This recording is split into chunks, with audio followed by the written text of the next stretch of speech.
Playa, mujeres fumando. Mira, tírame plan y esos nalgas de mentira. Tan brinda, que chimba, colombiana linda. Siempre con los ojos rojos de Cali, con mi amiguita Mari.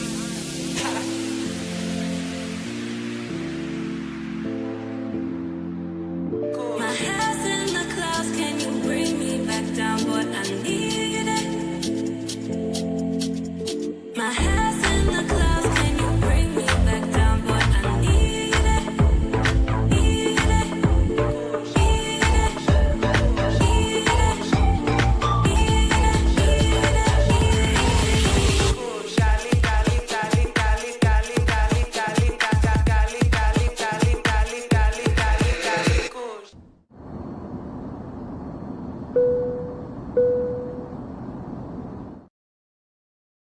Shout out to all you guys that are here with your boy Andre of Andre and Andre's Love Crossing Borders. We got a great topic here tonight in regards to men have been traveling the world for the last, I say in a major way, for the last 10 years. Now, we know you military men and you expats and you digital nomad and even some of the whoremongers have been traveling the world for years. But when it comes to this latest movement of men that have been traveling around the world to new locations for new lives, new wives, new laws, there's a major reason why many of us have been traveling that we have not spoken about. It is the core of why we travel. Some people assume that we travel for the ladies. And maybe if I was a vacationer, I could agree with that. And then some people believe that we travel for, had to put my ring on. Some people believe that we travel for just a party. And to a certain extent, that could be true too. But it's one thing that the guys who are like myself, the grown and mature men, even have in common with the Pookies and the Ray Rays. And we're going to talk about that tonight. Because the one thing that the expats, passport bros, the blue book gentlemen, the passport cartel, the enlightened men, and all you guys out there that are black men traveling as well as other cultures have in common with the Pookies and the Ray Rays and the Nook Nooks. We're all traveling for a peace of mind. Yes, we all know what we go through back home in the States, back home in Canada or in UK. But when it comes to what we all have in common with our travel decisions, we all are traveling so we can just, in our own way, find our own Shangri-La, our own peace of mind. And we're going to talk about how important travel is when it comes to us all having a peace of mind. But before we get started with that, you already know we got to do the intros. Shout out to all you guys that are here. We got 36 in the building already. That means I got enough time to give some shout outs. Hope you guys are having a happy holidays so far. Shout out to my brother Will, Chill with Will, my neighbor here in Colombia. Shout out to Will for all that he does for the Children's Cancer Foundation over there on PayPal. All you guys that have been donating by way of Cash App, we appreciate you as well. All Cash Apps will be going towards the Children's Cancer Foundation during the month of December. I got a chance to see the video that was posted on TikTok. I think I'm going to pull that video up tomorrow. The video that was posted on TikTok by all the guys that were donating toys to the children all around Colombia. It was an amazing video to see guys in Medellin, guys and ladies in Cartagena, Bogota, seeing guys down here in Cali donating toys to the children in the community, letting people see and letting people know that we are here to give as much as we receive. Shout out to all you guys. Salutations, Andre and Andrea and chat family. He say, smash that like button and support Black Male Media. Yes, support the channel. He say, please support the Children's Cancer Hospitals and the Cancer Society by way of Cash App and PayPal. Shout out to all you guys. He say, take note, gents, and happy holidays. Happy holidays to you as well, Will. Hope your family as well as your friends, including me, are doing great. David Dice of the Dice family is here. Dave says that he say, Dre, I didn't even get to chop it up with you on the live when I called in yesterday. Salute to you and Richie Mack and Obsidian. We had a great time on Richie Mack's live stream. We didn't get a chance to do movie night, but we did get a chance to all meet up and congregate over on Richie Mack's live stream and had a great time with Richie, Obsidian, as well as El Guapo. Shout out to all three of those brothers. We had a good time. Our brother who's always sponsoring and showing love to the channel with the $20 love, our brother Evan. He says this, foreign women are the upgrade everywhere. He say, I could never settle with an American woman, neither can I. Those days are gone. He say, me being a passport tiger, Latin and Asian women are my favorite. He say, if I become a lion in the future, meaning a man that among family, instead of a tiger that, tigers travel on their own. And then he said, if I become a lion in the future, he say, in the future, I will marry a foreign woman. Absolutely correct. I understand marriage in the States, but like I always say, you can find a good woman in the States, but you will not find good laws in the States. So even though you plan on being married in the States, congratulations, you got a good woman. Now try to keep that good woman under the laws that you have in the States. That's the challenge for many men. So shout out to you guys back in the States. Here's to you. Here's to you. Let's get ready with these shouts. We got 48 in the building. Appreciate every one of you guys. Once again, shout out to all you guys that have been donating thus far. And our first brother here tonight is Simple Logic. Thank you for being the first brother here tonight, man. We got a great one tonight. You VA brothers, you DMV brothers, shout out to you. Here's to you. I got a little bit of that Shay. Enjoy some Shay with a little bit of lime in there. I put a little honey in there as well. Shout out to the club Shay. Cologne of the night is an excellent grapefruit scent. It is a clone of Bulgari's Tiger. And if you know anything about Bulgari's Tiger, it is an expensive cologne. But this is an excellent, this is going to be one of your favorite summertime scents all day long. It is grapefruit. It is very citry, orange peels. It is very woody, so it has that masculinity in it, strong masculinity in it. And it also has amber. And I forget the other scent that is very well in here. If I remember it, I'll let you guys know. But it's called VCL, VIECIEL, VCL. That's how it's pronounced, VCL. And it is a clone of Bulgari's Tiger. And I believe it is it Paris Corners or Fragrance World? It's not telling on the bottle. I can't see, but you'll recognize the bottle definitely. And so you definitely want this clone in your collection. Really good clone. I've had it for about a year. I love it, man. Love it. One of my favorites easily. Let me scroll down a little bit more. We got trouble. Somebody sound the alarms. We got our brother Richie Mack in the building. Shout out to you, Richie. Glad to see that you're here, man. Zooming to Thailand and giving guys directions. Make sure you guys sign up right now. This is the time to sign up for Zoom Fest 2026. So this gives you almost a whole year to prepare yourself.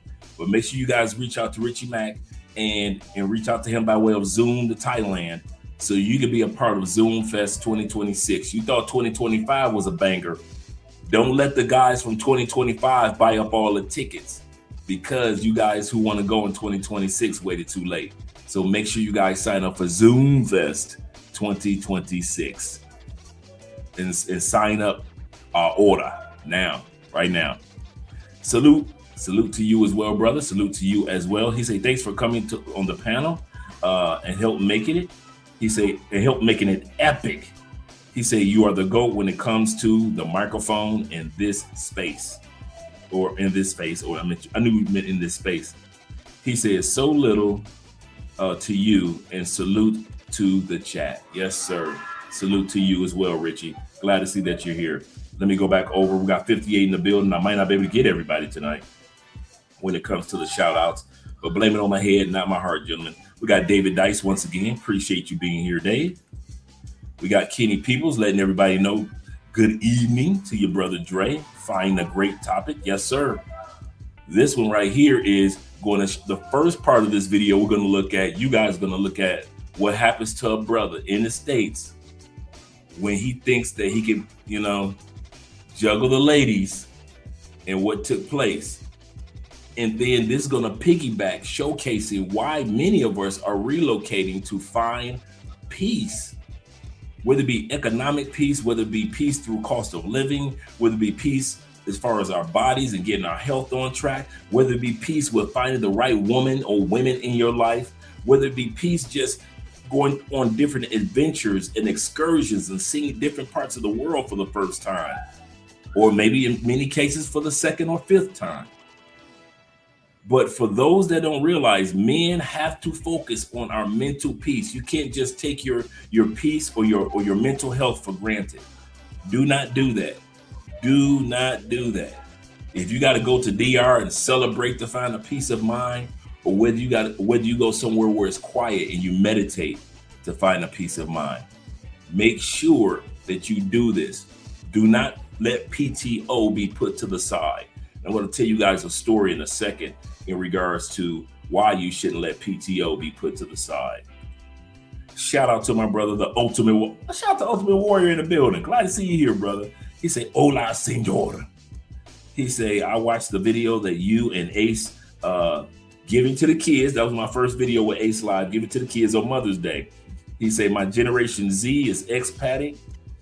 He say, for financial freedom. He say, and to start a familia. Yes, sir. He said, there is so much to learn traveling. There is, man. I think that's one of the things that gives me so much peace. I've been gone out of the United States for almost a decade, and there's still so much to learn, so many places to see, so many cultures to enjoy, man, that it's just going to take a lifetime to just enjoy a small percentage of the things that we look forward to doing, man. So I agree with you, brother. I agree. There's always so much to learn. Yes, sir. And shout out to the Canadian brothers in the building. Shout out to the Canadian brothers. My man, Black Nubian, is in the building as well. Let me go back over to it. Shout out to all you guys with the super chats. Let me go back over and give the shout outs to these gentlemen over here. Like I said, I might not have time to give a shout out to everybody. I went to Kenny. Poor Man 313, the Detroit boys in the building. Shout out to you, brother, being here. Glad to see you're here. Also, we got Rico in the building. Shout out to you, brother. Rico says, he said, men are traveling to get love, respect, and peace of mind. Yes, sir. Yes, sir. I concur with that. Shout out to my brother Bean being in the building as well. He said, what up, Dre? He said, how are you feeling this Sunday? Man, I am feeling like the Pointer Sisters, like I always say. I'm so excited, I just can't hide it. I'm about to lose control, and I think I like it. Yes, sir. Yes, sir, man. I'm having a great evening. I kid you not, man. I got wifey is in the other room, relaxing, just chilling. I'm winning 2 You know, it's fantasy football Super Bowl this weekend. So I'm in 3 championships. So I made it to the championships in all 3 of my fantasy football leagues. The one that I was slated to win without a doubt with my eyes closed, Derrick Henry got 3 touchdowns yesterday, got about 49, 50 points. I got beat down for that particular Super Bowl, but it's okay because so far it looks like I'm going to win 2 out of my 3 championships for fantasy football. So I'll take that. I'll take 2 out of 3. Shout out to you, Bean. Shout out to my brother Ronan Travels. Good morning and salute to you, kind sir. Hey, I got a chance to check out that live stream that you and Fearless did the other day too. I checked that out. Good job, man. Good work. Yes, sir. He said, Dre, good morning, Dre from the Philippines. He said, have some coffee and listening to the hit. He said, hit that like button, in other words. And yeah, hit that like button. Shout out to you, brother. Glad to see that you're here. Let me scroll back over to the super chat. And Evan says this. He said, I didn't know that, Evan. I know you were 32. Evan young. Evan said this. Evan said, I'm glad that I'm not a hyena.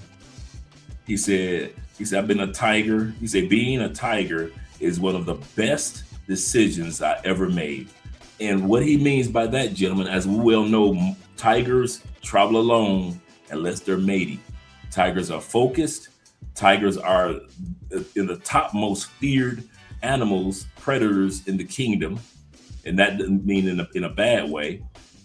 But tigers, when they need to come together with the right female tiger, they will. Other than that, tigers just kind of like do their own thing and they continue on doing their own thing. He said, American women are done. Pandora's box has been opened. He said, get your passport, guys. This is true. And use your passport, guys. He said, lions and tigers, pick one. Whether you're a family man like a lion or you're a soloist like a tiger, you're going to benefit when it comes to using your passport. That is so true, brother. You are going to benefit. Let me scroll back up, make sure I didn't miss anybody else. Like Don, aka Don, or the Don JP in the building. Shout out to you, Don. Glad to see that you're here. Greetings to you. Good evening to you as well, kind sir. Make sure I got everybody. Got Rico. Got Don. Let's see who we got right here. Mr. Darkness is in the building. Glad to see you're here, man. Salute to you. Darkness says salute family and shout out to Brother Dre. Yes, sir. Yes, sir. Flicky Sticky's in the building. Glad to see you're here, brother. Oh, we're going to have a good night tonight. We also got YouTube in this app.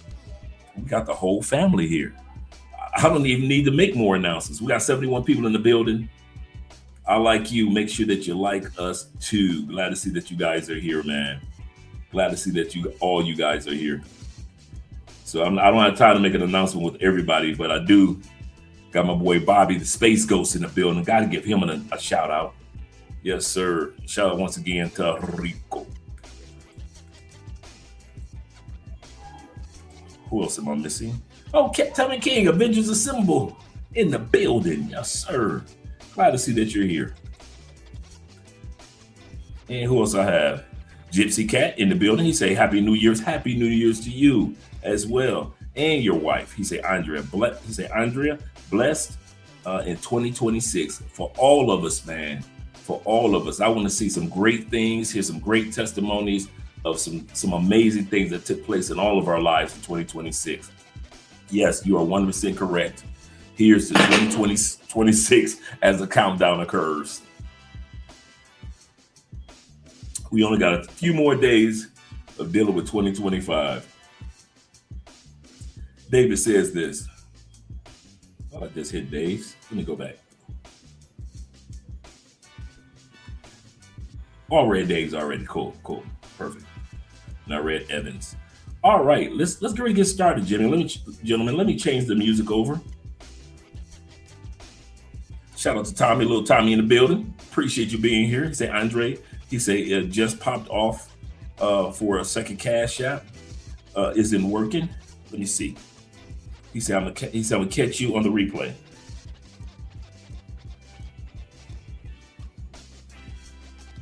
Because you know Cash App funny, man. That is one thing. I got my man Gary with the $20 love, and my brother Rashid with the $25 love. So I hope that you were one of those guys, Tommy. But if you weren't, you can also use the PayPal as well. But yeah, we've always had ups and down issues with Cash App. So shout out to Gary being here, and shout out to my brother Rashid being in the building for the kids, for the love of the kids. Yes, sir, gentlemen. Yes, sir. And Don DJ Davis in the building. Glad to see you're here. And the African Wolf also. Glad to see that you guys have made it, as well as my man Chris Jett. So I won't get a chance to get to everybody because I know a lot of you guys are coming in, but I don't get a chance to give a shout out to everybody. Got Black Nubian, Roman, Chris, yep. Evan, salute to the brotherhood. Yeah, so shout out to Jamon being in the building. And we got a stranger popping up again between him and Richie Mack popping up tonight. I don't know where's the security on this channel. Where's the moderators keep letting these guys in? But shout out to Theo Wolf in the building. Appreciate you, brother. Glad that you're here. Let's get ready to get started. Like I said, this video tonight is a two-parter because let me change the music over so I won't be talking so loud.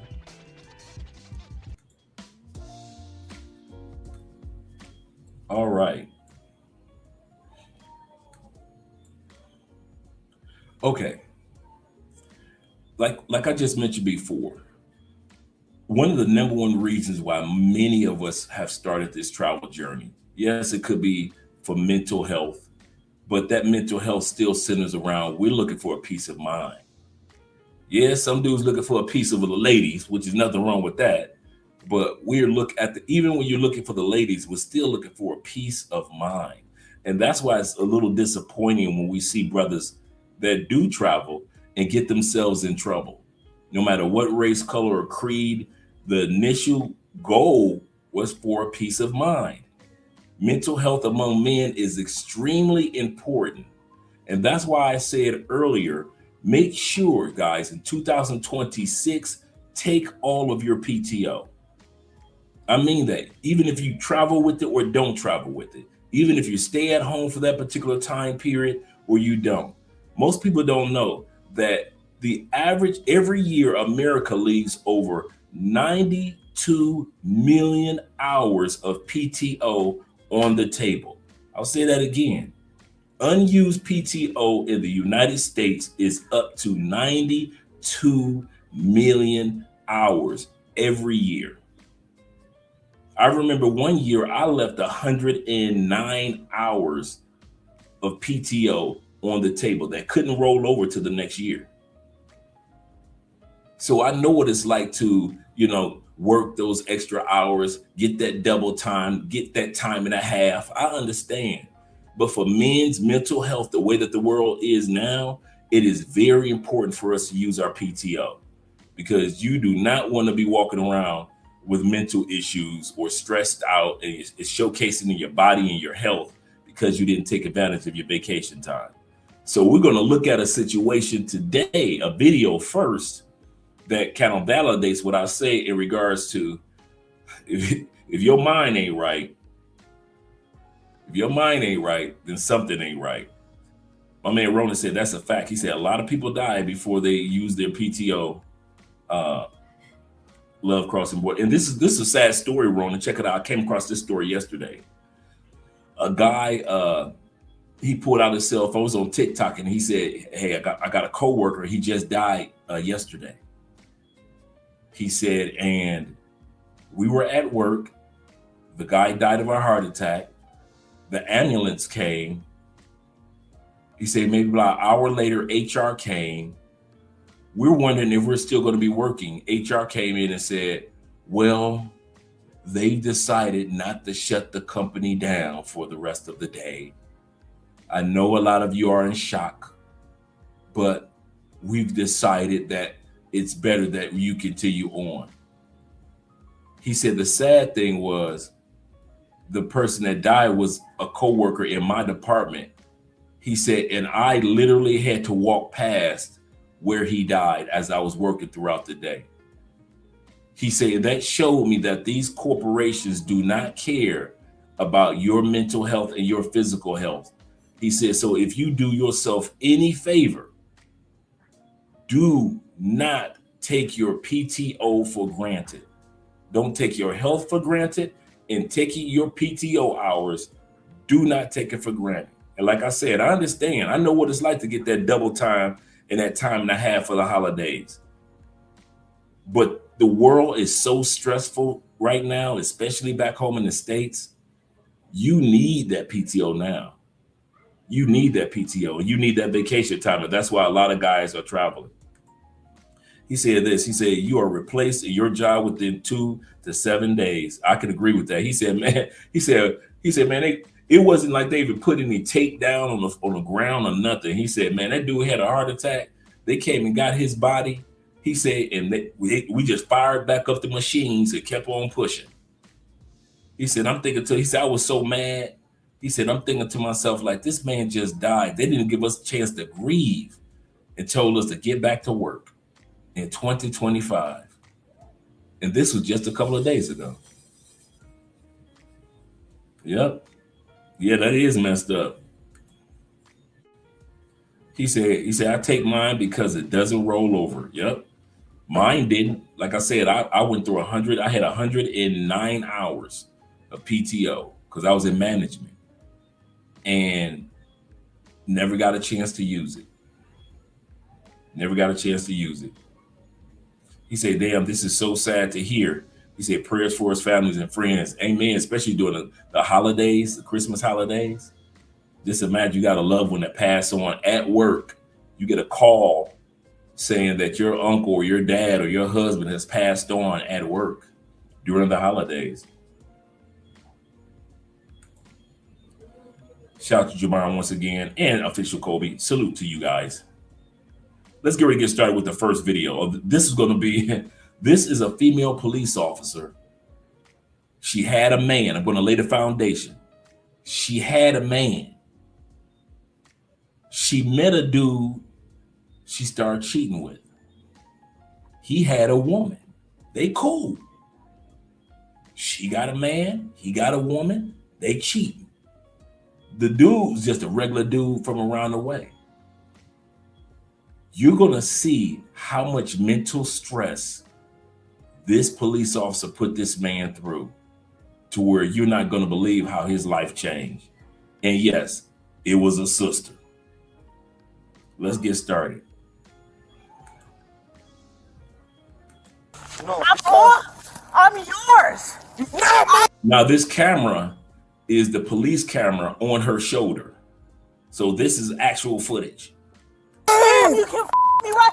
You can me right now. Ow! Yes. Show me.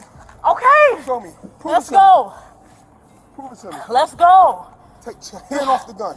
I will. Take your hand off the gun. But you have to pull He said, take your hand off the gun. Remember, she's a police officer. my pants down. Okay, take your hand off the gun. Stop. January 30th, 2023, 9:15 p.m. A Honda Civic rolls into the MARTA police station parking lot in Atlanta, Georgia. The car stops beneath the only broken streetlight in the lot. Cleve Lambert steps out. His hands are at his sides, open, empty. Across the pavement, a figure waits in uniform. Sergeant Cheryl Lachey Clark, 15-year veteran of the MARTA Police Department. 60 seconds from now, 3 gunshots will shatter the silence. 2 of those bullets will strike Lambert in the back as he tries to escape. But when the smoke clears, it won't be the woman with the gun who faces charges. It will be the man bleeding on the concrete. Welcome to Viral Crime Psychology. To my loyal subscribers, I pray your families remain safe and protected wherever they are. If you're new here, please subscribe and turn on the notification bell. This is a good channel that you guys want to subscribe to. If you like to see some, some true CSI type of stuff, you'd be like, man, this is wild. If you think this video is wild, subscribe to this channel, man, and you get a chance to see some real wildness. Here, we bring you the untold details of true crime cases, the facts others leave behind, and the truths that deserve to be heard. Today, we examine a case where the person sworn to protect became the one who pulled the trigger, where a badge didn't guarantee justice, where the victim became the accused. Cleve Lambert walked through the gates of Georgia State Prison at 38 years old. Everything he owned fit into a clear plastic bag. His sentence was complete. His debt, according to the state, had been paid. He moved into his sister's apartment in East Atlanta and started over. Every morning at 5 a.m., Lambert boarded the MARTA train heading downtown. Construction sites, warehouses, anywhere that might take a chance on someone with a record, he filled out applications, attended every interview he could get. The answers came back the same. Background check failed, position filled, we'll call you. His parole officer documented perfect attendance. Every meeting on time, every drug test clean. Lambert was doing everything right. Eventually, a restaurant near Peachtree hired him to wash dishes. $7.25 an hour. It wasn't much, but it was honest work. He started sending money to his mother in Augusta. Then something changed. Lambert stopped taking the direct route home through 5 Point Station. Instead, he transferred at West End, adding 20 minutes to his commute each night. When his sister asked why, he told her the crowds at 5 Points made him uncomfortable. But that wasn't the truth. The truth was simpler and more dangerous. He was avoiding someone he'd already paid a terrible price for knowing. What Lambert didn't know? She'd already found him, and she'd been watching for months. While Cleve Lambert earned minimum wage washing dishes, Sergeant Cheryl Lachey Clark made $68,000 a year with the MARTA. When these women tell y'all that you got to pay for this $500 meal, when they tell y'all got to buy them flowers, cards, and candy, when y'all suckers, when the simps in the States are sending cash apps, you got a dude that's washing dishes for $7.25, ain't giving her nothing but the big I want y'all to remember that. While y'all, the next female that in the States that you want to be tempted to take out on a date, remember there's a dude on the other side of the city that's smashing her, and he only making $7.25 washing dishes. Police Department. 15 years on the force. Multiple commendations for excellence. By every official measure, Clark was exactly what a police officer should be. Then in October 2022, she made an unusual request. She wanted a transfer to the night shift at 5 Point Station. 5 Points is the busiest transit hub in Atlanta. 40,000 people pass through every day. Drug deals happen in plain sight. Assaults are common. Officers have been stabbed on duty. Most rotate out after 6 months. The assignment is considered punishment, not a promotion. Clark asked to stay. Her supervisors approved it. Nobody questioned why a decorated sergeant would volunteer for the most dangerous post in the system. But there was something her supervisors didn't know. Something buried in her personnel file that should have raised alarms. 3 prior complaints, 2 for excessive force, 1 for harassing an ex-boyfriend in 2019. All 3 complaints were closed without discipline. No investigations, no consequences. The pattern was there, documented in official reports. Nobody connected the dots. Because Cheryl Clark wasn't just patrolling 5 Point Station. She was hunting. And her target rode the same train every single day. Remember we talked about this last week about female stalkers? Just imagine if you got a female that you were smashing and she was a police officer. And she was stalking you so much that she transferred as a 15-year veteran, transferred to one of the worst areas in the city at night, just so she can stalk you. We're laying a foundation for men's mental health and why travel is so important. That's what this is. We're laying a foundation for men's mental health and why travel is so important for men. This is why men are looking for peace outside the United States. 2 people, one trying to escape his past, the other weaponizing her present. Their paths were about to collide in the worst possible place. To understand what happened on January 30th, 2023, you need to know this wasn't the first time Cheryl Clark shot Cleve Lambert. According to Lambert's own... So this wasn't the first time she shot her lover. Remember I mentioned earlier, she got a man. He got a woman. Neither one of these two were single, but she became a stalker. This is the second. What you're going to see in a few moments is the second time she shot him. But they hid the evidence so she doesn't get fired. The boys in blue look out for each other. Count, his original prison sentence, the years that cost him everything, traced directly back to her. We went about a good year and a half never arguing. Okay. It was one incident where she got caught in a lie, Okay. and I realized I can't trust her. I cursed the fuck out that day. You know what Okay. I'm saying? That was the first incident. Then we had a incident, argument over my car, which that's a story, a narrative that nobody knows the full story about. They had been involved. Clark was married at the time. Lambert claims she deliberately destroyed her own marriage to be with him. That's how crazy she was. Destroyed her own marriage to get with my man, who already had a woman. The reason why they said that they even got together is because it was cool, because each one of them had somebody. Right. So that's why I said that people can't believe the narratives that's out there. Shorty was married when we met, and that's how we got the situation, the understanding that we had. Okay. Because she was married and she like, yo, I'm married, I'm in the middle of a divorce. Okay. And I'm like, well, I'm in a relationship and we got something going on. You know, so we start seeing each other. And about a month later, she was divorced, finalized. So, you know, it ain't like the whole entire time she cheating on her husband, you know. So that's how that came about with, you know, with the kind of relationship we had. But after a year and a half, I mean, I'm still with my girl. You got divorced and you with me, but I'm still with my girl. So he smashing her for a year and a half. He giving her that good. He over there making love. He on the other side of the city making love to her while she got the bottom half of her police uniform off. She got the top half of her police uniform on. While she going wee wee wee wee wee wee wee wee wee like a cop car. You know, she can't act like she didn't know. Okay. Because I go home to my woman every night. What started as a relationship soon turned volatile. When Lambert tried to end things, Clark didn't let go. The problems escalated. The very first time that I tried to break it up with old girl, and it's just like, you know, a few months in, I try to break it off with her. And I'm like, look, I think I'm gonna try to make my relationship work. Okay. You know, and she just crying and she like, hey, you could have both of us. You know, she like, I just want to be the lead. Correct. And I'm like, nah, man, this girl been together, you know, on and off 20 years.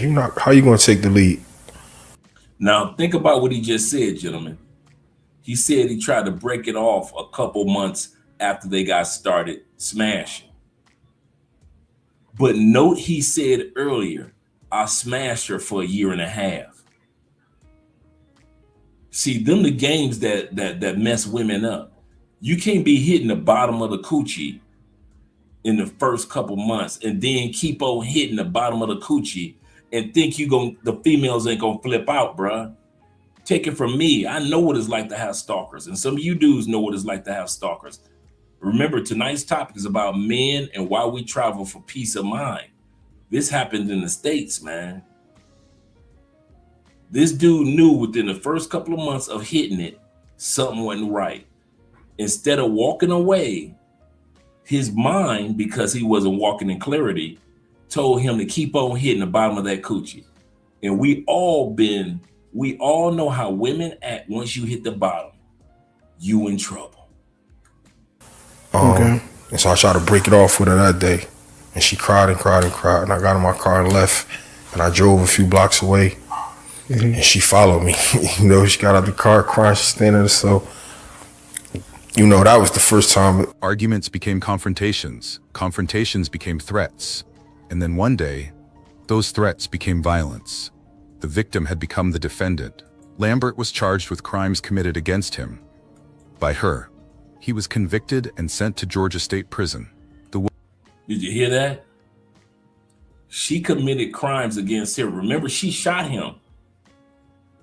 But the way they flipped it, the way the police station flipped it, the boys in blue flipped it, they not only hid the files in her records, they set it up to where he was found guilty and this brother got sent to prison for what she did to him. She shot him. Not in self-defense, nothing else, but they hid the records. And now all these facts come out later on after she shoots at him again. And wait till you see what happens. Guys, you have to focus on your mental peace, man. You got to travel outside the States for peace, because if you stay in the States, it is not going to be, United States has never been known as a country for peace. The woman who shot him faced no charges. When police protect their own, where does justice go? Tell us in the comments. Lambert thought prison was his nightmare. He had no idea it was just rehearsal. After his release in 2022, Lambert tried to disappear. He changed his routine, took different routes, avoided places she might be. But man, I would have changed my city, my state, my nickname, Facebook, Instagram. I'd have got my mama a new name, bought my daddy a new dog. I would have had protection. I'd have had a licensed piece. Man, dude, my life would have been flipped upside down, man. You thought I was under the federal identity protection. Ain't no way in the world I'm getting out of jail for a crime that I did not commit after I got shot by a woman that I was smashing. I was hitting the bottom of it. She crying when I break up with her. She following me in her police car as I'm trying to get away. So I got a bullet wound, a prison sentence, and I go back to the same city. Man, we gotta focus on our mental peace so we can make proper decisions when we are not at peace. And that's what my point with showing this particular part of the video. When we are not at peace, we have a tendency of making some bad decisions. And like they just said, going to prison, dealing with her, that was nothing. That was just the dress rehearsal. Cheryl Clark had already found him. On January 30th, 2023, Lambert received a message. Meet me at the station parking lot. Here's what doesn't make sense. Why would Lambert agree? Why would a man who'd already been shot by this woman, who'd already served time because of her, who'd spent months carefully avoiding her, why would he walk into a police station parking lot to meet her? Shout out to my brother in the building, my boy Zay. Happy holidays to you too, man. Hope everything's going great, man. Yeah, man. He said the criminal justice system in Georgia, he said, very unjust and biased against black men.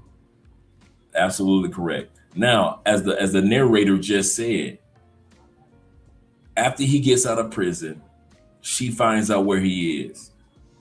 She reaches out to him on social media somehow. She said, meet me downstairs at the police station. Now hear me out. At the police station, I'm going to rewind that part back. Meet me downstairs in the parking lot of the police station. What was going through this Negro's mind that he would get out of prison for a crime he did not commit after being shot by a woman he did not attack, that he was smashing? What would make him go downstairs? Maybe he was just as strung out on the coochie as she was strung out on him.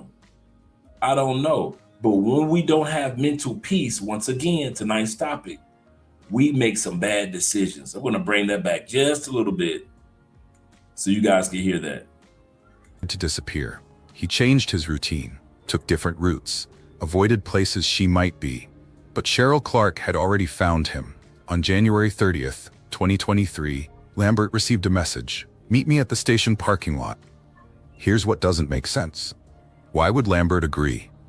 Why would a man who'd already been shot by this woman, who'd already served time because of her, who'd spent months carefully avoiding her, why would he walk into a police station parking lot to meet her? The answer to that question reveals Shout out, something T-Mac. far worse Shout than out, anyone Will. imagined. But here's what the body camera captured that changes everything.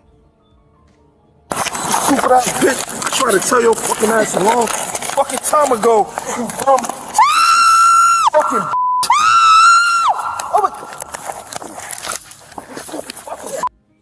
Welcome to my web, said the spider to the fly.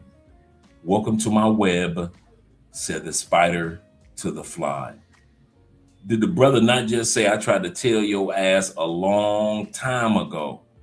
If he tried to tell her a long time ago, why is he in the police station parking garage today?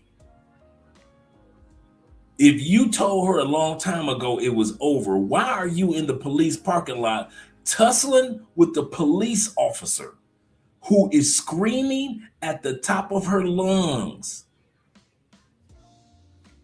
You asking for bullet wounds. I tried to tell you.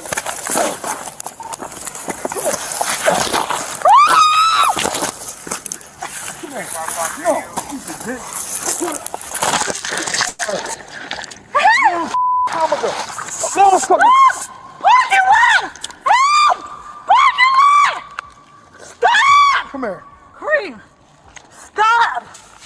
Now, what they're tussling over is the gun. She shot him before. He was afraid that she was going to shoot him again in a parking lot with no one else around. Now, why did he go down there? We don't know. Mental issues. And I want to say this again, because this is very important while I laid down this, I'm showing us this video, guys. Many of us have mental issues that don't allow us to make clear judgment. Now, I'm not talking about extreme mental judgment, but what I am saying that just sometimes we as men, we put fool, F-O-L-L, on our own t-shirt. We put the word fool on our own t-shirt. It's not like this brother is unstable, but he's making some really stupid decisions that's cost him getting shot, that's cost him his relationship with the girl that he was with, that's cost him freedom. Because remember, he had gotten out of jail. This situation was when after he had gotten shot by her the first time and went to prison the first time. So all this tussling you're seeing, why did he go down to the police? Why did he even answer her call? Why did he have a conversation with her? How could she convince him to come down to a police station parking garage? What, to talk? No restaurant was available. You couldn't talk in the mall, huh? You couldn't went to the church or a temple or a synagogue. You couldn't went to none of that, huh? It had to be in a police station's parking garage. If we make foolish decisions in the States, we sometimes might make a foolish decision out of the States. And this is how some dudes get drugged, because mentally they weren't on cue in the States. Then they come to Colombia and make some stupid steps, take some stupid steps and end up getting drugged, and they end up in a morgue in Medellin or a coffin in Cartagena. So we have to have our mental peace, man. It's very important. That's why I'm showing this video, because with mental peace among men, we're not as prone to make certain decisions that would cost us. Let's continue on.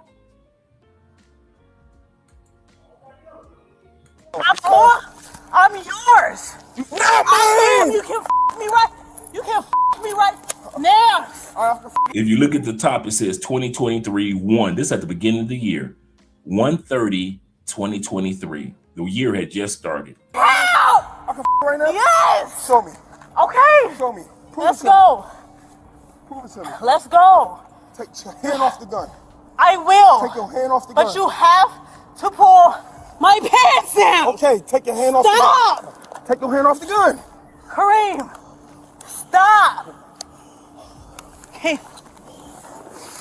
That's what I'm saying. If you don't take your hand off the gun, you is going to get shot by this. parking lot! Stop! Told you. Now, that's the mistake that he made on camera. If you don't take your hand off the gun, you're going to get shot by this gun. Oh, you going to jail, bro. Told you. Scream! Stop! No, bro.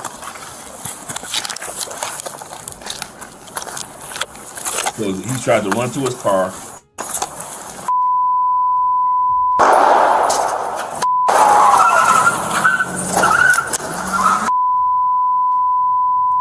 And you can hear him scream. Based on the 3 shots, 2 of the bullets went inside him. So let's go back. You can hear him like, oh. Let's bring it back when he starts to run. Stop! No, bro.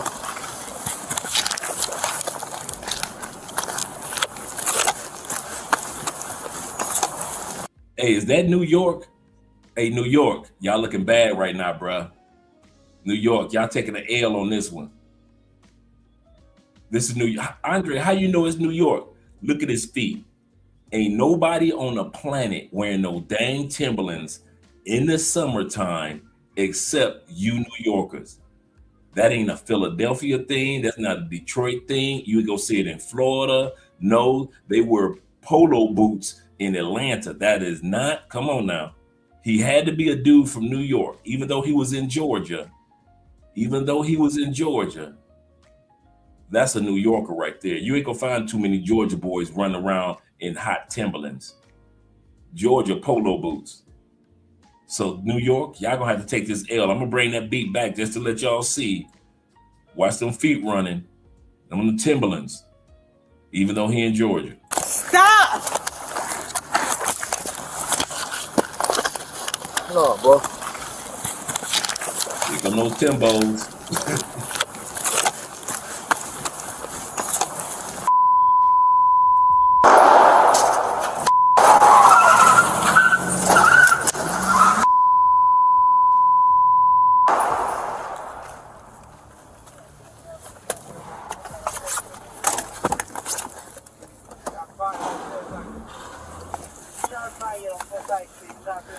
Yep. That's how crazy that is, Kobe. Parking lot! Employee parking lot! Help!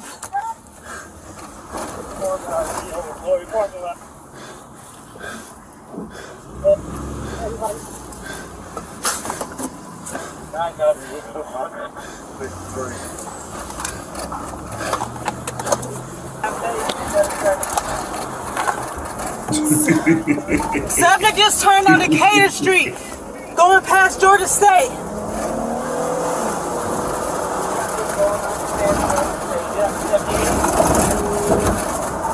It's gonna be a tan Suburban. Tag is gonna be Georgia Tag. Time Edward Nora 0662.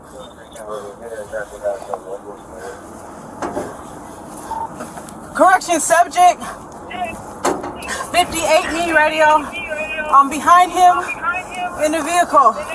Mind you guys, this is all her set up.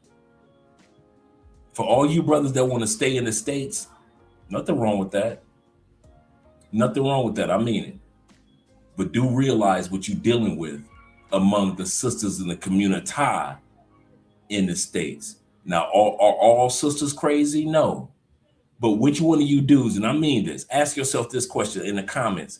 Which one of you guys that decide that you're going to stay in the States and fall in love and follow the leading and the teachings of Anton Daniels, which one of you guys going to put your hand in that United States jar full of snakes to see if you can pull out one that's not poisonous? You don't know which one is poisonous in that jar or in that barrel, but you're going to put your hand in there? So you can grab a snake hoping it's not a king cobra. Hoping that it's not any of the other poisonous snakes out there. You think you're just gonna put out a regular garden snake, huh? You in the United States dating under those laws, messing with these mentally unstable sisters these days, and the white girls just as much, just like the crazy white girl that put on the diapers and drove from one state to another, the crazy astronaut chick. White girls is just as crazy. You telling me that you willing to put your hand in a snake full of jars, hoping that the one that you pull out is just a regular garden snake?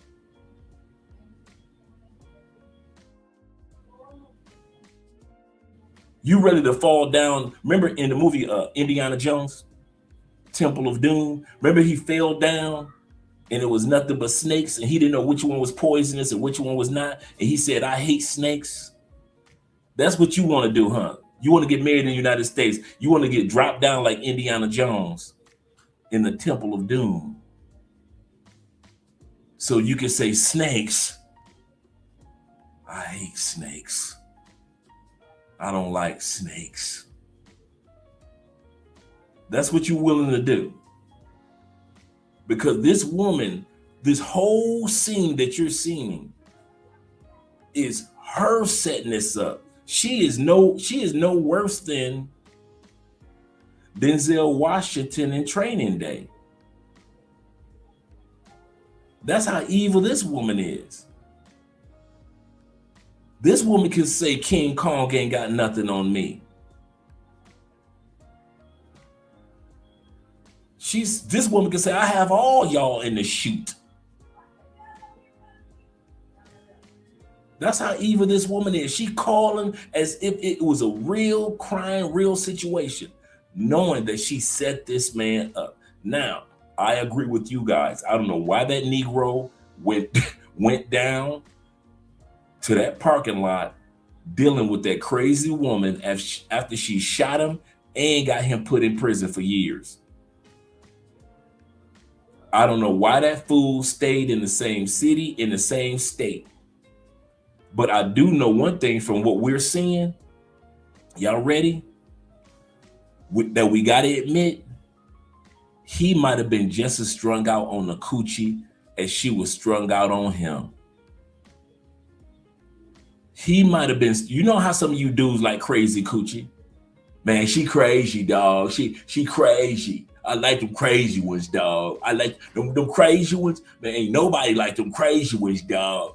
I'm telling you, man, I done had me a couple of them, they crazy. But when they in that bedroom, they crazy. He might have been strung out on that crazy coochie too. So he ain't as innocent. He went downstairs for a reason. It was a reason why when he told, remember earlier when we were watching it, he said, I said to her after a couple of months, I'm done. How come he kept smashing it for another year and a half? Y'all gonna quit playing with crazy coochie like it ain't crazy. Y'all gonna quit playing with crazy. Y'all gonna end up with blood stains on your passport playing with crazy coochie. Let's go back to the video.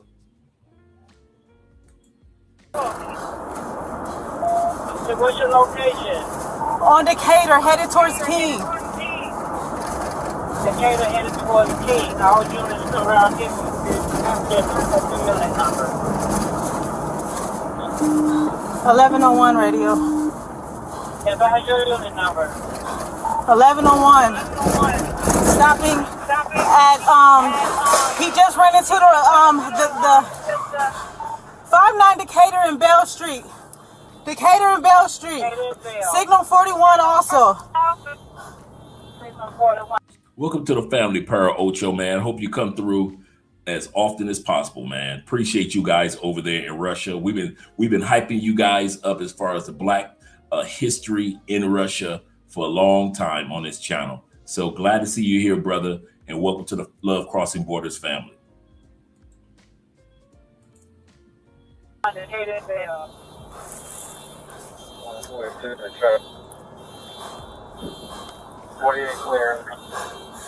Stand.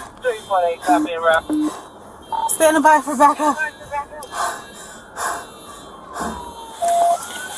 Unit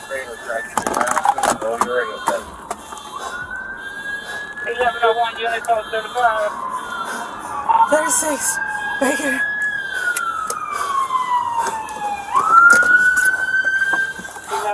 You call 35. 36, Baker, radio. Oh, yeah. You do it. We good? Oh, where?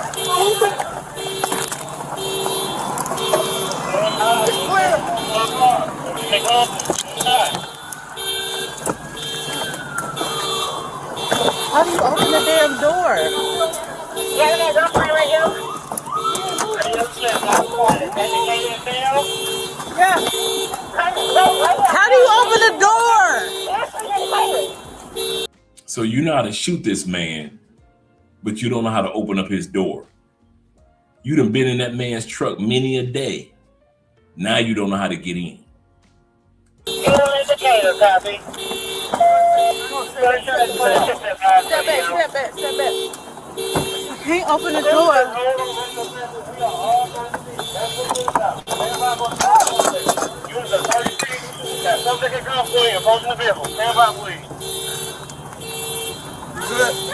Okay, come on. They be criticizing. Take your hand off the gun. Oh, my bad, gentlemen. I'm going to bring it back over. They be criticizing us. Hey, Ocho, man, they've been criticizing Love Crossing Borders, man, all 7 years we've been on YouTube. And a lot of times they do it just for views. I kid you not. I'm one of those dudes, I don't let the smaller YouTube channels that haven't put in the work move me. I really don't let the larger channels move me, because when these cameras go off, I'm in Colombia. So they can say what they want from the States or wherever, you know? And so I really don't trip when guys say, Andre said this, or he support the Passport Bros, or did you see him and his wife? These cameras got to go off. These lights got to go off. And then that's when real world kick in. And then they got to deal with women like this crazy woman that's a police officer. See, I ain't got to deal with them women like that. But the dudes that's criticizing Andre, and you can tell the brothers that's criticizing Andre, that Andre doesn't care. Make your money. Get your views, brother. I kid you not. Get your views. I understand. Get your YouTube money. I understand, brother. I never feel hurt or harm. I'm a stoic, man. I'm a stoic. If it really doesn't impact me all that much, I don't trip on it. And people been talking about us bad for years. If you think that it's just one small little YouTube channel or channel's been talking bad about Andre and Andrea for years, man, we got real haters. Real haters. You think people don't hate that? Do you think people don't hate to see a black man that not only got out of the feds after doing 10 years in the feds turn my life around? You think people happy to see that? Do you think people are happy that when I did leave the United States, I was making $86,000 a year, coming out of prison for 20 years? You think people are happy about that? I was supposed to go back to prison, right? 85% go back. I was supposed to go back to prison, right? You think brothers and sisters are happy to see a black man married to a Latin woman and we got a 27-year age gap? Dudes coming down to Colombia getting with beautiful bottom feeders. How the hell did Andre get with a woman that not only does corporate taxes, she has her bachelor's degree, she's extremely ladylike, she's super like she's in Paris, Miss Fashion and Style, treats her husband like a king? Do you think brothers are happy about that? Man, please. This goes not only for me, but for all you brothers that are doing good. Jay Clyde can tell you he got haters. T-Mac, he got haters. Will just moving down here. My brother Will own property and own a house. You think ain't nobody gonna hate Will black ass for having the audacity to leave the United States and build a whole American dream in another country? You think they hate me? Shit, they hate y'all too. They hate y'all too. Supporting the passport, dude. Long before the passport, bro, there was love crossing borders. I'm gonna say that again. Long before guys was hating on the passport, bros, they were hating on love crossing borders. Man, we used to it. We are so whatever channel you was mentioning, here's to those brothers, man. Clip this and send this to those brothers. Shout out to you, brothers. I hope that your channel does great. Hope that your life is blessed. Because when these cameras go off, my life is great. And my life is blessed.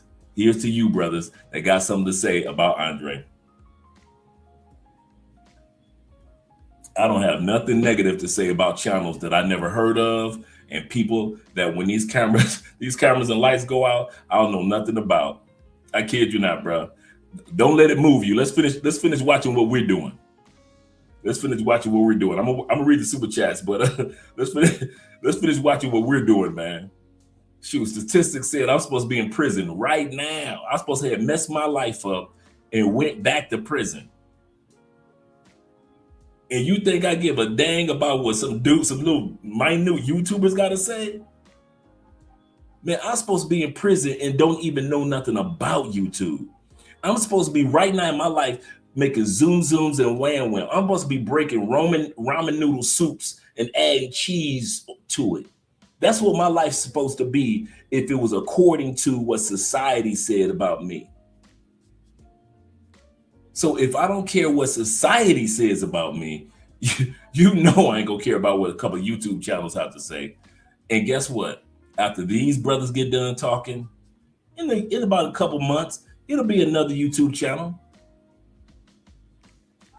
If you think I go through it, Richie Mac Zoom to Thailand go through it, Ace Live go through it, Check and Effect go through it, Flyboy Way go through it. All of us that people look at like, man, F that brother. All of us go through it. If you're gonna be a content creator, you better have some thick skin. You can't let everybody move you. One thing I like about what the last video that Anton put out about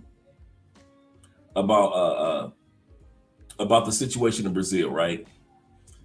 90% of what Anton said, I don't agree with. But he did have enough sense to say, I am not talking to the expats.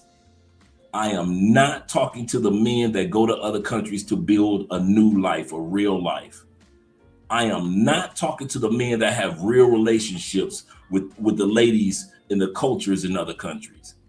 You guys know who I'm talking to. That little window of time that Anton at least told the truth that us guys that are expats or men that and women that live in other countries, he said, I'm not talking to you guys. But the Pookies and Ray Rays and the other guys I'm talking to. And the guys that don't want to act like they have some sense, like this dude in the video, that's who I'm talking to. So like I said, 99% of Anton's latest video on Floyd, I don't agree with. I agree that he shouldn't have said anything about it. That's not his place. But at least he was man enough to say, and I got to give him that little credit for maybe just 15 seconds of his video that he acknowledged. I'm not talking to you brothers that's down there doing positive things. I'm talking to the knucklehead brothers that go out there with their passports. And like I said, most of what Anton has to say, I don't agree with. And like I said, Passport Bros is in its infancy. That's why I'm going to stop talking on the thumbnails talking about Passport Bros. If it's an American that does something stupid, I'm going to put American tourist does something stupid. I'm not going to put Passport Bros on a title because that person has already said that he's not a Passport Bro. So I know why this attack on the Passport Bros is even happening. And the only reason it's happening, guys, is because they get clicks and it gets views. And that means that whatever content creator that is gets to make money. That's it. That's it. Passport Bros is such a well-known term that you can use it on TikTok, you can use it on Instagram, you can use it on YouTube, as well as X, and you can make money. YouTube is a business. I don't know why guys try to pretend like it's not. It's a business. But as far as like talking about Andre, man, please. I get more compliments for who I am than complaints.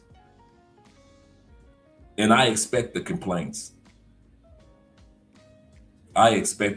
So yeah, they could talk. You know, they could talk about you, boy. Let's put it like this. They won't be the first channel to talk about Love Crossing Borders, and they won't be the last channel to talk about Love Crossing Borders. I can't. I wish I could put it in I wish it would be, man, who is these guys? What are they talking? Dude, y'all picked the wrong content creator to come to, and I don't care nothing about that stuff. I really don't. Never have. I kid you not, man. My life is so blessed, man. You men, just the brothers alone have blessed my life in a way that I never expected, man. If I pass on this moment right now, man, I can never say my life was not fulfilled. Because of you dudes, man, you guys have opened up my life to things, knowledge, insight, places that I never imagined going to, people I never imagined that I'd meet. I've met guys that have walked on Wall Street to guys that have worked in the sewers of Wall Street. I have met guys that are sailors that have sailed around the world. I have met guys that are buying their first boat. I have met guys that fish in a pond, and met guys that are sports fishermen that bring in swordfish and true sharks. I've met so many of you guys, man, that I feel honored. So when somebody does something stupid, that's them.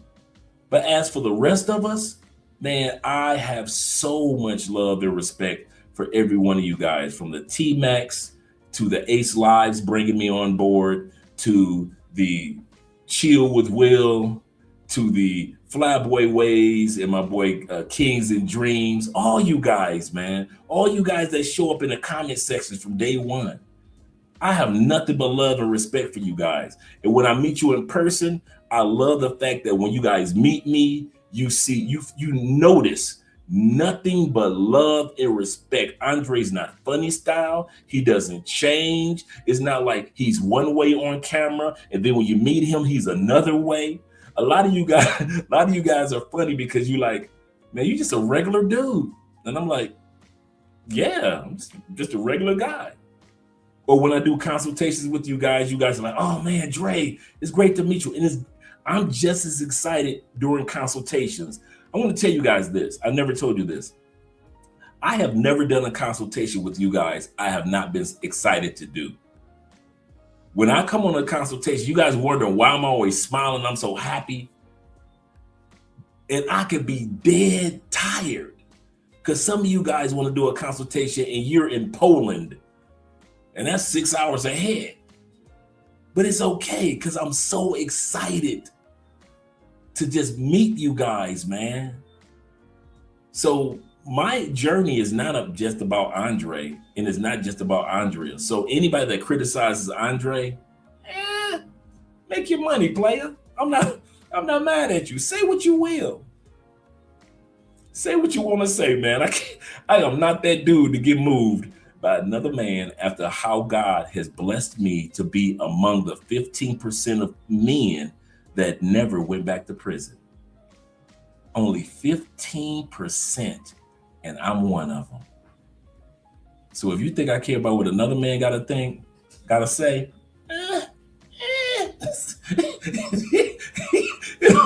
it don't move me, man. I wish I could fake it, but no, it don't move me. Let's get back to the video. Shout out to my brother, man. And I'm glad that you're here. I really am.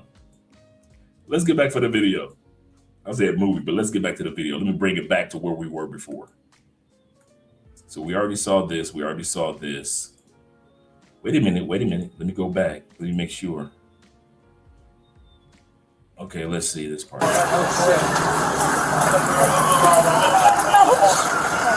That's it. So they got the door open. They take him to the ambulance. Yeah. Where are you hurt at? My arm, my nose. Can you grab my phone off the driver's tour? Oh, no, this chick ain't acting like she hurt. No, she is not pretending that she is hurt. Just dirty Let me bring that beat back. She is pretending like she hurt. All he did was hold her down. He didn't hit her. We didn't see anything on that cam of him hitting her. All he did was wrestle with her for the gun. This dirty. Into an ambulance. Destination, Grady Hospital, downtown Atlanta. Out on this call. Shout out to You ATL. shot? No.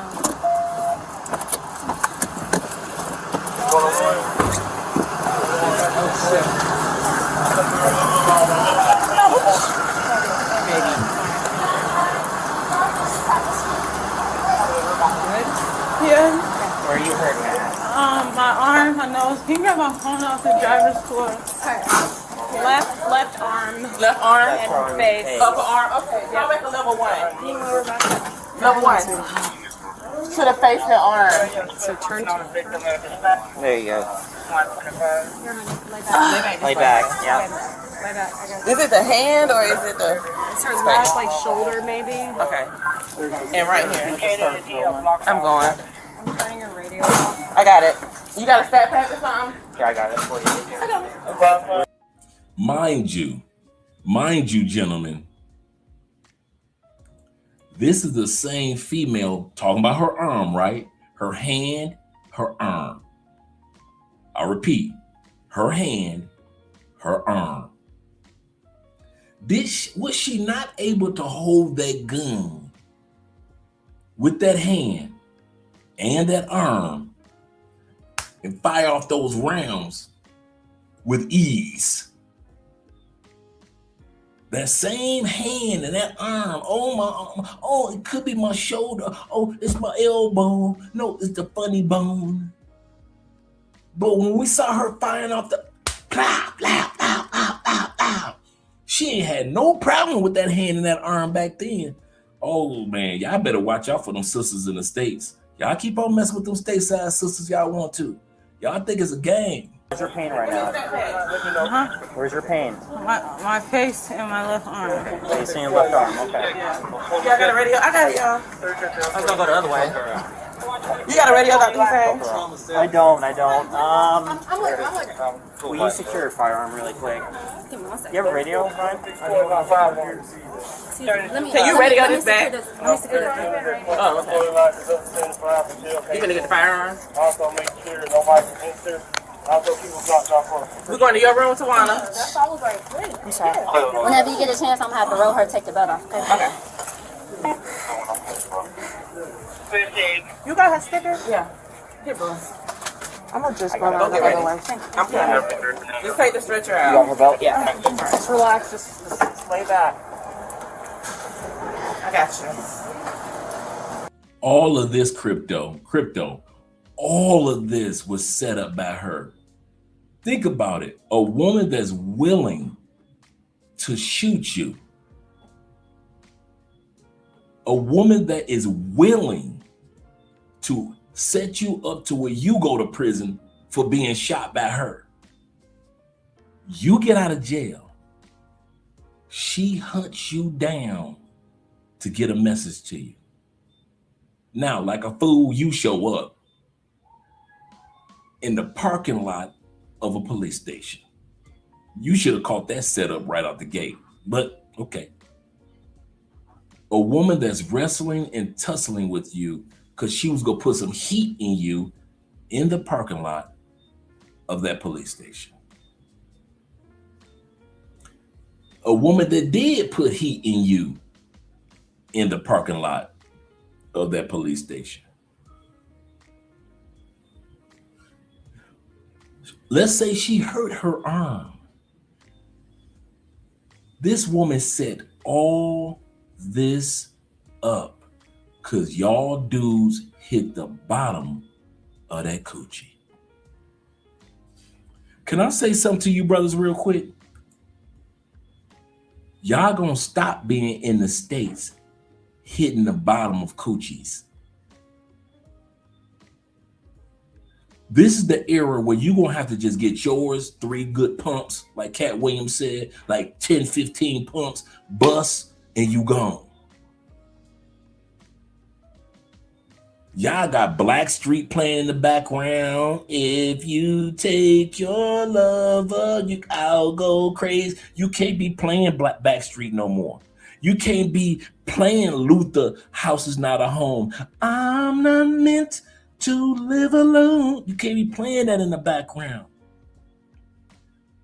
Y'all sitting up there playing Silk in the back. There's a meeting in my bedroom. Them days are over. If you wasn't around for the 90s, the 80s, the early 2000s, when you could hit the bottom of a coochie and the female knew what it was, you can't be hitting the bottom of a coochie in 2025. These sisters got strapped. They got male jobs now. They got artillery. They know how to hunt you. Dude, I got stalked by a police officer. I know what it's like to get stalked by a female police officer. I kid y'all not. From Baltimore, while I'm in Indiana. I'm in Indiana married. I get stalked by the police officer I mess around with in B-more. So I know what it's, when I tell y'all the era of hitting the bottom of the coochie is over, just go ahead. If she talk about you, I didn't come. Hey, I got mine. You better get your 3 pumps and push on, bro. Because hitting the bottom of the coochie, you can end up like this, brother. I mean that the era of hitting the bottom of a coochie is over. And for all you dudes that think I'm playing, go ahead. Play with these sisters, the new sisters' emotions if you want to. Go ahead, play with the emotions of the new black woman in the States. You know they on all that mental depression medication, anxiety medication. They drinking wine like they never drank before. They lonely like they never been lonely before. Some of them ain't had sex in 2 or 3 years. Go on, hit the bottom of that coochie you want to in the United States in 2026 if you want to. And them sisters on that medication. Go on ahead. You think it's just a joke while Andre just talking on a live stream. I'm letting you guys know, I'm giving you the heads up. The reason why men are moving is for our mental peace. We're going to get to those videos, but I want to lay a foundation to let you guys know you cannot be in the States doing what we could do in 2008, in the early 80s, the 90s, in the 2010s. You can't do what we do. You can't be having 112 playing in the background. Cupid doesn't lie. You can't have that. We can have 12 playing in the background. 1, come to my room of fun. 2, you can't have no Best of R. Kelly playing in the background. And you hitting the bottom of her coochie and the way these women are, and you hitting the bottom of the booty too. So now you all deep up in the booty and you deep up in the coochie. And you think these modern unstable women from the age of 20 to 50 are not coming out to y'all? Go on, keep playing. If you think Andre just lying and these cameras gonna go off and he don't know what he's talking about and this is just YouTube entertainment, go on, keep playing. Go ahead, keep playing with these sisters in the States if you want to, and you got a passport. If you're gonna hit the bottom of some coochies, hit the bottom of some coochies in Brazil. Hit the bottom of some coochies while you in Poland, while you in Finland, while you in South Africa. Go and hit the bottom of some of them Ethiopian coochies. Go and hit the bottom of some coochies while you in Japan, while you in Bali, while you in Turkey. Hit the bottom of some Turkish coochie. But do not be in the States, Canada, UK, hitting the bottom of these women coochie, knowing they on medication, and you think ain't nothing gonna happen. That's the problem. That makes you look dumb. Just like this brother. This brother looked stupid. He knew he was hitting the bottom of that coochie and hitting it well. She probably was a crier. Any of you dudes ever had a crier? Put a 1 in the comment section if you had a chick that when you was hitting the coochie so good, she started crying. I put my 1. I done had a few of them. Put a 1 in the comment section if you done hit a coochie and she start, I'm talking about tears just rolling. Tears rolling to the back of her head. She just all like this. I ain't never came like that. I ain't never came like that. Thank you for putting a 1. You can't do that no more, fellas. I'm telling y'all. All you young dudes that want to experience what it's like to have a crier, them days over. I ain't never squirt like that. The crier / squirter, them days over. Man, I had her squirting. Don't. All you dudes that brag on squirting was to be bragged on in the early 2000s. You can brag on squirting in the 90s. Squirting, 80s, 70s, 60s. Free love. If you bragging on the chick that you made squirt in the 2010s on up, with the mental behavior that these women got, and you got her squirting and crying, shh. And you wonder why she chasing you down with the pistol that she has that's registered. These sisters got registered pistols. I ain't talking about just this police officer here. I'm not talking about just the police officer. These sisters during the pandemic got registered artillery. Break her heart if you want to. Go on, break her heart if you want to. You ain't gonna make it out of her 5-bedroom house. You better believe that. You think it's a game. Y'all think it's a game. These sisters on suicide watch, bruh. Oh, Dre, you tripping, man. You too serious. Okay. Okay, go ahead. I'm not black, I'm OJ. That's you? I'm not black, I'm OJ. That's you. Can't nobody tell you nothing. Black being think you know everything. Go on, hit the bottom of a coochie you want to in 2026. See what happens in the United States with these unstable women. With these unstable women that think if you hit the bottom of theirs, that you belong to them. They got YouTube, TikTok skits on that. Where you going? I'm going to work. After you hit this coochie that good, you ain't never got to go to work again. You ain't going nowhere. They got skits all over TikTok, all over YouTube and Facebook of them talking about when y'all hit the bottom of the coochie, you can't go nowhere. You need to call your boys. You can't be hitting the bottom of this coochie and go bowling with your boys no more. I'm your barber now. You ain't going to the barber shop no more. I'm your barber now. Go ahead, keep hitting the bottom of the coochies like you crazy. Got the slow jams in the background. Y'all done lost y'all mind, man. I'm serious. Let's go back to the video. All this that we're watching tonight right here, this part, is because the dude thought that dudes like me didn't know what we was talking about, and you thought we was just talking. And now this dude, he's in the hospital and she in the hospital because he was hitting the bottom of her coochie, had her crying, came back to the coochie, and she done put 2 more bullets in him. Now, remember, for you guys that weren't here earlier, this was the second time she shot him. She had shot him years before, got him locked up for it, not for what she did, for what he was defending himself of. He go to jail, get out. Months later, meet her in the parking lot, and that's when the second time that we just saw her shooting him. Y'all gonna stop going crazy over crazy coochie, and y'all gonna stop hitting the bottom of these females' coochies in the United States, and you know that they mind ain't right. You know she ain't right.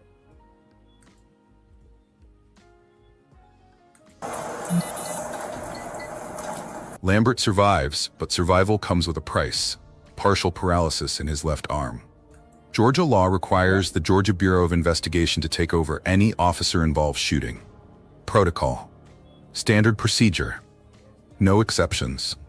Agent Sarah Mills arrives at the scene to lead the forensic team. Within hours, her team notices something. Oh, wow, man. That's amazing, man. Hey, we need to get together, man. I would love to interview you in regards to life over there. I kid you not, man. We need to get together. I'm going to drop my moderators. If you don't mind, do me a favor. Drop my email address in the comment section. And I would love for you to send me an email, brother. I would love to do an interview with you and just give us the history of Black people in Russia. I know it because I study it. That's one of my favorite things to study is all the success that you all have had and your forefathers have had in Russia. A lot of people don't know about the success of Black people in Russia. I do. And so that's why I said I would love to have you on the show in regards to that, bro. So shoot me an email. Thank you, moderators. The evidence doesn't align with the official story. Ballistics tells a clear narrative. 3 shell casings, 3 bullets. The pattern of fire reveals Lambert's position at each shot. Then came the decision that shocked even seasoned investigators. March 2024, 14 months after the shooting. MARTA finally terminates Cheryl Clark. The official reason, violation of department policy. When reporters ask which policy, officials refuse to specify. The details remain internal. Lambert's reality is different. He makes bond, $250,000. His legal fees exceed $30,000. His left arm will never fully function again. Wow. The pain is constant. His trial date is pending. He waits for his day in court. The man who was shot 3 times by a police officer now faces decades in prison for the encounter. Does the badge grant immunity? So this man's arm is never going to work again. His pain is constant. He's got to go to court for what took place. Because remember, on camera, they call him saying that if you don't let go of the gun, you're going to get shot by the gun. Remember, he said that on the camera. So now he's got to go to court for saying stuff like that while they were tussling. He's got to go to court because they're going to ask, why would a sane man who just got out of jail, if you say that she was the one that set you up and put you in jail, and she was the one that shot you the first time, why would you go down to the bottom of the police garage to be with the woman alone that shot you the first time and put you in prison? They could easily say you went down for revenge. So that's why he got to go back to court, even though she's been fired. Even though she's been fired after 15 years, decorated officer, he still got to go to court. And he had to pay on a 200. We're talking about a dude that was a dishwasher. Remember that? Only making $7.25 an hour. And he had to pay on a $250,000 bond. That's $25,000 out of somebody's pocket. Have you seen this in your community? In a recorded interview, Cleve Lambert sits in front of a camera and tells his story in his own words. This is how I went to prison the first time, because of her.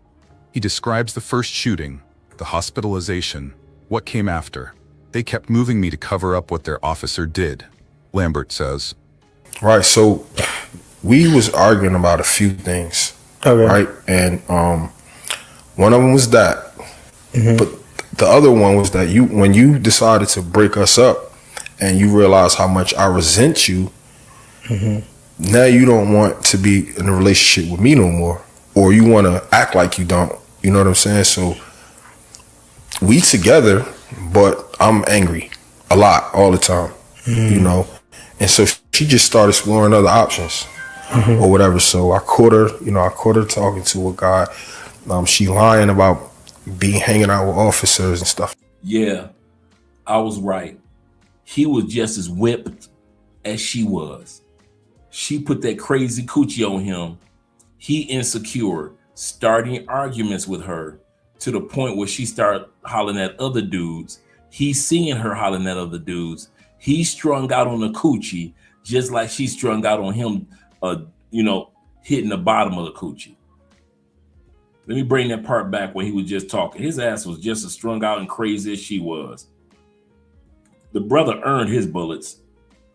The other one was that when you decided to break us up and you realize how much I resent you, now you don't want to be in a relationship with me no more, or you want to act like you don't. You know what I'm saying? So we together, but I'm angry a lot all the time, you know? And so she just started exploring other options or whatever. So I caught her talking to a guy. She lying about hanging out with officers and stuff like that, you know, and I'm catching her in lies. And, you know, I'm like, well, why you break me up in my relationship? Why did you ruin that? You know? And now, because you know how I feel about you for that, now you run into something else. You know, some people got to be attached to somebody all the time. You know, so you know, and that's one of the reasons that it lasted so long. One thing was that she came out of a 10-year marriage, whole family, you know, house. She threw away the house, the kids, the cat, the baseball bat, and the husband. This dude was hitting the bottom of her coochie. He was hitting the hellhole of her coochie, all the way to the depths. This dude is hitting the depths of her coochie. Like he was hitting past the Titanic, all the way down to the depths of her moisture. He one of them dudes that hit the bottom of the coochie. You know when you hit the bottom of the coochie and you just hold her legs and you just sit there? You don't even stroke. You just keep it deep in there. You ain't moving nowhere. You just deep in her. You want her to acknowledge. You look in her eyes. I want you to acknowledge I'm at the bottom of your coochie. He was down at the bottom with the man from Atlantis, Namor the Submariner, as well as Aquaman, all the way down in Atlantis of her coochie. Yeah, it's for all you old heads, the man from Atlantis. Come on now, for all you old heads from the 80s. He was down there with Patrick Duffy, the man from Atlantis. For all you old heads. He was down in the moisture of her moisture, Where most of us ain't got no business going. He was in parts of her where most of us ain't never seen. It could have been 50 dudes that ran through her, but not like him. I'm telling you, brothers, y'all gonna stop being the man from Atlantis and them coochies, boy. Y'all gonna quit hitting the depths of her love. She look at you in the eyes and start crying. And them criers, boy, woo. Them criers, when they cry, they hold you tight. He done lost his mind, man. He all deep, deep, deep. Let me go deep, deep, deep, deep, deep. He Blackstreet deep. Our relationship. Why did you ruin that? You know? And now, because you know how I feel about you for that, now you run into something else. You know, some people got to be attached to somebody all the time. You know, so you know, and that's one of the reasons that it lasted so long. One thing was that she came out of a 10-year marriage, whole family, you know, house, you know, husband, blended family. You know, they got family coming over to the divorce and that house being empty. So eventually she let friends move in and friends moved out, and then the lady died that was in the house, so the house is now empty. So she's wanting to spend more time with me, you know, so she's seeing us like a family, and I'm like, nah, this not that. My heart still hurt from that situation. That was only a couple of months ago. You know, so I guess, you know, naturally, people who are emotionally dependent, they want to find people who are safe places, or, you know, or who are reassuring. I mean, who doesn't? But some people are emotionally dependent. They gotta have people around. They gotta have somebody, you know, a person. You know, some people have never been. I don't think she's ever been single since high school. You know, she go from relationship to relationship until she got married. So anyway, leading up to that. Pause. If a woman was telling this story, we'd be like, I like to hear what the man got to say. Because he constantly talking about what she did, what she gave up, what she did, what she did. Negro, we're literally looking at what you did. He ain't taking, you talk about taking no accountability. Let's be real, fellas. We talk about how women don't take accountability. This brother here, and like I said, we got another set of videos that we're about to watch for men's mental health and when it comes to men traveling for peace. This video is laying a foundation for us of why we travel for peace. This brother ain't taking no accountability. None.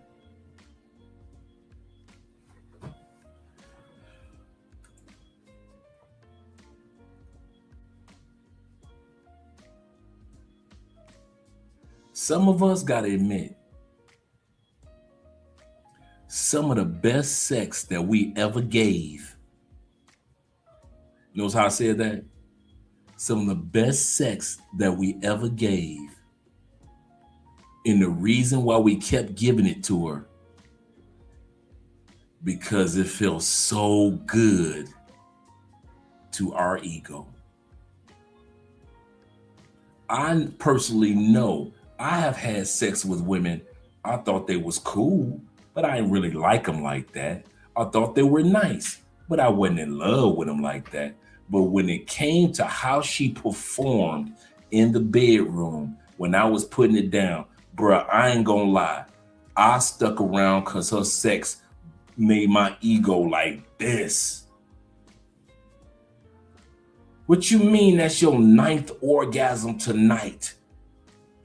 Man, I'm on top of the bed like a silverback gorilla. I'm just chest all out. I'm just walking around like a silverback, just all chest all out, just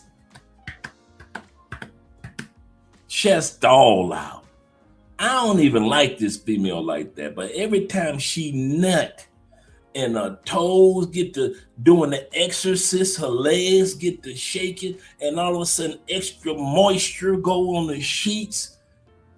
I don't like her like that, but I keep hitting it because my ego feel so good every time I hit it. I don't really want to take her to no movies, even though she a cutie. I'm really not trying to take her out to dinner. She not to take her out to dinner type. But dude, it's chicks out of here for 3-4 months. One I was hitting for 3 years. I knew I wasn't in love, but it made her orgasms.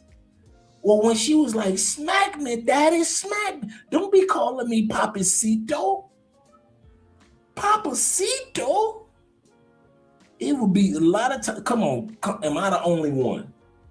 Am I the only? Come on, fellas. Don't let me be the only one that know what it's like to smash a chick. It ain't even about if a coochie good or not. It's the fact that I'm delivering such godlike intimacy to this woman. My ex-husband ain't never did that. He ain't never did nothing like that. Never. Oh my God, never. You ever hit it from the back and the female looked back at you like you a total stranger? Like she ain't never met you in her life. You be hitting it so good, she just looked back like.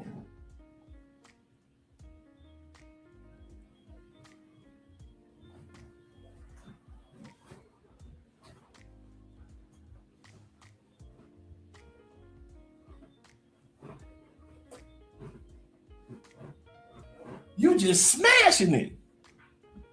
Your ego be like, your head blow up like Snoopy for the Thanksgiving Day Macy parade. Your head just floating through the bedroom.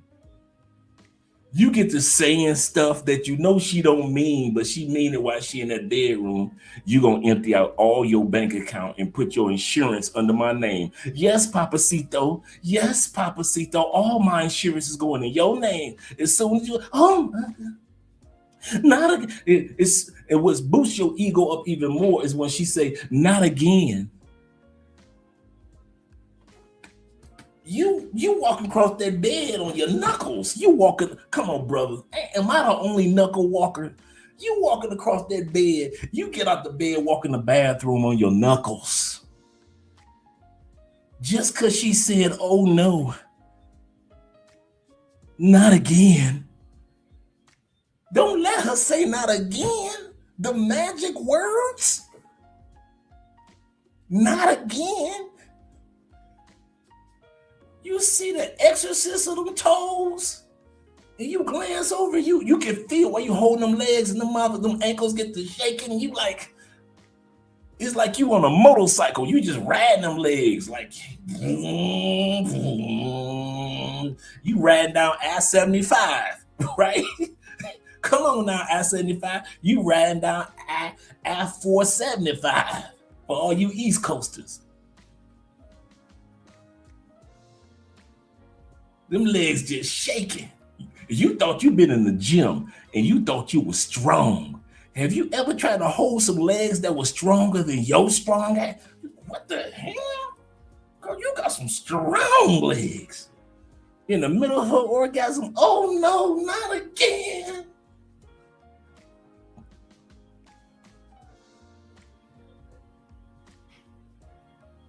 You walk in that bathroom, straight knuckles. You done walked in that shower and looked back at her like, get your ass in this shower. Right? That's what he did. That's what he did.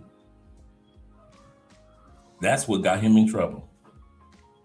Walking on his damn knuckles. Y'all keep on being in the States, think y'all can walk on y'all knuckles with them females, man. Beat on your chest, walk on them knuckles. You think you crawl up in them females, man. And they got them damn poltergeist toes when they get ready to orgasm. For real, YouTuber? I mean, your rent is due? Seriously.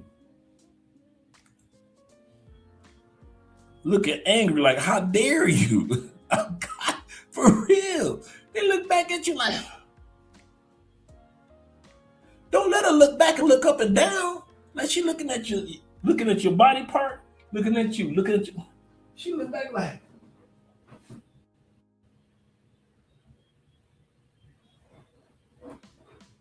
Papacito. You know I ain't lying. Y'all know I ain't lying. Y'all know I ain't lying. That's why y'all laughing. That's why all y'all asses is laughing right now. Guilty. Y'all my co-conspirators tonight.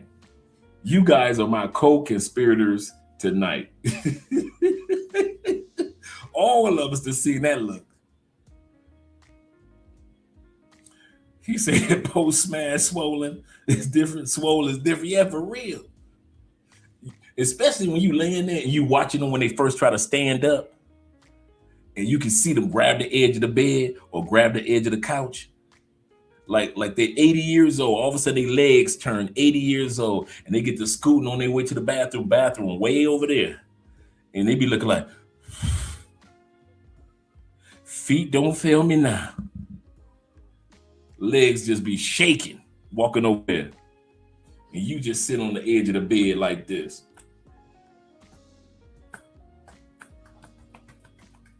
Your ass. Your ass. You ain't nothing but trouble. Shout out to my brother Southern Vegan in the building. You ain't nothing but trouble. You ain't nothing but trouble. And you don't care because when she lied about her ex-husband, you don't care. He ain't made me come in 5 years. We were married 17 years. The last 5 years, I ain't, oh my God. You girl, whatever's gonna make you feel good, lie to yourself. You ain't got to lie to me to kick it, Craig. He said, Andre, especially when they look you dead in the eyes and say, why do you keep doing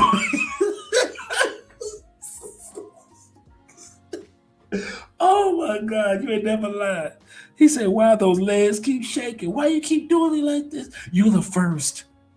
I ain't never had nobody do me like this. I ain't never had nobody do me, not like this. I ain't never had nobody do me like this. Not like this. Not like that. You ever had a female suck it out of thank you? You ever had a thank you blowjob?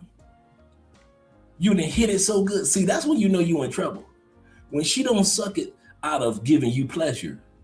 You know, when she the first go around, she's sucking it to give you pleasure, to make sure that you strong. She giving you, but after you done beat the coochie up, she suck it as if she was saying, thank you. Oh, thank you. Thank you. Thank you. Thank you. Thank you. You done had somebody suck it, saying, that's her way of saying thank you? You're looking at her like, damn. Is that how you say thank you? You are gracious. You are gracious.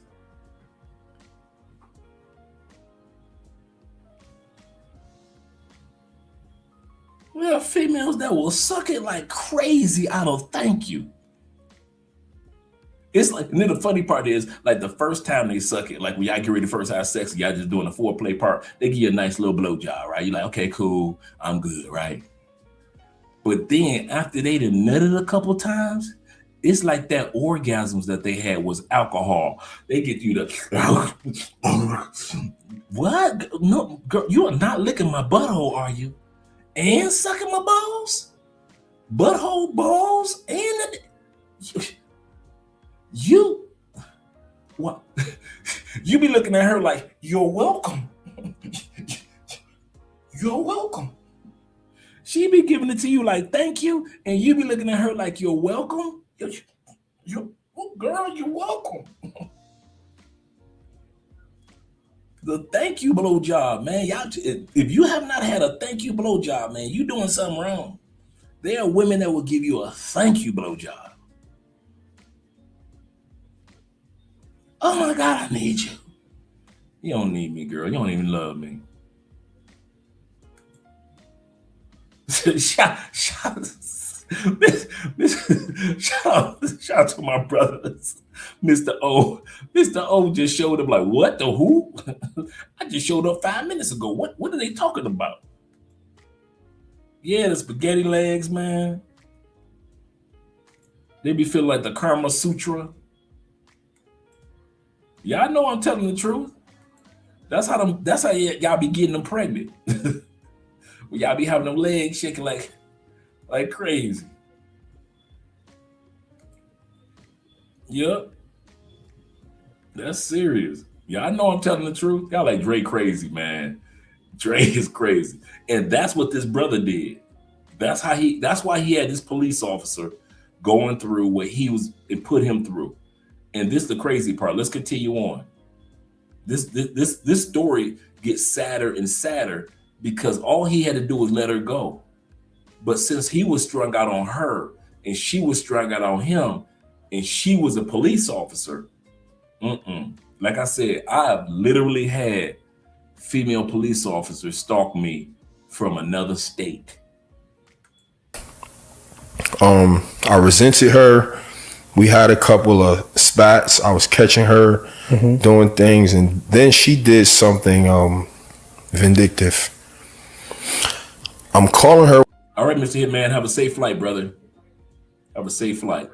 One day, and I'm waiting in my car. She had put a gun in my car. So I'm calling her, and I'm telling her, yo, I just left work or whatever. I'm sitting at the gas station, and she telling me she not home. She went to work. All of a sudden, cops pull up. I get locked up with the gun in my car. That's hers. She come to court the next day. She tell the judge it was her gun. She put it in the car. She even asked for the gun back. But they didn't let her. They let me out of jail. So we was arguing So she put a gun in his car at one point in time. This is crazy. About that. And I had a car issue and I needed to get a battery So I parked my car near her house. We had an argument that day because she lied about where she spent the night. Like I said, he was just as insecure as she was. He did. I ain't gonna lie to you. I ain't gonna say any man deserved to get shot, but he kept putting himself in a situation where he got shot 3 times, 2 times on the video we just saw, and a year and a half prior to, she had shot him the first time and got him incarcerated after shooting him. And he went back to the coochie. Crazy. So when I came to her house, parked my car, switched cars, she called the sheriff department and said it was a car that's abandoned and they towed my car.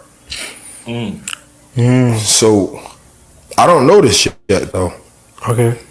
So I tell her, hey, look, let's talk about, we going back and forth.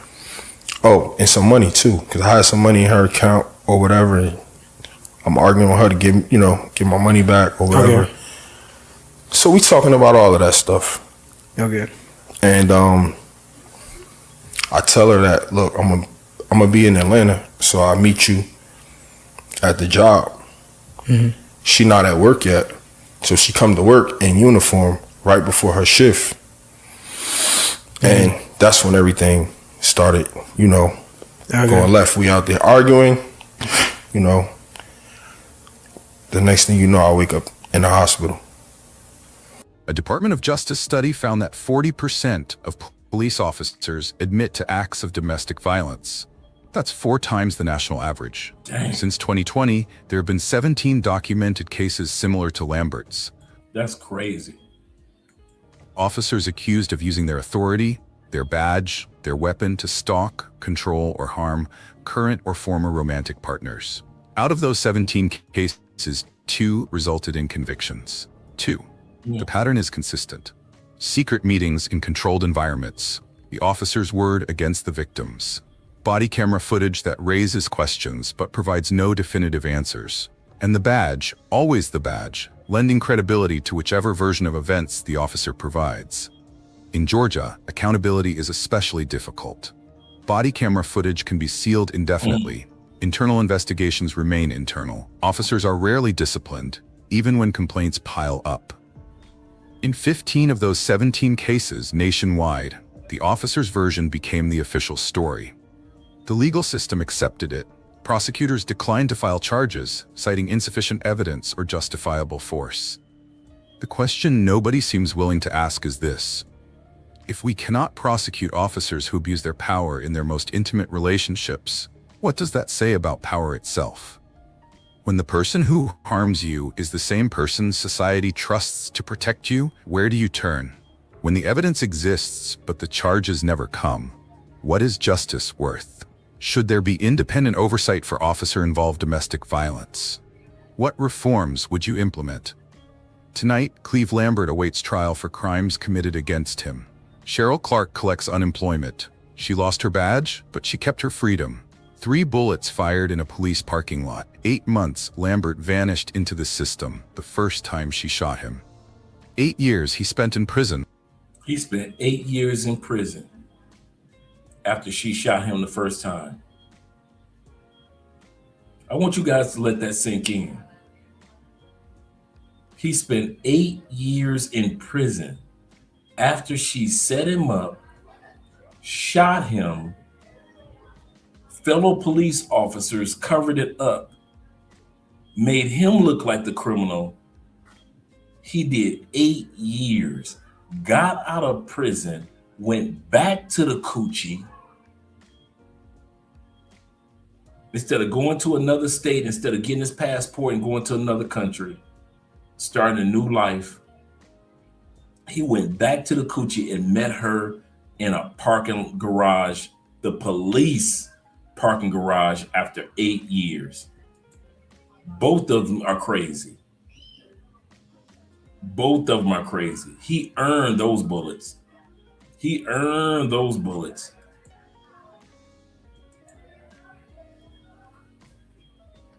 for a crime she committed against him. The security footage exists. Timestamp 9:15 p.m., January 30th, 2023. A man steps out of his car, hands empty. A uniformed officer opens fire. 2 bullets strike him in the back as he runs. The body camera was rolling. The evidence is there, captured in real time. But when the person holding the gun also holds the authority to define justice, who decides what truth means? When the shield that's supposed to protect us becomes the weapon used against us, what happens to accountability? Lambert survived. But survival isn't the same as justice. Drop a comment if you've experienced abuse of power. Share this story if you believe accountability matters. Hit subscribe if you want more untold truths. We're going to stop right there with that particular video because we've got another one that we're going to showcase tonight. But yeah, and the reason why I showed this video, guys, is to let you gentlemen know, and many of you ladies that are out there that may be watching afterwards, to let you know that in the States, it's not like it used to be. It's not like the 90s where we knew the crazy couples. Be like, man, you know, they always fighting each other. We're always in jail, man. We knew the crazy couples. Now with so many of them, men and women, you don't know who is who. That's disturbing your peace. The cost of living in the United States is disturbing your peace. Dealing with child support and dealing with 1 minute you got a job, next minute you laid off. That's disturbing your peace. And that's why on this episode, we're talking about don't leave any PTO on the table. For those that weren't here earlier, 92 million hours of PTO is left on the table every year by Americans. 92 million hours of PTO is left on the table when you could have bought a ticket to another country or anywhere and just got your peace, your mental peace back on track. This dude the brother never gave himself a time of peace. So it was easy for him to be lured back into the situation. And then he ended up getting shot twice. Remember, he got shot 1 time before, did 8 years in prison, got out, met her in the parking garage, got shot 2 more times.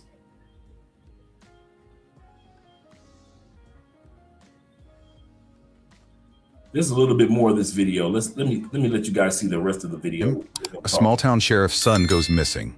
The search party finds something impossible, and the father's body cam footage reveals why some crimes never make the news. Not even a block away. But she didn't follow through you though. She just like I don't know. I seen the videos, but it's not something I could recollect from my memory. Okay, so you crashed not far away. Like I'm guessing she didn't follow through to proceed and go towards you. So no, she did. So she did to go towards the car. Yeah, she actually ran to the car, started opening doors, try to help you out. I don't know. So she ripped the person ripped the knobs off the door, trying to get the doors open. Okay. So when you woke up, you was in the hospital. So when you woke up, you were in the hospital. What was the next thing that happened? Did you remember? I woke up and I couldn't feel this arm, and it was probably like twice this size. And they was asking me to move my fingers. I was saying I can't. I felt my hand just dying, just withering away. And they're like, look, we're going to have to cut your arm off. They said, we know you've been in surgery all night. They said, but the only way to save this arm is for you to go right back in surgery right now. So I nodded. I went back in surgery. But that time, I guess with all the trauma on my body, I didn't wake up for the next 5 days. And the stories that they say, people say when they have near-death experiences, when they talk to God and you have you have one of them experiences. I had one of those. Yeah, I was just about to ask you that throughout that time, I'm sure you probably don't remember nothing. You could feel like you were sleeping the whole time. Nah, I wasn't asleep. I was alive. I was conscious. I just wasn't here. I wasn't in this universe. You know what I'm saying? You know, it's a little personal, deep experience that I had. You know, sometimes when it's not for you, you know, you got God kind of give you a nudge. You know, the entire time. And actually, they have a something called the Glasgow scale. It's a scale that I think like between 1 and 15 determine how much life you have. 1 is dead, 15 is alive like you and me. I was at 3. So they told my sister like, yo, he gonna be dead by the end of the day. You could get the body or whatever. So my sister drove out here with the FBI and she met up with the GBI. And I heard her because what happened was they changed my name so many times to keep anybody from finding me. Y'all hear that? The police didn't even use his real name when they brought him in because they were going to do the same cover up that they did years before when he got shot by her the first time. So when he got shot by her the first time, they flipped the books and the information and they made him guilty and he ended up doing 8 years. They had planned on doing that again. So they had changed, he's going to say that they had changed his name to hide him, not only from family, but also from the media. Every time somebody get close to finding out who I am, they change the name again. So my sister and my ex-girlfriend at the time, they running through the hospital looking in all the rooms. Finally, they find who the alias they had me under, which was a guy named Jason Boone. Why would they keep changing your name? They didn't want nobody to find my body. They wouldn't want the media there. You know, it was still under investigation by the GBI. So, they was trying to really cover it up. Bottom line, they was trying to cover it up. You know, if I would have died, nobody would have got details. Nobody would have probably saw the body camera or anything like that. I mean, my family was fighting for it, but they was trying to cover it up. Bottom line, you know, they even had Marta guarding me at the time. And finally, my lawyer stepped in like, yo. Wait a minute. They had the woman that shot him at one point in time guarding him in the hospital. This is the same one that said her arm wasn't working. This is the same one that set him up and got him 8 years after shooting him the first time. This is the same woman that lured him down into the police parking garage. And this is the same woman that the police trusted as the police were kept changing his name to hide his identity just in case he died. This is the same woman that they had standing guard.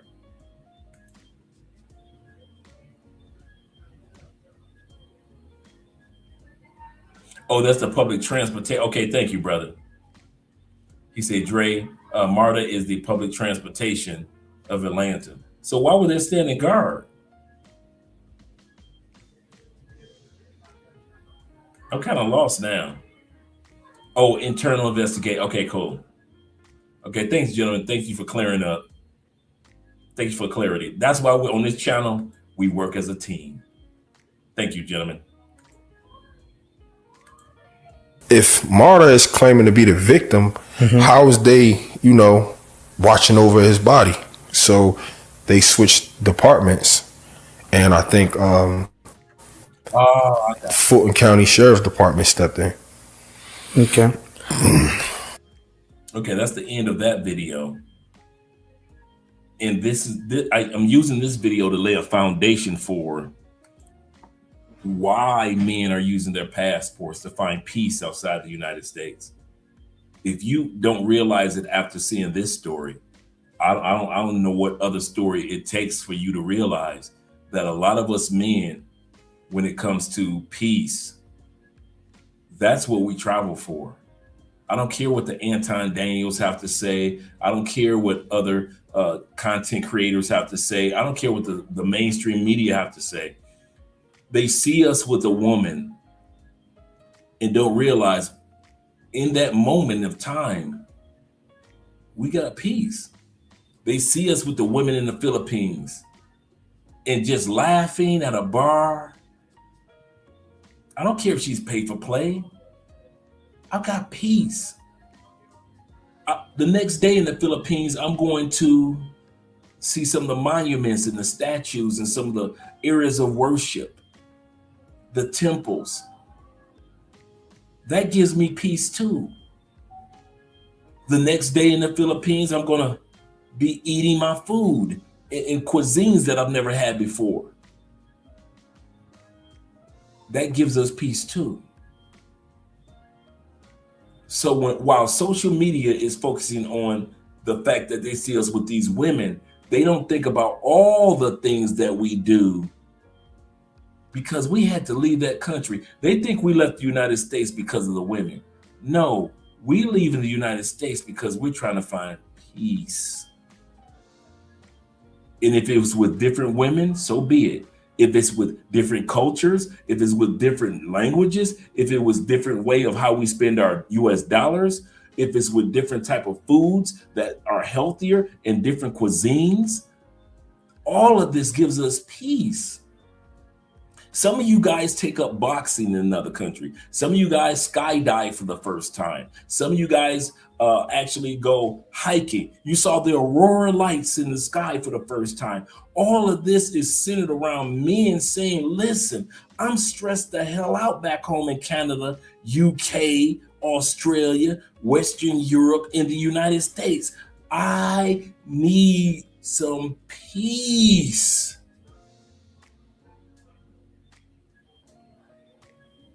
They don't get it. And they'll never talk about that for men. With women, go get your peace, girl. With men, they don't think we need peace because we don't talk about it as much as women. Just because we as men, we sit silently and we're analytical and we analyze the situation, doesn't mean that we don't need as much peace as women do. We can't share. Come on, guys, let's be real. I wish you would dare to share your secrets with your woman. And I mean your deepest secrets, your deepest fears about what if this business fails?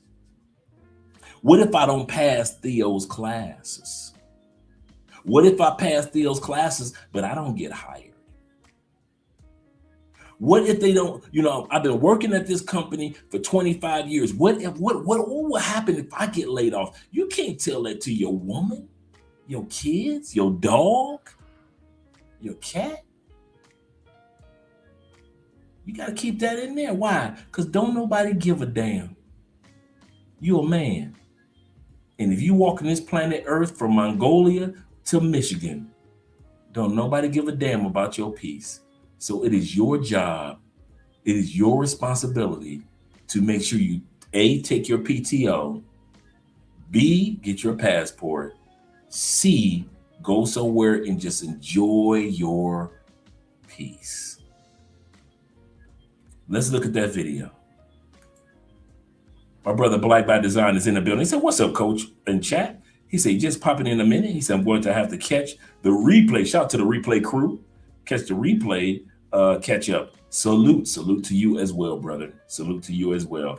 And Black by Design says this, shout out to you, brother. Glad that you guys are here. Make sure I got everybody tonight. Shout out to Dapper also earlier. He said this, he said the most that I've heard from Ringo TV in years. I don't even know who Ringo TV is, so let me not even feed into it. So Dapper says this. He said, this is the most that I've heard. Oh, I just read that one, my bad. T-Mac says this. He said, the broke ninjas hate up, not down. That's true. I heard Steve Harvey say that too. Steve Harvey said, I've never seen a man hate down. He said they always hate up. He said, if you ever was, and I remember that. I was driving to work one day and he was on his morning show. He said, haters hate up. He said, haters don't hate. You'll never have a hater that hates down. He said, haters hate up. He said, so whenever you got a hater, realize usually your hater is beneath you. Absolutely correct. And we'll go right here. Official Kobe said that. He said he met up with a chick who shot him before. Yeah, he shot him before and got him 8 years of prison for that. Just imagine being in prison for 8 years. I did 10. So I can understand. He did 8 for something he didn't do. Got out, went right back to the chick. You know how good that coochie gotta be. Do you know how good her booty hole gotta be? You know how good it is when she's sucking it from the back, when you bent over and she pulling it from the back. You know how wet and nasty she gotta be for you to go back to that coochie after 8 years in prison. And the last place that your black tail need to be is in the parking lot of a police station. And you missed that no matter how much evil she did. Every time you looked at that first bullet wound that she put in you, and you look at them prison cells closed for 8 years, you missed that coochie. You know how good that crazy coochie got to be, you nasty mother. You know how fat that gotta be and them thick, them thighs gotta be.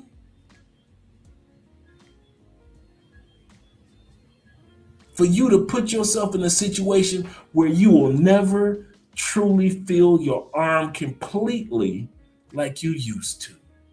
8 years in prison wasn't enough. The first bullet in your body wasn't enough. Now you got to go back to court and your arm don't work like it used to. All for some coochie. Woo! We talk about how he was hitting the bottom of that coochie and had her going crazy.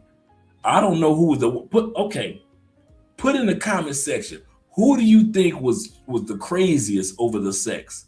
Was he crazier or was she crazier? I ain't gonna even say nothing. I want to hear what you guys got to say. Put in the comment section, was he crazier? Just put he. Or was she crazier?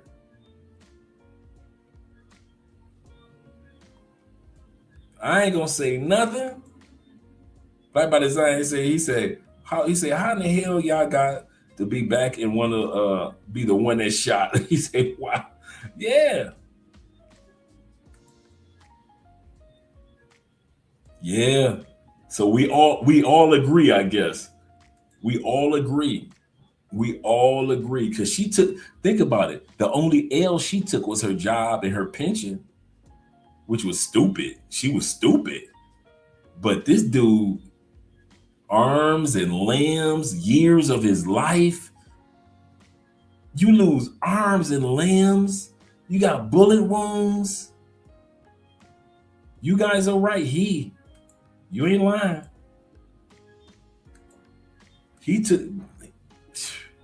She put that thing on him. And he went back after 8 years in prison after she shot him. Oh, that is dastardly. That's some hella coochie, dog. Dumb ninja. Yep. Remember, he's a grown man. He was only making $7. See, some brothers kind of like, I don't know, it might be a little slow. The brother was only making, think about it, he a grown man only making $7.25 washing dishes.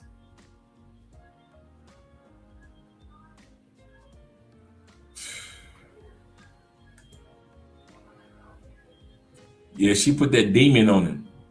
She put that demon coochie on him, bruh. Yes, she did.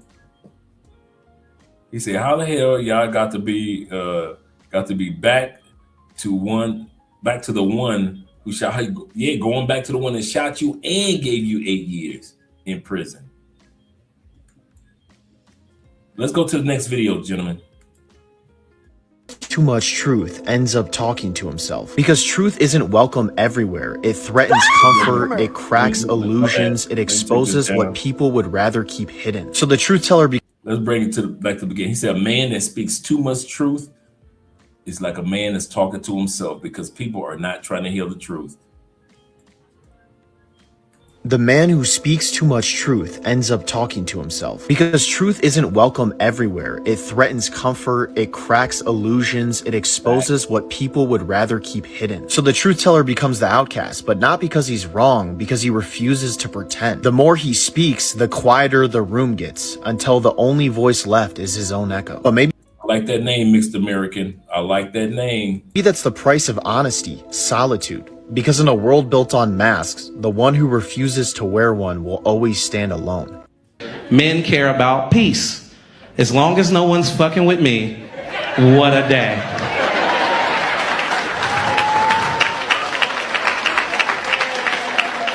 To the ladies in the room who don't understand this, peace comes from nothing, all right? It comes from nothing. Think about a time you asked your man what he did that day. And if the answer was nothing, think about how happy that nigga was to tell you that it was nothing. That's how we operate, all right? Nothing is a great thing, but fellas, do not expect your woman to understand peace. Just like you don't understand her quitting $1 million an hour job, she will never understand peace. Because to them, peace looks like happiness. And they don't like happiness when they're not around. She's not going to preserve your peace. And I know there's some women in here like, no, I'll preserve my man's peace. And you're a fucking liar. Because think about a time your man was in the room by himself, staring off into the distance, smiling. And you walk past the room. Did you look at him and go, he looks happy. I'm gonna leave him by himself. He looks happy. Or did you go, the fuck is he smiling about? It better be me. It better be fucking me. You know what I love about living in South America? You can have your peace. And for the most part, your woman ain't trying to interrupt it. Now notice I said for the most part. I've never been in a location just minding my business. And Andrea and I'll be laughing at something that you guys have posted on a cell phone or I saw on TikTok. And Andrea coming like, what is he laughing at on his phone? Is he talking to a bitch? I've never gone through that. And it feels so good. So these jokes, these are American jokes.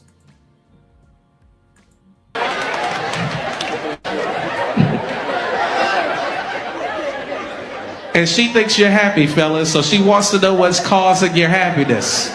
But she don't know it's peace. Nothing comes with peace. So she comes and asks you, what you thinking about? And you think it's a good idea to tell her the truth. And you look her in the face and go, nothing. And that's when the fight starts, because they don't get it. Tell me what man goes months and years without sex until they find. Shout out to one of our sponsors of the evening, Black by Design is back. I thought you were gone, man. Black by Design said this. He said I had an expat put a 9 to my wow. Come on, here we go. Wait a minute, let's go this way. He said I've had an expat put a 9 to my head because I didn't want her anymore. Oh, an ex. I said expat, subconscious. I had an ex put a 9 to my head because before we get to the rest of it, I told you I had a female police stalker from Baltimore. Remember I told y'all the story of the female that I was kicking it with? I was kicking it. She was an editor for CNN News. Bad sister. I gotta give it to her. She was black and Irish, the greenish eyes. She was double, triple D's. I mean, she was triple, double D's. I ain't never heard nothing like that. Her breasts were so big and so, dude, to hold her breasts, they were so heavy. I used to tell her, I said, why don't you get a reduction? Because she was petite.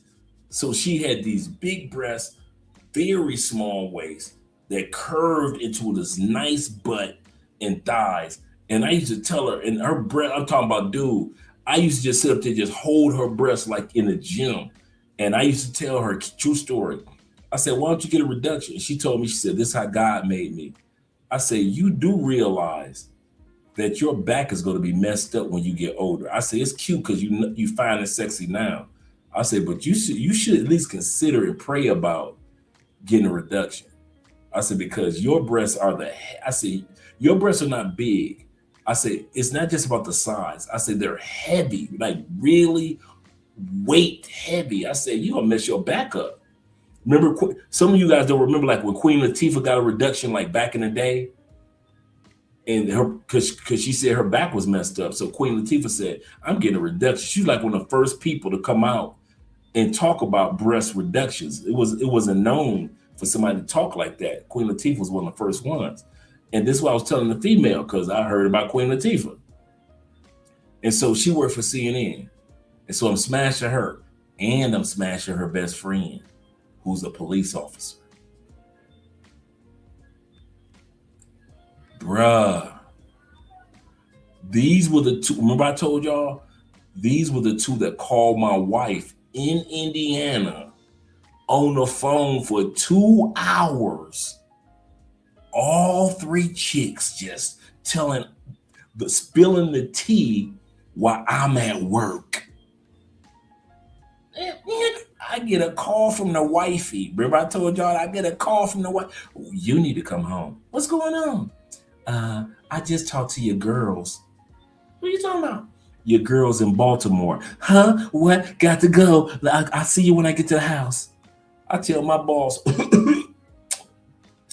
got to go to the house, boss. Kid you not. So I know how them female stalkers are, man. I've had females that stalk me, man, tear up cars. I've had female stalkers, man. I had one female, I had to get 2 restraining orders on, man. I understand, man, about them exes, man. I understand about them exes. And one told me this. She said, I had never. Years later, I said, why? I saw her like in a library somewhere. And I said, why? I just so happened to be in the same library. She said, I had never had a good man. She said, you were the first good man I ever had. And she said, you want the truth?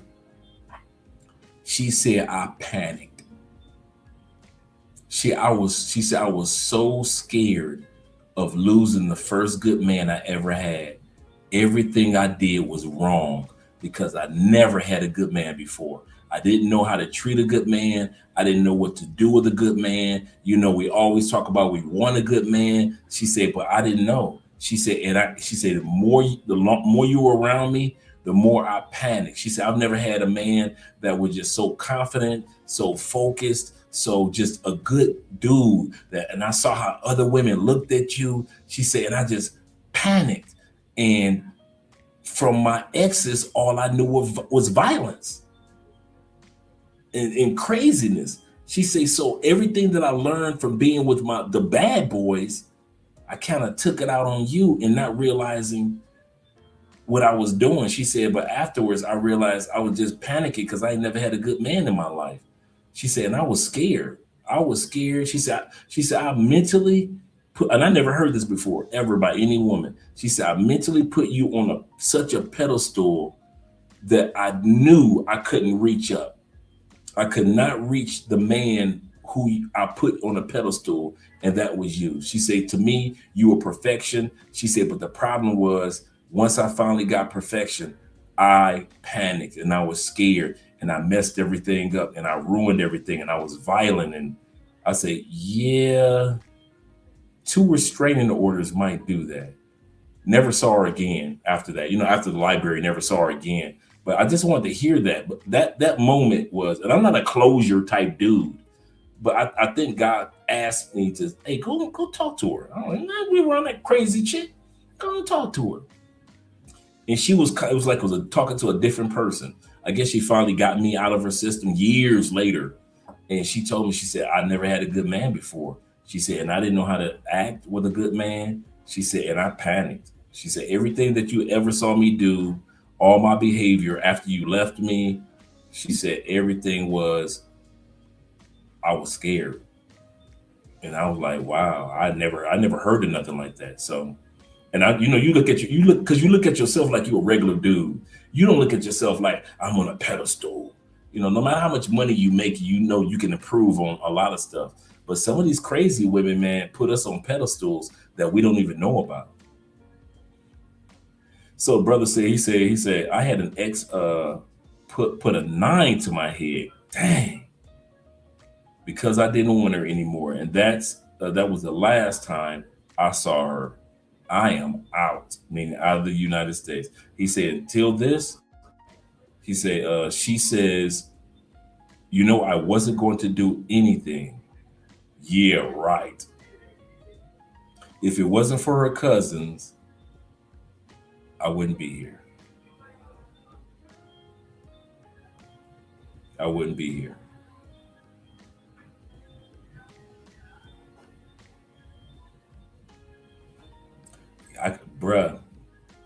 I can pretend like I can't relate, but I can relate.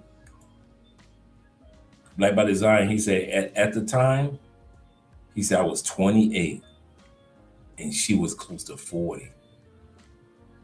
That's very common among older women because you guys give them that last burst of youth. You're the last burst of being with a younger man and reminded them how it was to be young that they have. You're the last of the last for many of them. You younger dudes that like to play around with older women, many of you are the last of the last for them. And you don't realize it. Us older dudes realize, man, I ain't gonna deal with her crazy ass. But you younger brothers, you don't know, and they get you and they swear. He's the reason why I feel young as a woman. And when you leave them, that they realize that they have to acknowledge what stage of life that they're actually in, menopause or post-menopause. Yeah, man, it's crazy. It's crazy.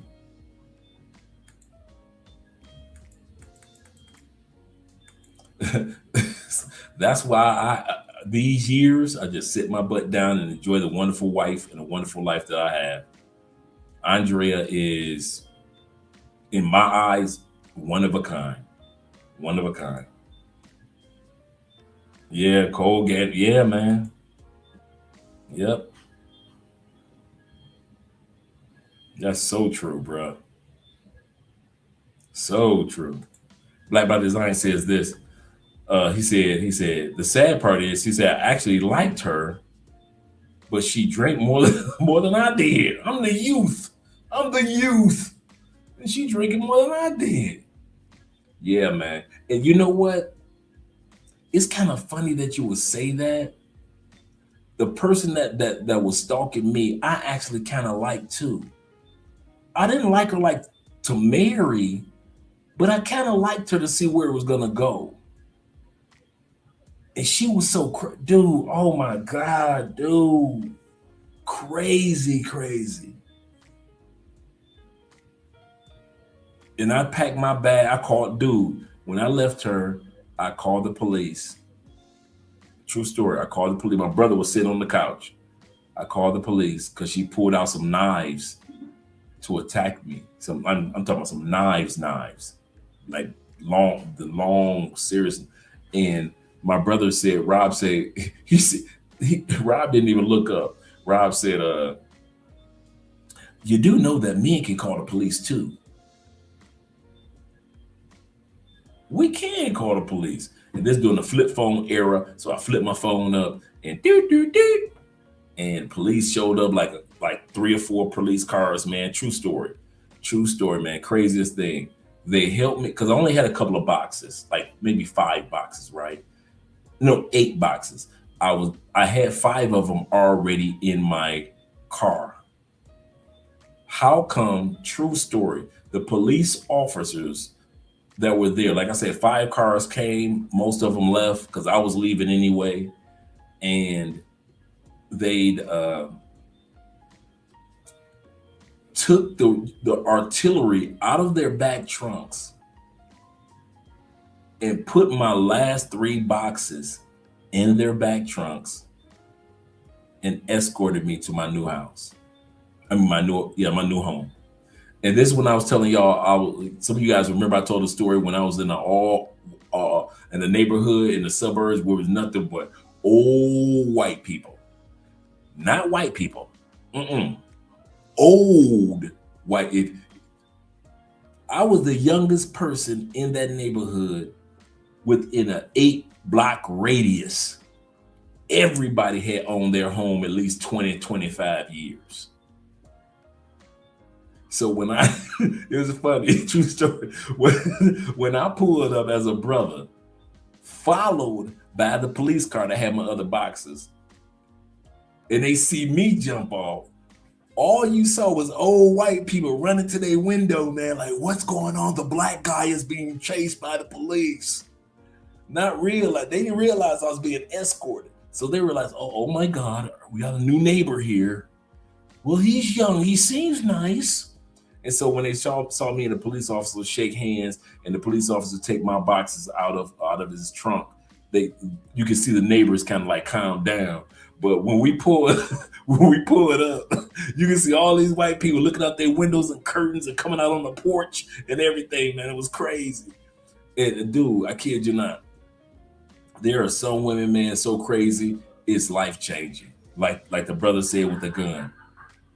So crazy, it is life-changing, brother. So shout out to you, man. I'm glad that everything worked itself out. He said, do they say that Crazy Cat is the best cat? I don't want to know no more. I don't want to know no more, man. I don't want Andrea to be crazy at all. I want Andrea to be Andrea. No, I don't need no craziness at all. I'm good, man. I am so good, man. I got a great woman. Seriously, man. Seriously, I don't need none of that mess. Men are traveling the world finally to get peace. Yes, let's get back to the video. You are absolutely correct, Faulty. To get peace. And because I remember your story from yesterday when we were on Richie Max, when you told about the fact that during your divorce and your separation, Faulty said that, if you don't mind me telling, Faulty said he lost like over $100,000 during the separation with his woman. And people wonder why we get passports to go find peace. Just think you lost $100,000 that you worked so hard for. Over $100,000. So shout out to Faulty, man. I understand definitely, brother. Yep. They do say that the crazy cat, it is good. But the headaches that you go through when you ain't in the bedroom, it ain't worth it, bro. It ain't even worth it.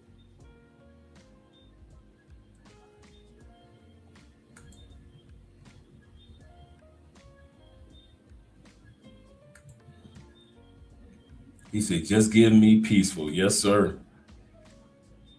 He said, the thought that you were invading their peace. Yeah, I know, right? That's a good way of putting it. Yeah. Them old people was like, what the hell? Irma, come to the porch. There's a black guy coming out with police.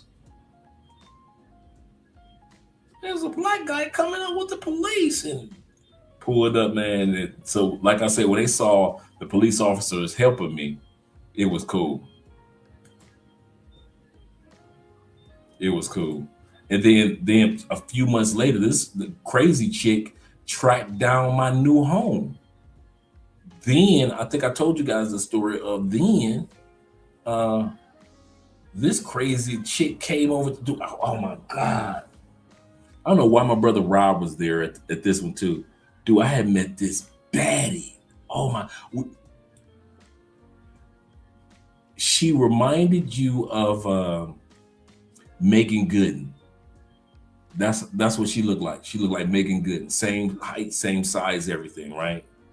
She was one of them chicks, how I got her, because nobody else talked to her. Most dudes looked at her like, God damn, she fine. But nobody would talk to her. And so I talked to her and we hit it off. So she's over my house, right? I'm about to smash. How come Crazy knock on the door of my place? I don't even know Crazy knows my address to my new home. It took her months to follow me from my job to find out where my new home was. I'll say this again. Crazy knew where I worked, sat in a parking lot, followed me to my house to find out where I lived, knocked on my door. I remember it was a Sunday. Rob is sitting there and he just, I had introduced him to the Megan Gooden chick. And I know I'm about to beat Megan Gooden back in.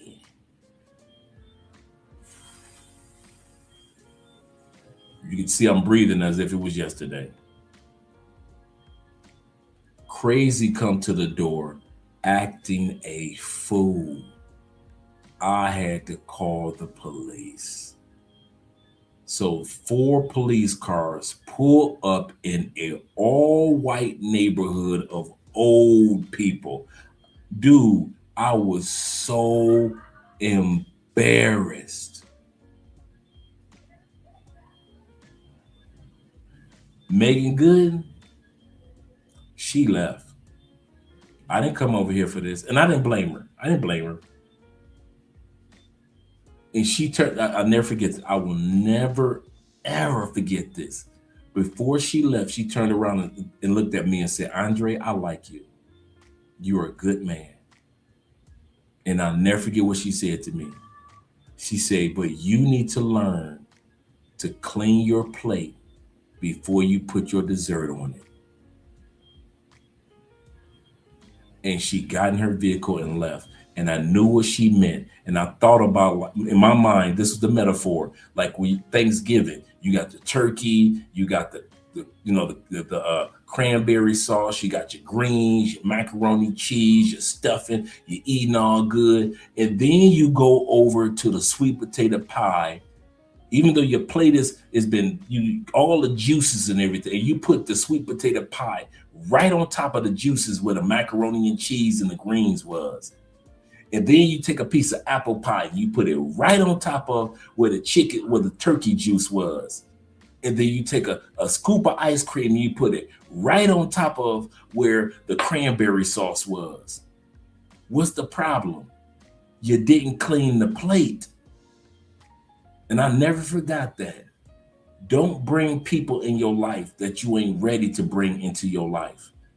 That's why with Andrea, I didn't have a bunch of women all around. I made sure with Andrea, my plate was clean. I never forgot when she told me that. She said, Andrea, I like you. You're a good man. She said, but you're going to have to learn to clean your plate before you put your dessert on it. And I was like, I got you. I got you. Shout out to Tyler being in the building, or Tyler being in the building.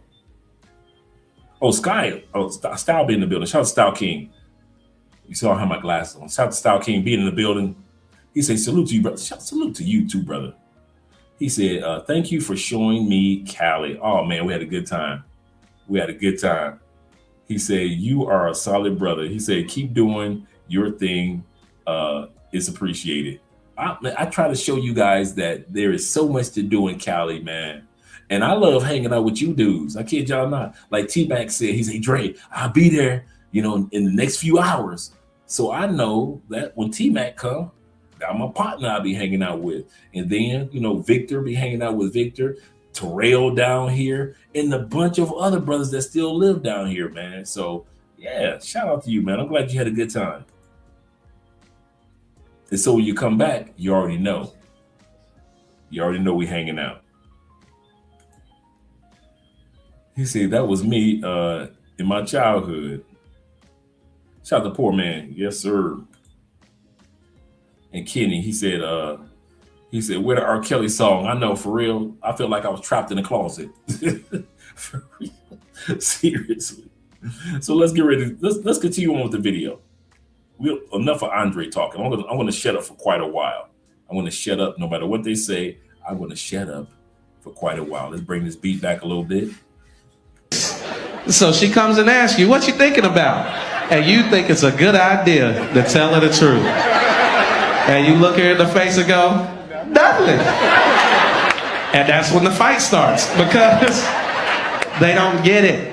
Tell me what man goes months and years without sex until they find the right person. Every man. Stop the lies! 95% plus of men on this planet. On the planet. Have that exact experience. I'm just telling you the truth.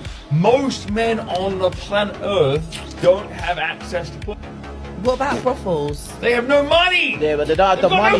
Cost of living, you know. Cost of living. We're not in like some third world country where you can do it for like £10 or £5, bro. Like even then, they can't afford it. I'm not dreaming. And all this about is men taking advantage of travel for our peace. I'm living in my dream.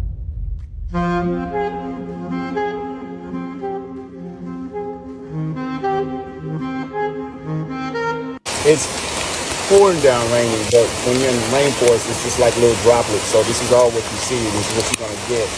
But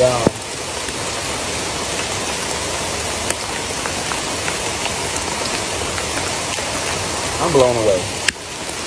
I am truly blown away. I am blown away. And this brother came to South America, and he got with a tribe down there that has been showing him around the rainforest. There are a lot, for those that don't realize, there are a lot of Amazon jungle tours. So if you want to come to Colombia, whether it be by way of Brazil or by way of Colombia or Ecuador, there are a lot. It will amaze you how many tours that are down here for those that want to do too. And I know a couple brothers that have already done it.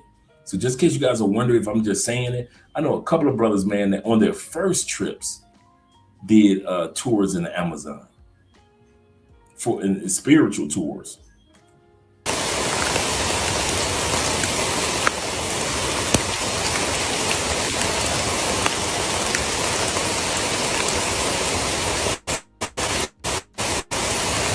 Gotta get that. Got you, Black by Design.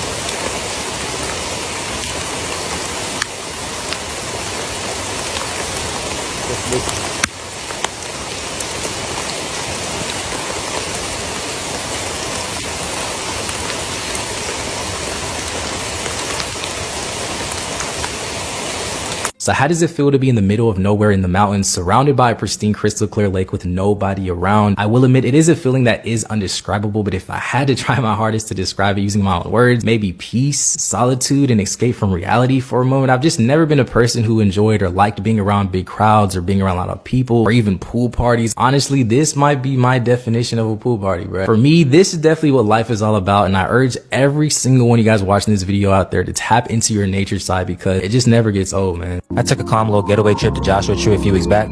Let's talk about it. Have y'all ever felt like you just needed to disconnect from the world for a little bit and just unplug, get away from the noise, get away from the people, the routine, just get away? That's exactly what this trip was for.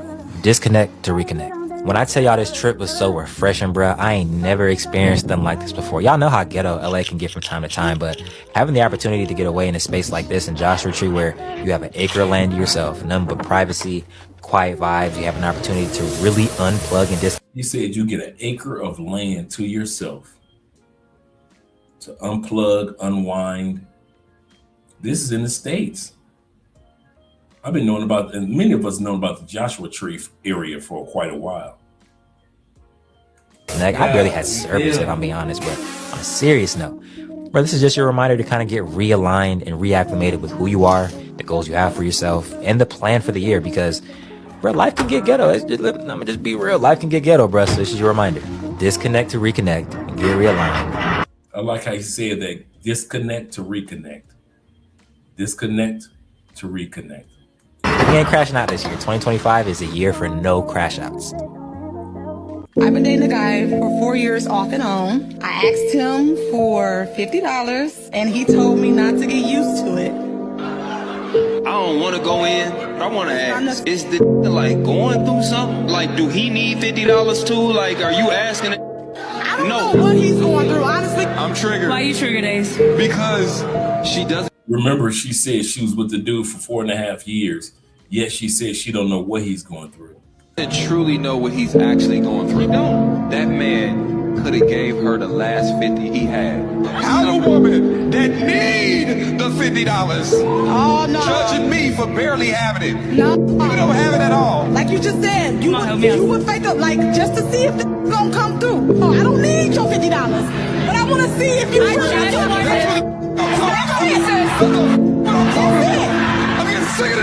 I got a problem with you trying to justify playing with it. I'm not playing. I'm yes, trying to no, stop sweetheart. You didn't need from him. And then you said you didn't know or care about his financial situation. You don't give a... Okay, mama, you playing with him. If you want to see if it will do for you, put him in position to do for you. Who give a about you usually want to make other people's lives easier, more pleasant, more joyful. So if the hadn't put no bread on you yet and got 4 years out of you, you didn't warrant that from the jump. Okay. Don't pick year 4 to start playing in this face. Did you? He said, don't wait till year 4 to be playing in this brother's face. 100%. These women will try to test you just to test you. She knew what type of situation he was in or not in after 4 years. And to be playing these little mind games that she learned from her sisters, this is why guys travel for peace, man. This is why guys travel for peace. You ain't got to deal with these little childish mind games. I'll hear him when he said that men don't complain about how badly they are being treated. But women, we are like an exposed nerve. So toxic, so mean, so controlling. You all have heard it when a man is just being a man. When a man is just being straightforward. When a man is just getting to the point. So what does that mean, ladies? If you make sure you guys subscribe to Maggie, the substitute teacher. She blew up and got her 100,000 subscribers. I think she's at 50,000 subscribers. Lead attorney has helped her over the years, man. She's actually one of the few people that's in his course when it comes to how to blow up as a YouTuber. And her cooking skills is banana. She's married, happily married to her husband. She teaches women how to be feminine, how to be wives. Maggie, the substitute teacher. Make sure you can subscribe to her channel, whether it be on Instagram, whether it be on YouTube, TikTok. I promise you, she is pro male when it comes to how these women behave and act. She does not like it at all. have a man and he opens his mouth to say, you know what, I didn't like that. It took him a long time to even get to that point. So if you have a man who is telling you, I didn't like that, you would be very wise to listen to him the first time, because the fact that you're hearing it for the first time, he suffered through it for a long time and contemplated even saying anything for a longer time. Why? Ask me how. I just want to take one step back to this idea that men can't take what they dish out.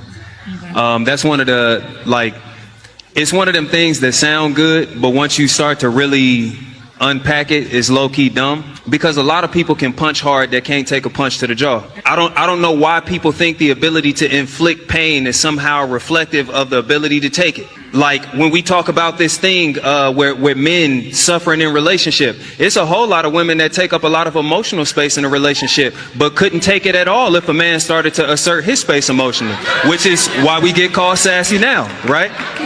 Men are attempting to hold emotional space in relationship, and because we do it, we sassy. But you can punch hard emotionally, but you can't take it. So this whole men can't take what they dish, bro. Maggie, the substitute teacher.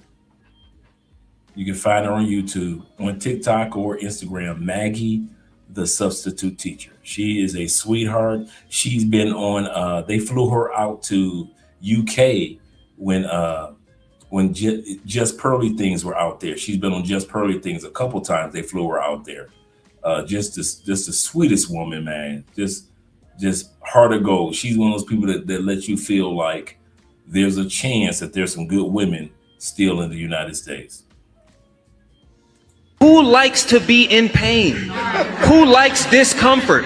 It's one of them things that sound good because the women who've been affected can collectively come together and point they. You left me at my darkest hours. That's a problem for me. You didn't even have a conversation with me. You didn't sit me down and be like, yo, if you don't get your shit together, I'm leaving you. When you say he wasn't talking to you, you probably wasn't listening because you're too busy running your mouth. A lot of women don't realize, men be telling you for so long. Women always say, what's wrong with you? And then when we say it back, all y'all hear is womp, womp, womp, womp, womp. Y'all don't really hear us. That's why y'all don't help us with our problems. That's why it's hard for us to express what we're going through, because I'll say, hey, yo, today was a bad day and I was so long at work. Oh, that's good, baby. It's just on to your problems. If you don't listen because you have a financial option from the government not to allow that man. Government that be losing me. But he's saying on both ends. It led from the government to that. You got your own money. You have to. What I'm saying is this is why I say how I say it, right? Mm-hmm. I'm giving you the context. Section 8 was a real thing. It was, if you want to take care of this kid, that black man can't be in your home. You're gonna get this check, but he can't be here. Because if you had hold on. they wouldn't give it to you. But the government didn't require the white farmer wife to remove her husband, and she got subsidy from the government. So the white man was allowed to stay in the home when the white farmer wife got government assistance, but the black man had to leave the home when the black woman got assistance. Put them all together. Preach. Let that man cook. Now, fast forward to today, okay? We deal with all types of discrimination as black men in terms of getting apartments, getting cars, getting loans, getting things in our name. It's way harder for a masculine, heterosexual black man to scale the corporate ladder than it is for a homosexual black man. That's true. To scale. And this is by design. So when we understand the strategy of the colonizer, the strategy of the oppressor, then we can defend against it, right? I'm not here to pass judgment on a black woman. However, I'm aware how she is utilized in this race war. I'm not here to pass judgment on a black man. I'm aware of his lack of awareness and his lack of receiving provision from God is why he's in that position. So I'm here to give the information to change the positions, and it's by choice whether you receive it or not. I think that's the key takeaway here, okay? Not necessarily. Yeah, I like this brother, man. Ever since he got out of jail. What a day. It's a whole lot of women that take up a lot of emotional stuff. By choice whether you receive it or not. I think that's the key take.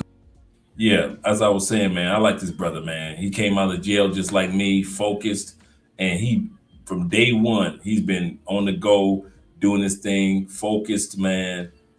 This is one of them brothers, man, from prison that I said he's among the 15 percenters, that the 15% of us that ain't go back.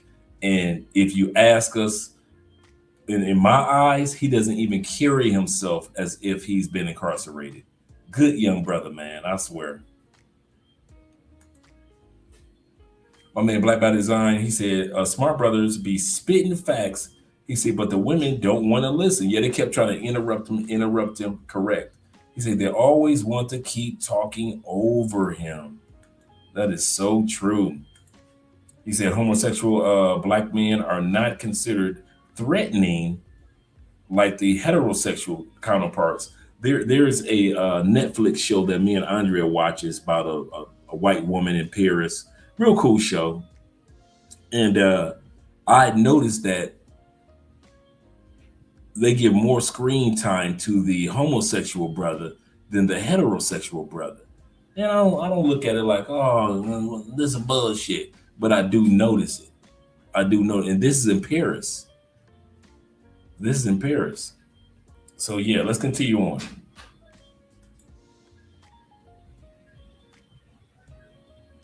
Why do I keep going back? Trey, come, stop doing that, man.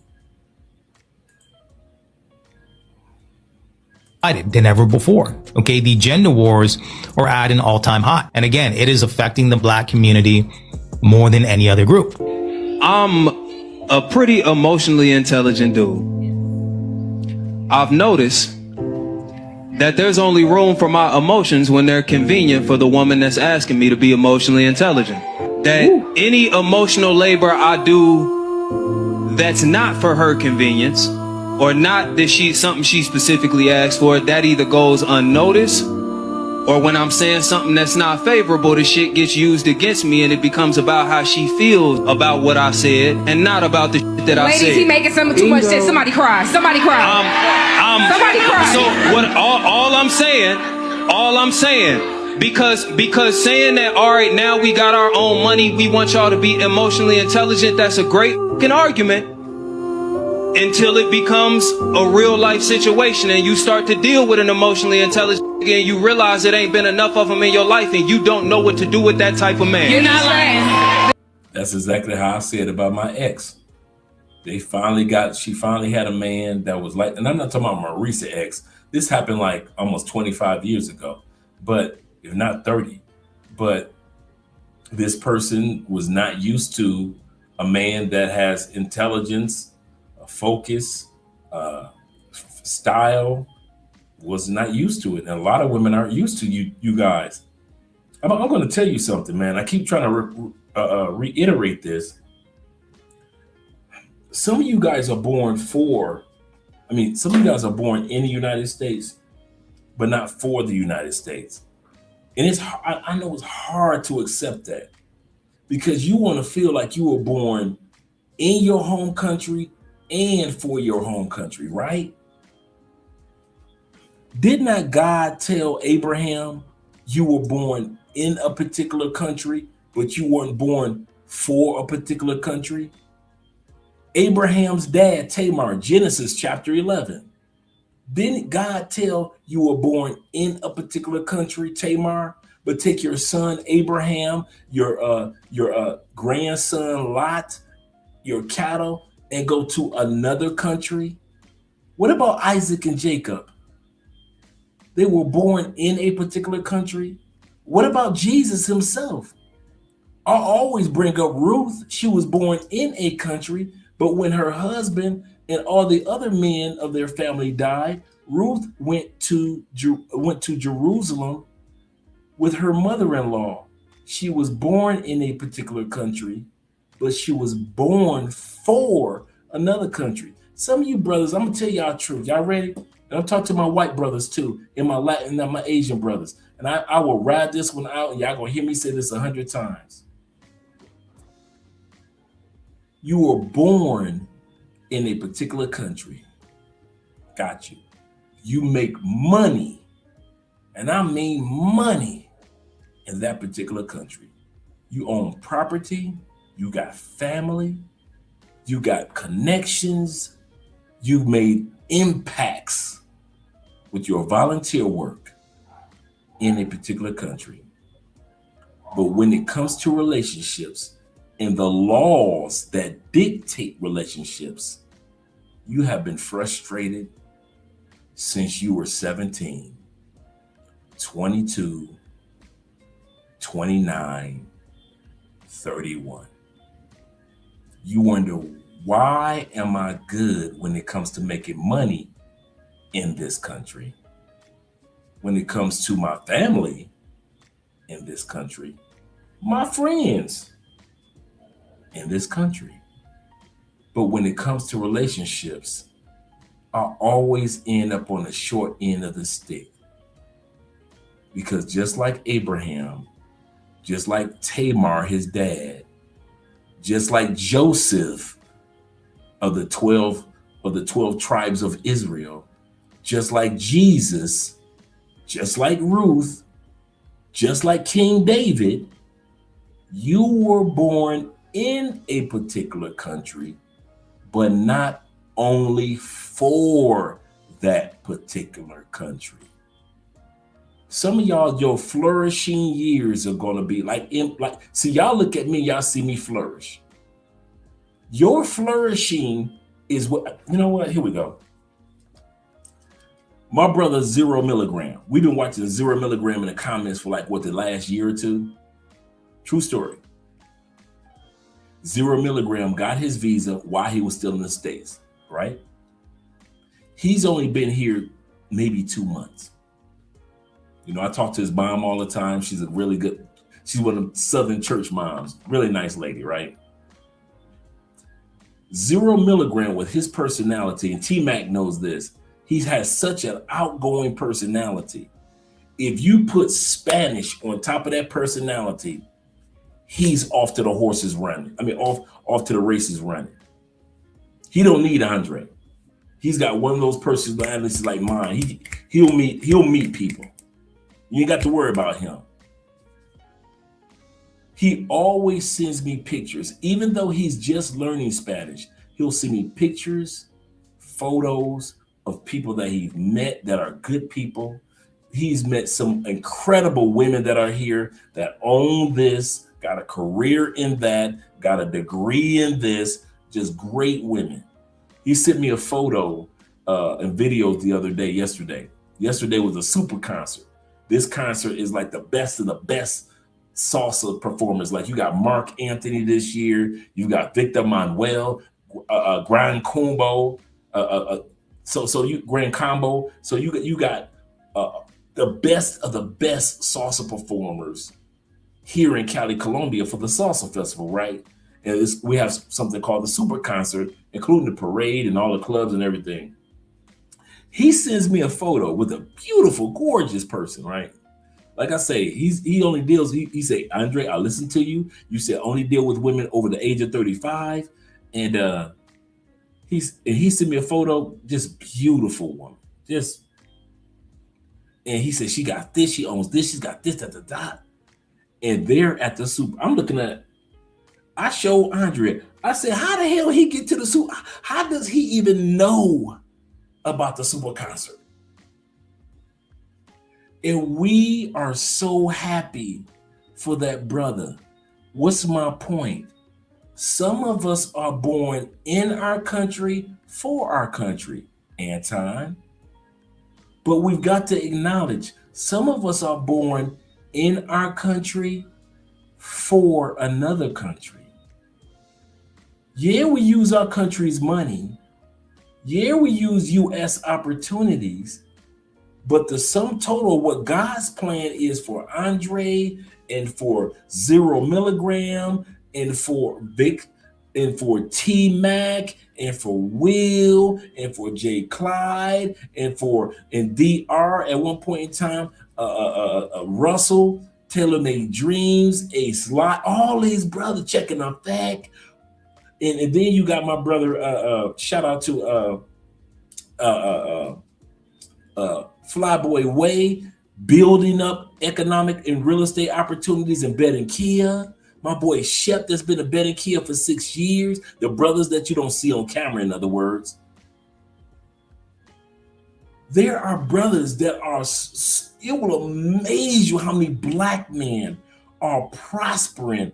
Richie Mack, BMT Aaron, Danny in China, who's been teaching Spanish for the last 10 years. I mean, teaching English for the last 10 years. Chocolate Man in Thailand. So many brothers that's not on camera all the time that are prospering. You were born in a country, but not only for one country. And that's why it's so hard for you. And some of you dudes are just going through, what am I doing wrong? Nothing. The you who is you, nothing. But I'm kind of quirky. You're supposed to be in the United States. Well, I don't blend in with the late. You're not supposed to blend in with those ladies in Canada. Well, you know what? I'm trying to date. I'm trying to be part of the black community. You are supposed to be a part of the black community, but not just in America. You're supposed to be married or dating, let's say dating an Afro-Dominican, an Afro-Venezuelan, an and a Blasian African, those gorgeous women, a sister that is in Europe that you met when you were traveling through France, and y'all clicked, or you met 3 sisters in France and all y'all clicked. You're in Brazil, Peru, Panama. You are part of the African experience. It's just not the African American. You were not born for African American, even though you were born in America. And some of y'all wonder why your sex life, your emotional life, your peace is not working in America. I don't care what Anton Daniels and all them other dudes got to say. I don't care what Angry Man has to say. I don't care what O'Shea has to say, even though O'Shea is one of the brothers that's out there in Uganda. Shout out to O'Shea. My point is, some of us, most of you, and I'm going to say this, and I mean this, most of you, which we enjoy, who travel, your black ass was born for the United States. Yeah. It ain't a coincidence that 87% of black men that do get marry black women. Your ass was born for the United States. You ain't Abraham. You ain't Tamar, Abraham's dad. You ain't Lot. You ain't Jesus. You ain't Ruth. You ain't King David. Your black ass was born to be in the United States, married and buried in the United States. But for the rest of us, you will never be comfortable with women in the United States, ever. Ever. Don't you ever think that's about to happen. Well, I got a baby by, don't matter. Well, my kids are by, don't matter. Well, you know, I got love for the sisters in the, I got love for sisters in the States. That doesn't mean that I was born only, notice I use that term, only for sisters in the States. What if I had followed the Umar school of sisterhood, right? What if I had only been with a sister in the States? I did that, 15 years of marriage. Didn't work, did it? And she was fit, very fit, feminine, dude. My ex-wife and I walked into a wedding of my friend and I. He's Dominican, in Florida, in Dominican. Wasn't nothing but Dominican dimes in there.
Did I mute myself?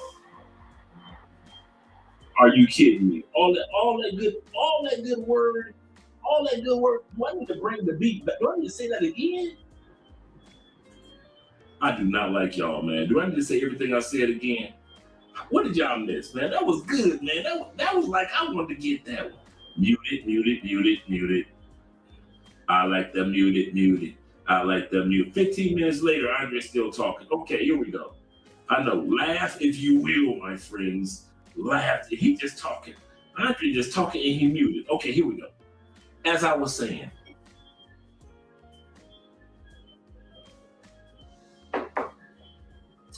some of us were born in our home countries. I hope you heard me say that because I've said it many times. And many of us were born to travel to other countries. King David traveled. That's how he ended up as king of another region. Ruth, in the book of Ruth, traveled with her mother-in-law after the men of their family died.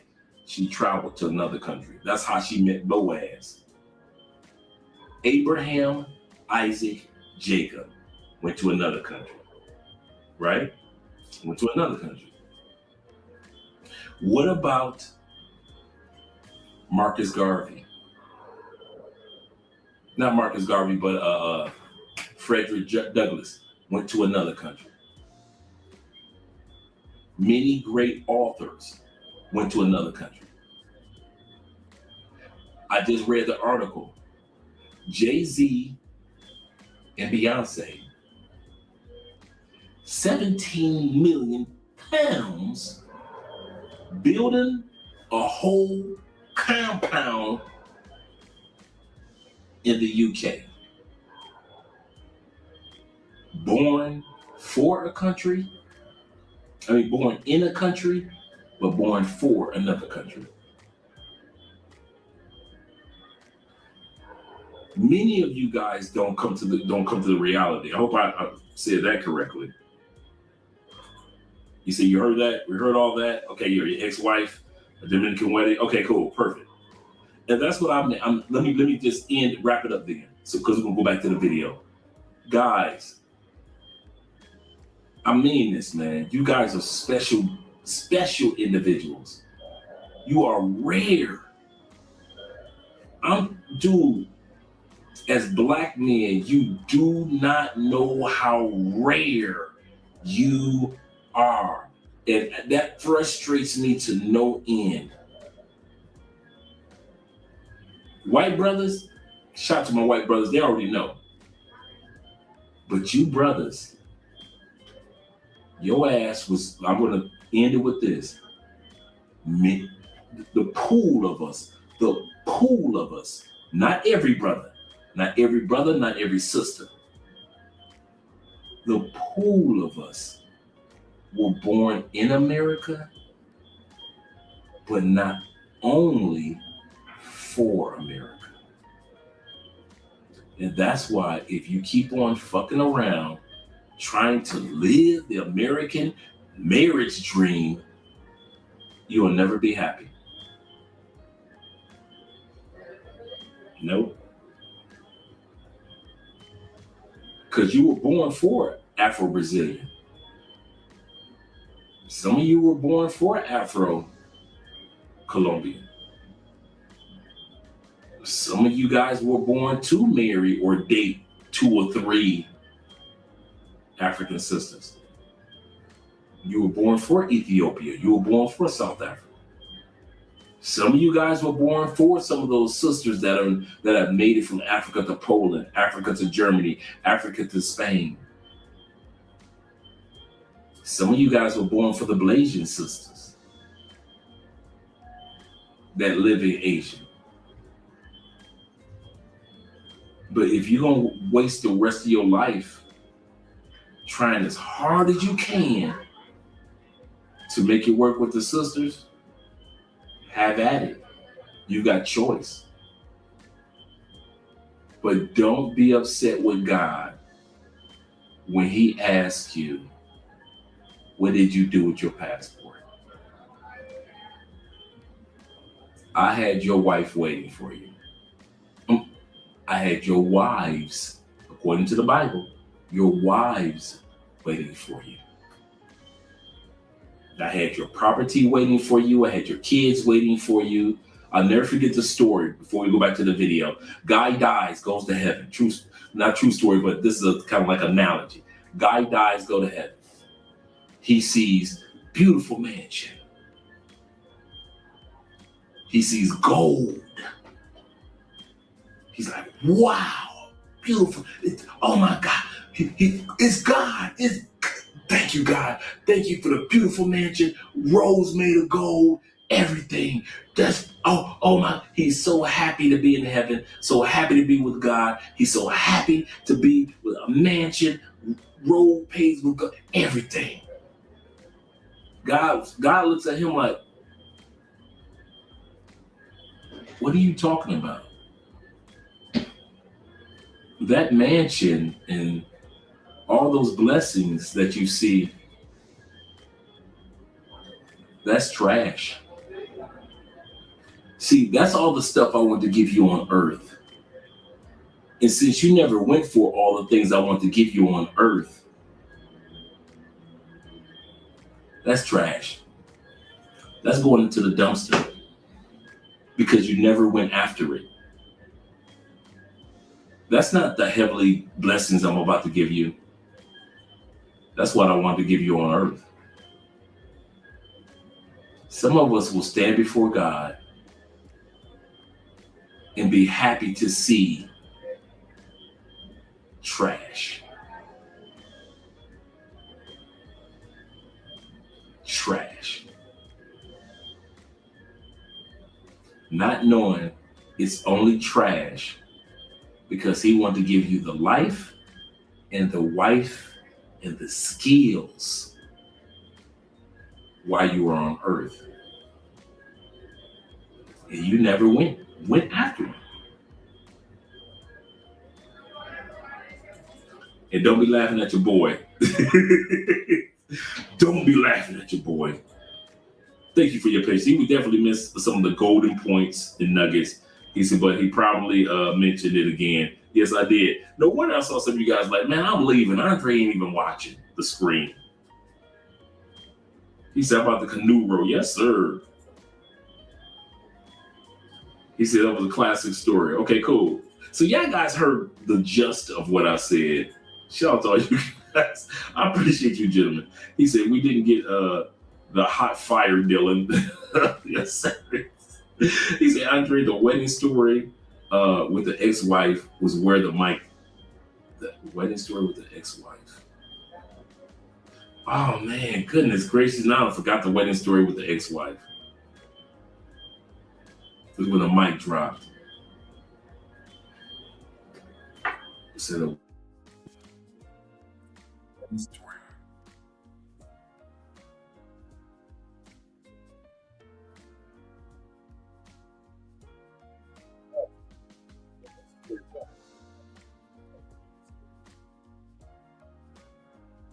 My wife.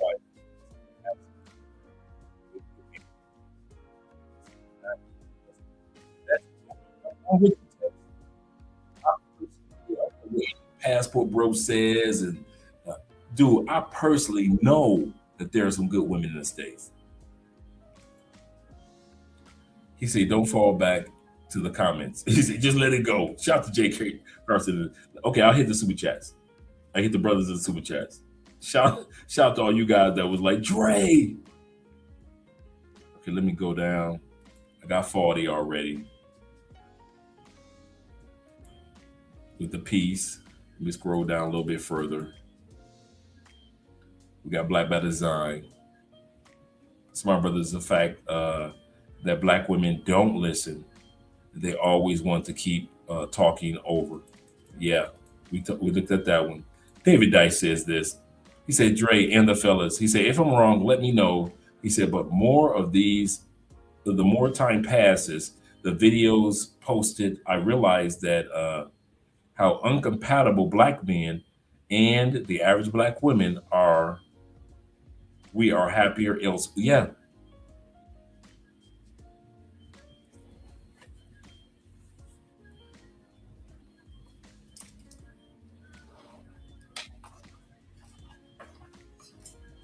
I needed that. I've been trying to come up with another YouTube channel title.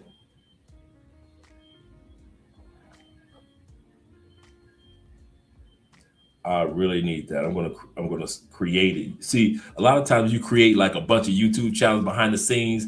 You guys don't know that we have like 15 YouTube names just to make sure that we own it, right? And you know, that's a great name elsewhere. Because many of us are born for elsewhere. And we are happier elsewhere. And that's a great YouTube name, Happier Elsewhere. I sit back and I watch what's going on in the States, man. I'd be like, man, dude.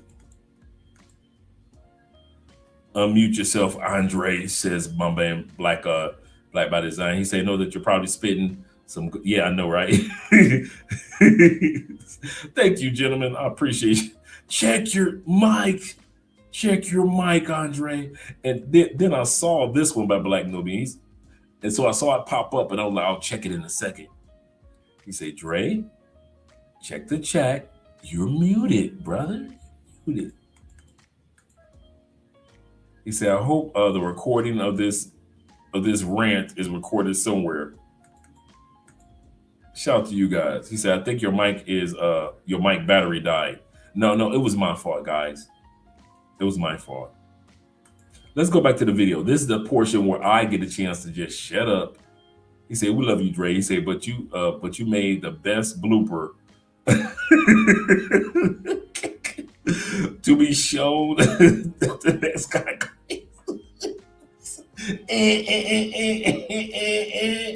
Dude, hey, you know what? That is a good idea. That's a good idea, Tori. I won't lie. Thank you very much, gentlemen. I'm good now. Okay, let me get started. Dre, your mic is not the passport bros as always. Wilding out. Yes, sir. Let me go back to the video, man, and shut my mouth. You're not lying. This is fact. Sweetheart, This is fact. my baby, if all you done had is dudes that don't know how to express themselves, don't come notice, or when I'm saying something that's not favorable to shit. It's within marriage. We had culture when it comes to the family structure. You fast forward to what's happening today. We're divided, more divided than ever before. Okay, the gender wars are at an all-time high. And again, it is affecting the Black community more than any other group. I'm a pretty emotionally intelligent dude. I've noticed that there's only room for my emotions when they're convenient for the woman that's asking me to be emotionally intelligent. That any emotional labor I do that's not for her convenience, or not that something she specifically asked for, that either goes unnoticed, or when I'm saying something that's not favorable, the shit gets used against me and it becomes about how she feels about what I said and not about the shit that I said. Ladies, he making some too much sense. Somebody cry. Somebody cry. Somebody cry. So what? All I'm saying, because saying that, all right, now we got our own money, we want y'all to be emotionally intelligent. That's a great fucking argument. Until it becomes a real life situation and you start to deal with an emotionally intelligent nigga and you realize it ain't been enough of them in your life and you don't know what to do with that type of man. You're not lying. You're not lying. This is fact. Sweetheart, this is fact. my baby, if all you done had is dudes that don't know how to express themselves, don't come sitting in front of me, a nigga that know how to express himself, complaining when I goddamn express myself. You understand what I'm saying? Good morning. Good morning. Before we go any further, to all the brothers that called me, my bad. I put the phone on silence, right? Shout out to T-Mac. Shout out to Kosha. Shout out to Antoine. Shout out to Kosha again. Shout out to Ali. Shout out to Marco calling me 2 or 3 times. Each one of you guys called me. Shout out to my Uncle Jeffrey called me. Shout out to all you guys that called me to say, hey, Dre, you're on mute. I appreciate you gentlemen calling me, man.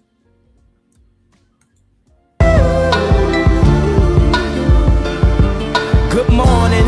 Walk, talk, like Kenny, like Boss, like Solana.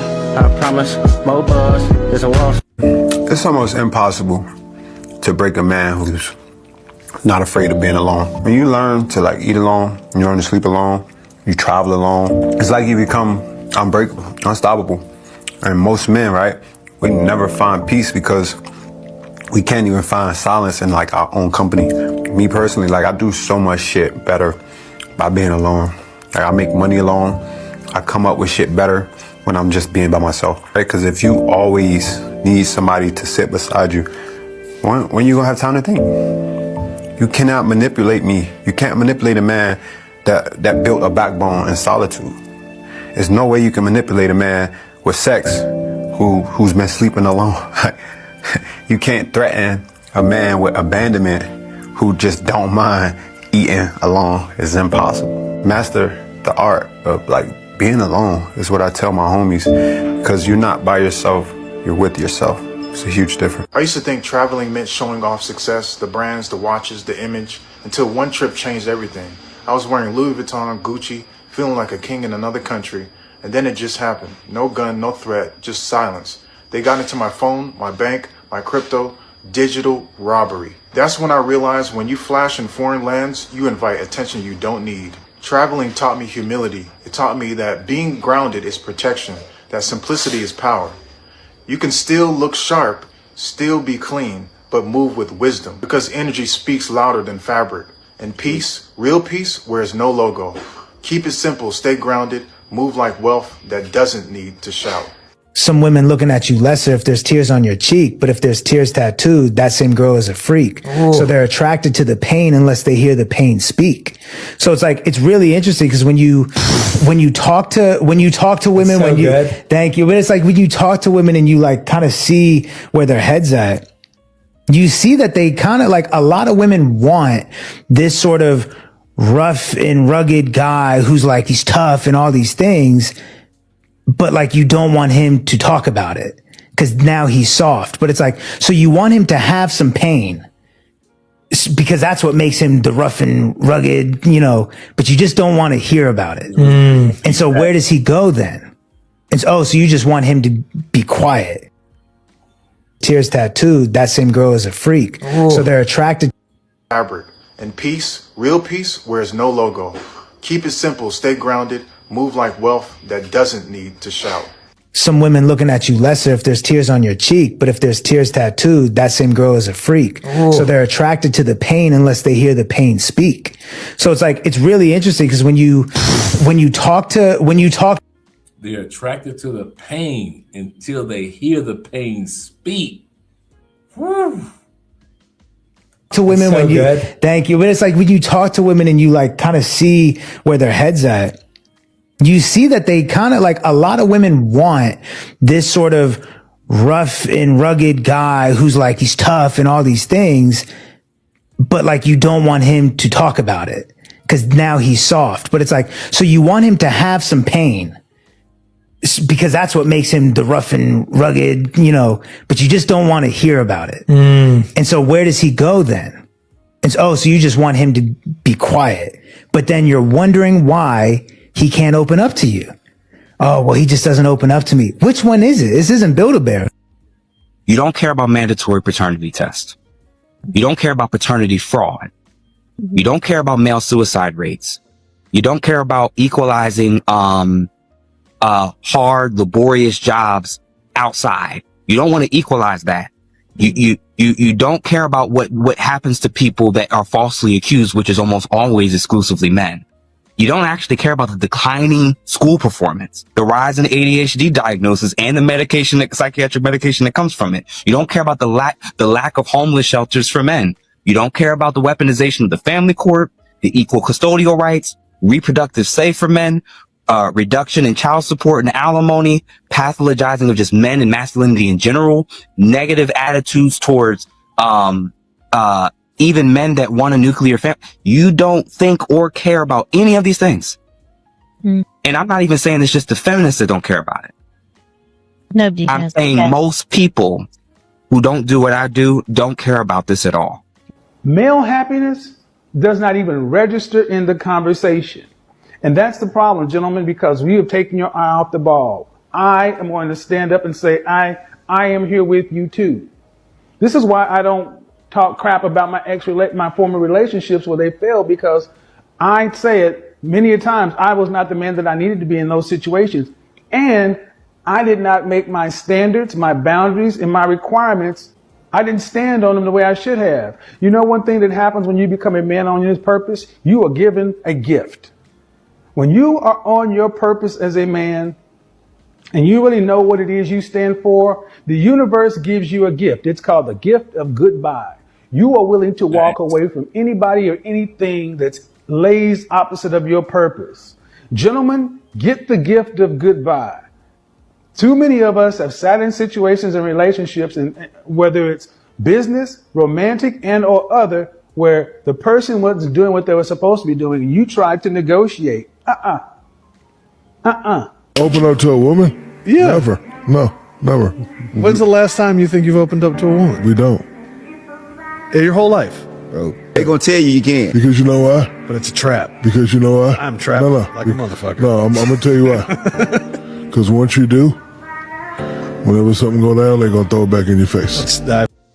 Is that true, gentlemen? Put a 1 in the comment section. I'll put a 1. If you think that they will throw something back in your face that you share with them. Put a 1 in the comment section. If you think that women, just like Shaq said, that most women, if you share some of your fears, some of your worries, will really make your day bad. Some of the mental issues that you might feel like, I don't know why I'm doing this for so many years. Say he's Pookie, Pookie took the slug from the pit. I didn't get that one. I didn't get that one, Kenny. You got to give me some little bit of more clarity. Yeah, I'm the same. Hey, guys, just in case you guys are wondering, I'm the exact same way. There are certain things I know I share with Andrea, certain things I don't. Certain behavior. Colombian men cry about everything. These motherfuckers cry about. Dude, I have never seen so many men just cry and mama's still alive. You cry when mama died or friends die. Colombian men, they would cry on a street corner. This is like, would you cry with a fox? Would you cry in a box? Would you cry over there? Would you cry in a chair? These Latin men, bro, I don't know what it is about Latin men. I guess it's part of the romanticism of Latin men. They could cry. Black men, we ain't allowed to do that. I have cried many a day here in Colombia. She's never seen it. And she'll ask me, why you don't cry? You don't cry around me. You don't. I cry to the Lord, but around your girlfriend or your wife as a black man, Latin men can do that. It's romantical. He's vulnerable. Black men, my white brothers, white men crying. We don't get that privilege. We know that we are judged by our expectations. I'll say that again. We are judged by our expectation. They expect white men to be white, with a Q, white men. So you can't cry, right, white dude? You can't cry. You white men with a Q at the beginning of the W. White. Black men, you are the strength and the pillar of the planet. You are the Atlas. Atlas doesn't cry when he's holding up the planets. So your ass ain't allowed to cry in other countries or even in your home country. So for all you dudes that's, I'm gonna tell y'all something. I mean this. And Andre might disagree, but I'm your brother. All you dudes that go to other countries, Asia,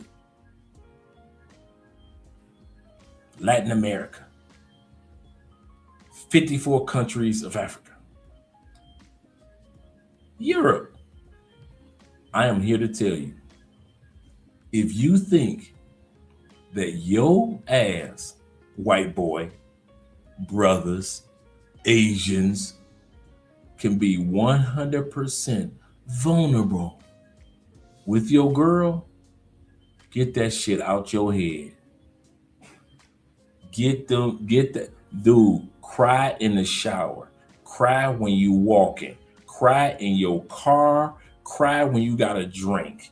Cry when you smoke your, you know what, life is fucked up. Smoke your weed and your cigar. For us cigar smokers, smoke your cigar and cry. But do not, and I'm telling y'all, you are not Latin. You are not the soft white boys in the States. You are not them soft ass brothers in the States that can get away with the crime. You go ahead, okay. You bring your ass to Colombia and Brazil and cry in front of the women and think your ass can be vulnerable with your tears. She gonna find some new dick so fine, so fast. Don't you ever do that. Don't you do that. Now, hear me out, fellas. But that ain't fair. Life, you a man. Life ain't never fair. You weren't sent to this planet for fairness. There are sperm cells that died that didn't make it to the egg. That ain't fair. There are eggs that weren't born and you were. That ain't fair. There were children that didn't make it the first year, but you did. That ain't fair. There are children that didn't make it past 10 years old, but you did. That ain't fair. So stop it with that, but it ain't fair bullshit. There are times where you go, why am I talking about this? There are times where you go somewhere or get involved in a hobby or get involved in something else where you can have your peace, whether it's spirituality, whether it's a hobby, whether it be whatever it is. I do not put the pressure of my happiness or my understanding or just the pressure of being a man that's a provider, protector, problem solver, penis, and the priest and the prophet of this household on Andrea. I don't do that. It's my job to be the priest and the prophet of this household. It's my job to be provider of this household. Protector, problem solver, penis of this household. And I am not going to sit up here and have my wife become the counselor if I don't meet with one of those requirements for a couple of months. I've done it for several years. And for a couple of months, I don't feel like the priest. Or for a couple of months, I don't feel like the problem solver. I shut the hell up. I talk to my God. I read my scriptures. I do my meditation. I go for a walk. I hit the gym. But I am not about to put that pressure on a woman. In the words of Kevin Samuels, pressure is made for shoulders, not for hips. So all you do is just like, and when she says, tell me, talk to me. Tell me your problem, talk to me. Andrea will see it written all over my face and she'll ask.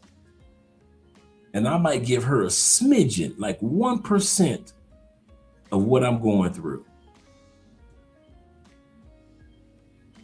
But her hips aren't built for the pressure that my shoulders are okay with. Shaq is 100% correct. My brother said the last time that I dropped a tear, honestly, in the presence of a lady was when Ricky died. When Ricky died in the Boys in the Hood, last time a tear dropped in front of a lady. He said, life has never been fair. Just keep it pushing. And we're built for that. Just throughout human history, men could come back. If every man come back to life for 15 minutes and you had one question to ask him, was life fair? Every single man that has died, lived, and will live in the future of this planet will tell you life was never fair. Never. I didn't say life is not good. I didn't say life is not joyful.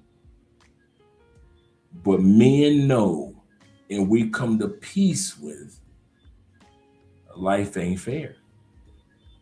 And we don't trip on it. He said the answer is no, my friend. He said that's why those overly emotional dudes that were on Oprah, looking silly like about I'm so lonely, I'm so lonely. For real, dude. He said, I wonder why Soy Boy, there was no way in the world I would have been on Oprah talking about something. Yes, even the down low brother. Yes, we're going to go on Oprah and we're going to tell the world that there's such thing as the down low. Bruh. What is the saying that we all have as men universal? I don't care if you say it in Spanish. I don't care if you say it in Malaysian, Mongolian, doesn't matter. French, all men have this. Y'all ready? And you better be ready to do it. Take it to the grave. Take it to the grave. There are certain things about being a man, you take it to the grave. Take it to the grave. Why? Because if you tell it, don't nobody care anyway. You a man, they don't care. Society is not wired to care about you. That doesn't mean that you can't go get mental help. That doesn't mean that you can't do things such as travel to give you peace. I'm not saying that. But what I'm saying, if you want to whine about certain things, society doesn't care if a man whines. That's the part. So don't think that I'm saying don't get mental help, don't get therapy, don't talk to your friends, don't talk to your God, your pastor, your imam. I'm not saying that. I'm saying that even though you're going to do all those things, don't expect the everyday world around you to understand you. Or in other words, take it to the grave. Some stuff is just between you and God. And it ain't your girlfriend business. The Bible says this. Our maturity as humans, be ye holy as he is holy. Separated. The word holy means separated. Be ye holy as he is holy. One of the areas of holiness is Deuteronomy 29:29 that God has. Deuteronomy 29:29 says, the secret things belong to the Lord, but the things that have been revealed belong to us. If the God that you're supposed to mature to imitating says he has secret things that belong to him, what makes you think that you're supposed to live this planet and you don't have secret things that just belong to you? Deuteronomy 29:29. The secret things belong to the Lord, but the things that have been revealed belong to everybody else. Moses said belong to us. And if we're imitating God, you got some secret things about you that ain't nobody else supposed to know. But everything else you can share with everybody else. Everybody's not supposed to know everything. I'll say it again. There have been many times I've shed a tear, whether it be in church, praising God, whether it be in a shower where I'm under so much pressure, I'd shed my tears. She doesn't know. She ain't supposed to know. There are some secret things. Notice I didn't tell you why I shared the tears. There's some secret things. If God's got secret things and he says imitate him, then I got secret things. And you've got secret things. Ain't nobody else supposed to know. It's just you and God know. You got some secret things, and nothing wrong with having that. If God got secret things, nothing wrong with you having secret things. In other words, take it to the grave. Keep your mouth shut, take it to the grave. You see, praise and tears are different from all the other. This is true too, brother. This is definitely true too. This is definitely praise and tears of joy is completely different. Absolutely correct. He said last time, he said I bust a tear was Mickey told Ricky told Rocky. Oh yeah, Mickey told Rocky in the movie Rocky, by the way. It is always time when you don't want to go on that you don't want to go no more. He said, but you have to find something something to want to keep you going on. Absolutely correct. Shout out to DJ Davis. That's a good one. That's a good reach back to Rocky.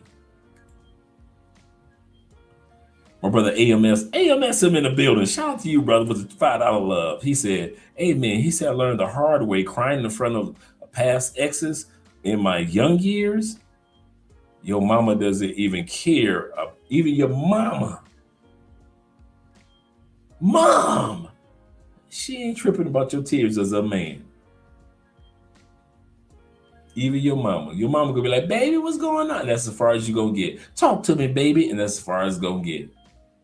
And she gonna well, you know the Lord love you. And you looking like, Mom, I know that. I could have kept that to myself. I could have kept this secret to myself, Mom. And you could have. Black by Design said this. He said, I already know that the men that they had on the show were all soy boys. Yep. Let's go back to the video. I know I missed all the comments by you guys. Let's go back to the video. I don't want to hold you guys too late because I know some of you guys got. That's why. Real. That's why. So you can't ever. That's why you crackers. Your dad left. Yeah. What is difficult about being a man in today's world? What isn't difficult? Modern men are being made to pay for the sins of a patriarchy that they are no longer the part of. Perfect example of this. That's white dudes talking. I want to bring that back for a split second. Some of the tears that white men have is that they are paying for the sins of corporate white dudes, and I'm a broke regular white dude.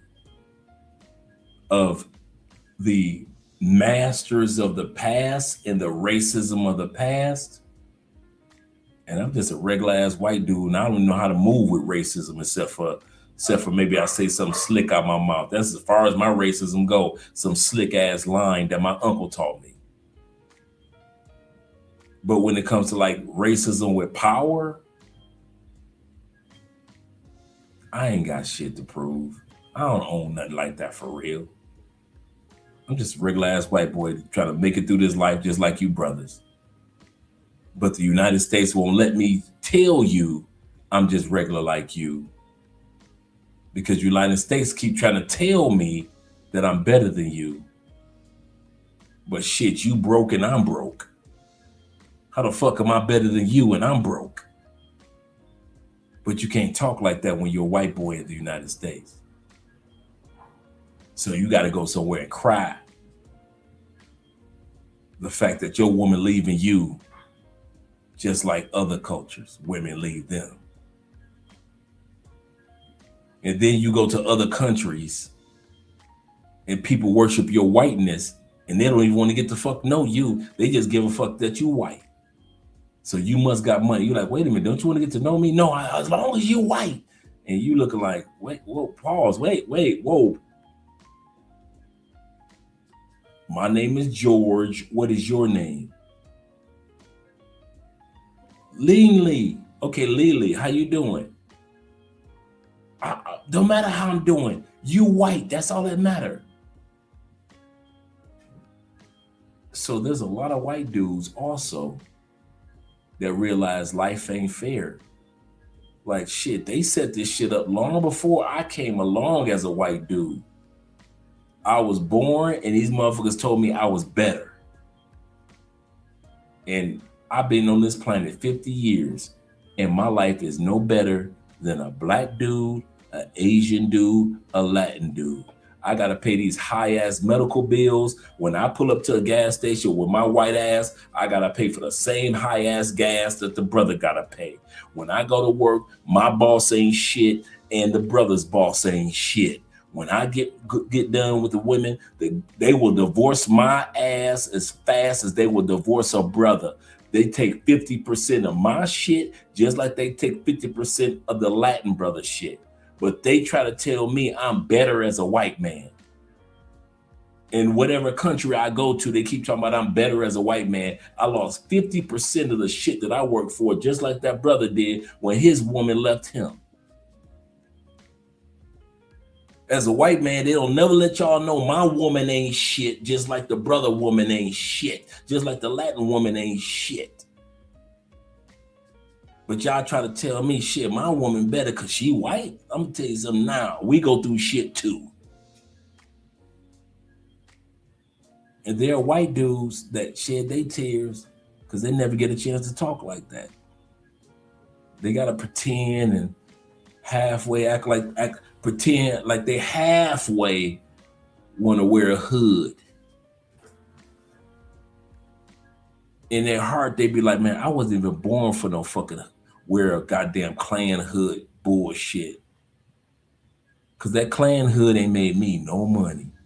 Me and my girls struggling just like y'all struggling. Y'all in apartment AB23, we in apartment AB24.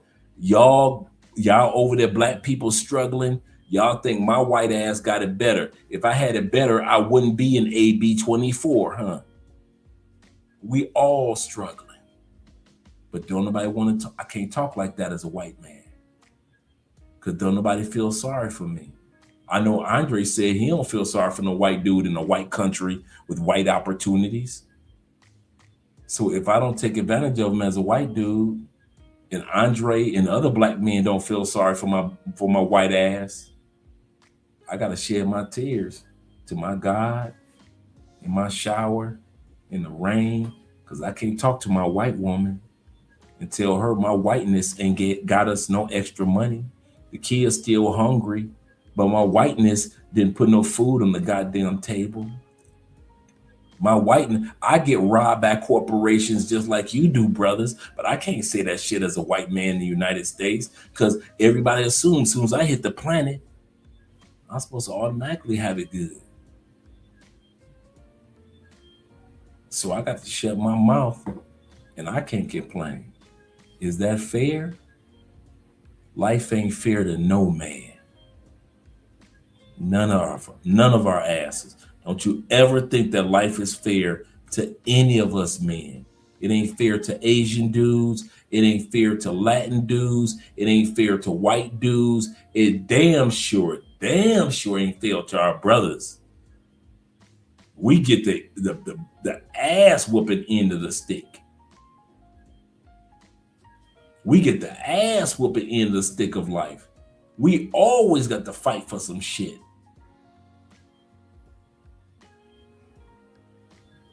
Our women can say whatever they want to us. I saw a video of a young that's going viral. Light-skinned brother leaving the club.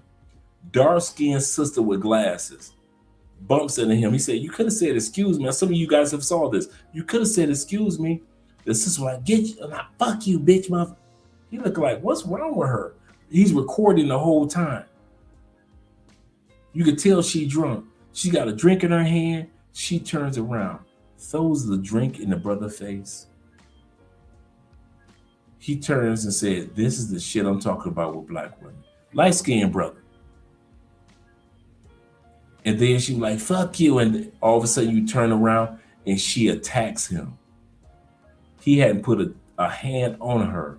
Now he has to defend himself as a black man in the United States. If y'all don't get y'all damn passports and get away from the mental crazy ass sisters in the goddamn States, man. Y'all keep trying to give them chance time and time and time again. Keep on giving their crazy asses chances. In the United States, I'll always say this before we go to the super chats. And don't forget the donations to the Children's Cancer Foundation. Being in the United States and dating for any of us men, no matter what race, is like taking your hand, putting it in a jar of snakes, and you pray that you grab the one that's not poisonous. But in order to get it, you got to put your hand in the jar of snakes. The other thing I say is like looking for a good woman in the United States is going into a barn of rusty needles looking for a golden needle. You're going to get pricked. You're going to get sticked. You're going to get infections before you get to that rusty needle, even if you see it on the other side of the barn.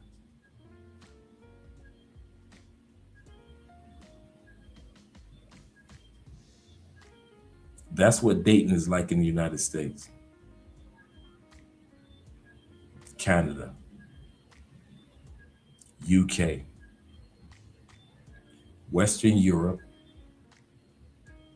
Australia.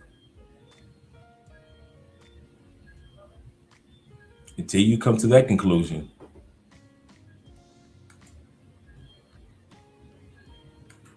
Black by Design, Mr. Sponsor of the Night, he said this. He said, I'm an atheist. He said, but I used to ask my granddad how he was, he said, why he was crying. Oh, I got you. He said, why he was crying, singing the hymns. And he said, what? He said, so I read the Bible twice. He said, after reading the Bible, I told myself that I don't want to take advantage of people. He said, that's a story for another day. Absolutely correct. I like that, brother. Shout out to you with the $50. I like that. Because when people see me in church in Colombia or in the States, and you see a 6'3" dude just crying out of gratefulness. Someone asked the question, why do we sing when we lift our hands to Jesus? What do we really mean? Someone may be wondering when we sing a song. You see what I'm saying? Old school Kirk Franklin.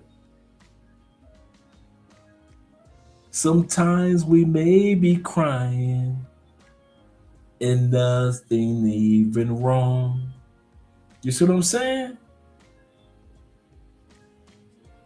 What did Life Jennings say in his song, Must Be Nice? He said, crying is like taking your soul to the laundromat. Bars. For a man, crying is like taking your soul to the laundromat. Must be nice. Even when your hustling days are gone. You see what I'm saying? He said, I already knew that men that they had to show. Oh, I looked at this one. He said this one. He said, amen. He said, I learned the hard way crying in front of the past exes. In my younger years, he said, my mom doesn't even care about tears. I read that one as well. And with Black Does He said, touch me every time. He said he didn't know he was crying. Yes, sir. Yes, sir. In church, now in church, man, please, I don't care. What? Please. Or if I'm in prayer, or if I'm in meditation, or if I'm stressed, and it's just me and God, you think I'm gonna sit up here and try to be all Mr. Tough in front of God? Oh no, brother, no. That's how I keep my smile going, by letting out the stress. I'll say that again. That's how I keep my smile and my life and appreciation for life going, because I relieve the stress, man. And I don't relieve it to Andrea. I leave it to God. I relieve it to God. Why? Andrea is not built for my pressures. She's built for my presence, but she's not built for my pressures. Your woman is built for your presence. She's not built for your pressures as a man. So all you do is like to share everything with your woman. Stop doing that. Don't do that. There's a lot of presence that you have in her life that she appreciates, but she is not built for your pressures. She'll never understand your pressures. She can pray for you. Andrea prays for me all the time. But I know Andrea is not built. No woman I've ever been with, that I've ever seen you guys with is built for the pressures of being a man. What's the one pressure that women always talk about? We give birth into the world. We get pregnant. We bring children. That's their number one go-to, isn't it? That's their go-to. Let's be real. We give birth. Nobody enters the presence of the planet without us. Nobody can be here that's their number one go-to, right? If a man were to write down his pressures, shit, he'd be writing for a year and a half. The pressures of being male on this planet today? Shh. Man, please. My man Jay Cason said this. He said songs used to have the church lit for real, lit up in praise and thankfulness. Yes, sir. That's the reason why I sing. Yes, sir. I saw Kurt Franklin in concert. I saw Kurt Franklin, Fred Hammond, and Donnie McKirkland in concert. With Keith Staten in concert. It was in Miami at the Miami Heat Stadium, right in Bayshore area, like right in the area where we had the Black Minister Conclave last year. In that same area, in walking distance, is a lot of guys don't know that, is the Miami Heat basketball stadium. And we went to that concert, and they actually gave us better seats. They saw where we were sitting. We had some good seats, but then they were like, "Oh, hey, I want to come down to this area." I was like, "Oh yeah," and so we came down to that area, had a good time. He said, "We take care of the world. We do." Man, please, being a man, women just don't know. Women just don't know because we're not allowed to talk about our pressures. If women really knew the hell and havoc okay, here we go. You know who understands us among the ladies? Single mothers. According to history, there shouldn't even been a such thing as single mothers. Single mothers were like if the father died. Single mothers were like a scarlet letter. You had sex and you were end up a single mother. It was like a scarlet letter. So it was not that many single mothers even on the planet. In other words, most women didn't know the pressures of manhood. Fast forward to today. There are women that walk away from their children. They just walk out the door, never to be seen again. You know how many times men feel like that? But then we come right back when we get off work. Men are built for that level of pressure. You're built for that level of pressure. The only person that can somewhat understand our pressure are single mothers. Because they have to make sure the kids are taken, the family is taken care of, at the same time the economics for the families and the spirituality for the family, and make sure that if there's a bump in the night, single mothers got to go out there and check and see what that is bumping at night. They can understand that.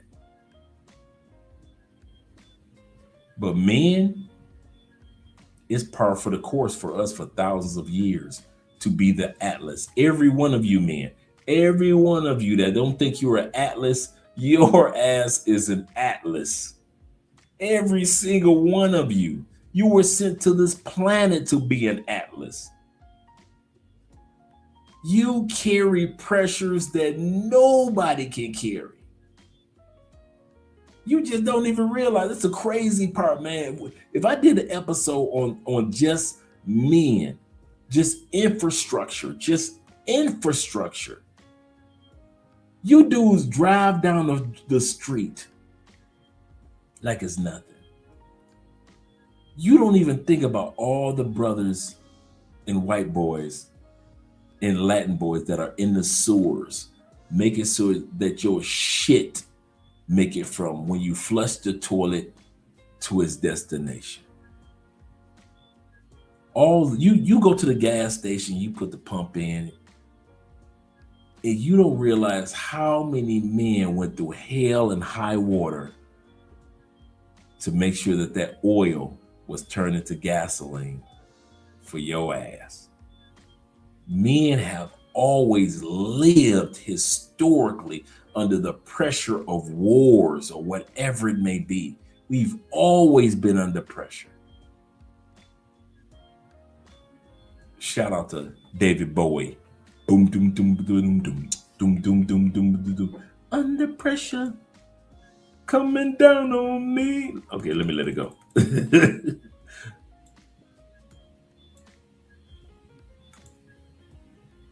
He said, women birth the world. We take care and build. He said, we take and build and take care of the world. You have never lied. You have never lied, gentlemen. Okay. We're going to knock out the rest of this video. I know it's getting late, gentlemen. I appreciate you guys still being here. We still got 91, almost 100 in the building. Let's go here. Back to the video. And I want to bring this beat back just a little bit. Never. When's the last time you think you've opened up to a woman? We don't. Yeah, your whole life. Bro, they gonna tell you can't. Because you know why? But it's a trap. Because you know why? I'm trapped like a motherfucker. No, I'm gonna tell you why. Because once you do, whenever something go down, they're gonna throw it back in your face. That's why. That's real. That's why. So you can't ever. That's why you crackers, your dad left. Yeah. What is difficult about being a man in today's world? What isn't difficult? Modern men are being made to pay for the sins of a patriarchy that they are no longer the part of. Perfect example of this. There was an article that came out from Robin Dunbar. Studies show that men need 2 guys' nights per week in order to maintain good mental health. The comments were so disgusting from bitter, shallow thinking, mostly women saying, tell me you're a man-child without telling me you're a man-child. This is why women don't want to have your babies. Poor whining patriarchy saying that they can't go out for beers with the boys. The number of men in 1990 that said they had a close friend to call on was didn't have a close friend to call on in an emergency was 3%. In 2020, it was 15%. Wow. So it's 5x'd in that time. The most common answer to the question, how many close friends do you have, is 0. It's not the average, but it's the most common. More people have no friends to call than any other number. The single biggest risk to a man under the age of 30 is his own hands. Male loneliness is a big problem. And when a study comes out that says this is a way that we can fix male loneliness, it gets disparaged as part of a luxurious chattering class that all men have. If women have a problem, we say, what can we do to fix the world? If men have a problem, we say, what is it that men aren't doing where they don't fix themselves? Yo, people keep asking me, like, how can you go on vacation by yourself? And the answer to that is, y'all don't love yourself enough. Like, y'all really don't. Y'all act like it because it's trendy to look like you love yourself. But when you do that internal work and it's led by God, you've been in therapy, you've been praying, you've been eating good, you've been drinking your water, you can travel by yourself. You can travel by yourself because I'm my own best friend. We live a fast life where we forget about our mental health. Sometimes it's always good to take a break from work and a change of environment. Here's a look of that. I've been outside all night long, looking for some signs in the stars. I need some insight to your heart. I've been outside all night. I've been outside all night long, looking for some signs in the heart. How does a young guy like you make it out to the Philippines and, you know, kind of sustain himself here? Here was more peace. Everyone was out. I mean, it's a lot of humility. It's a lot of, you know, the folks are so good to me, so kind. It was kind of like a wildfire. But everybody, no, I was the only one running. I was panicking. I was like, everybody get out the house, get out the house. They even converted me to Christianity. When I came out of here, you know, naturally, you eat all the sweets. Everything is cheaper here. So it's the Philippines, Cebu, everything's cheaper.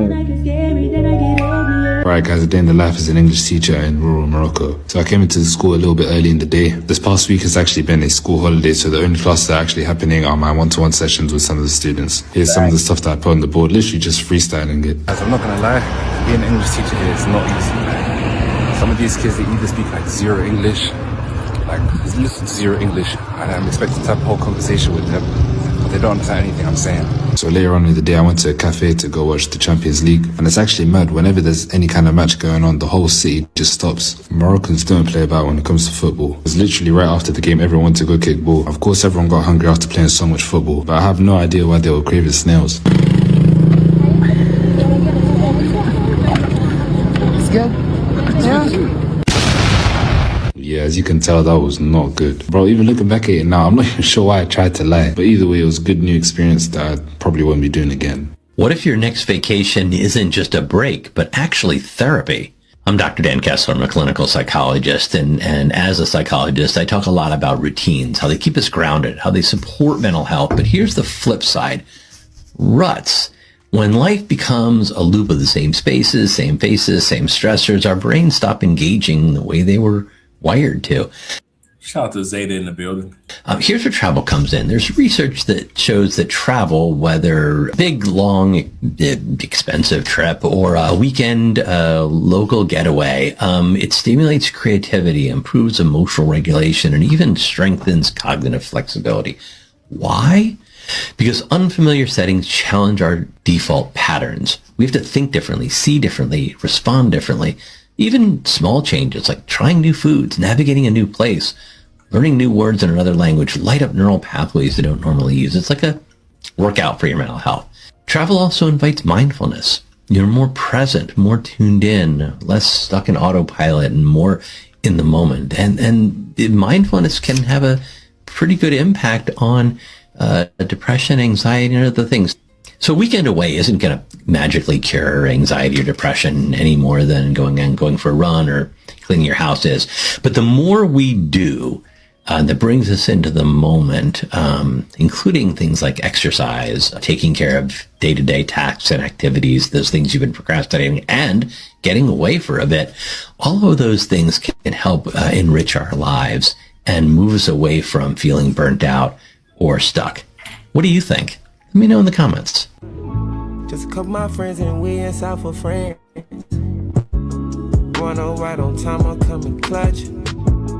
Kinda alright, beat these niggas mutts. She get on top of it, ride me like a slut. Man, I'ma tell you like I tell one of my daughters or like I tell my sister when it comes to a relationship. Man, if you've been dating a man 3, 4, 5, 6 years, and this man ain't ready to commit to you, you not it, sis.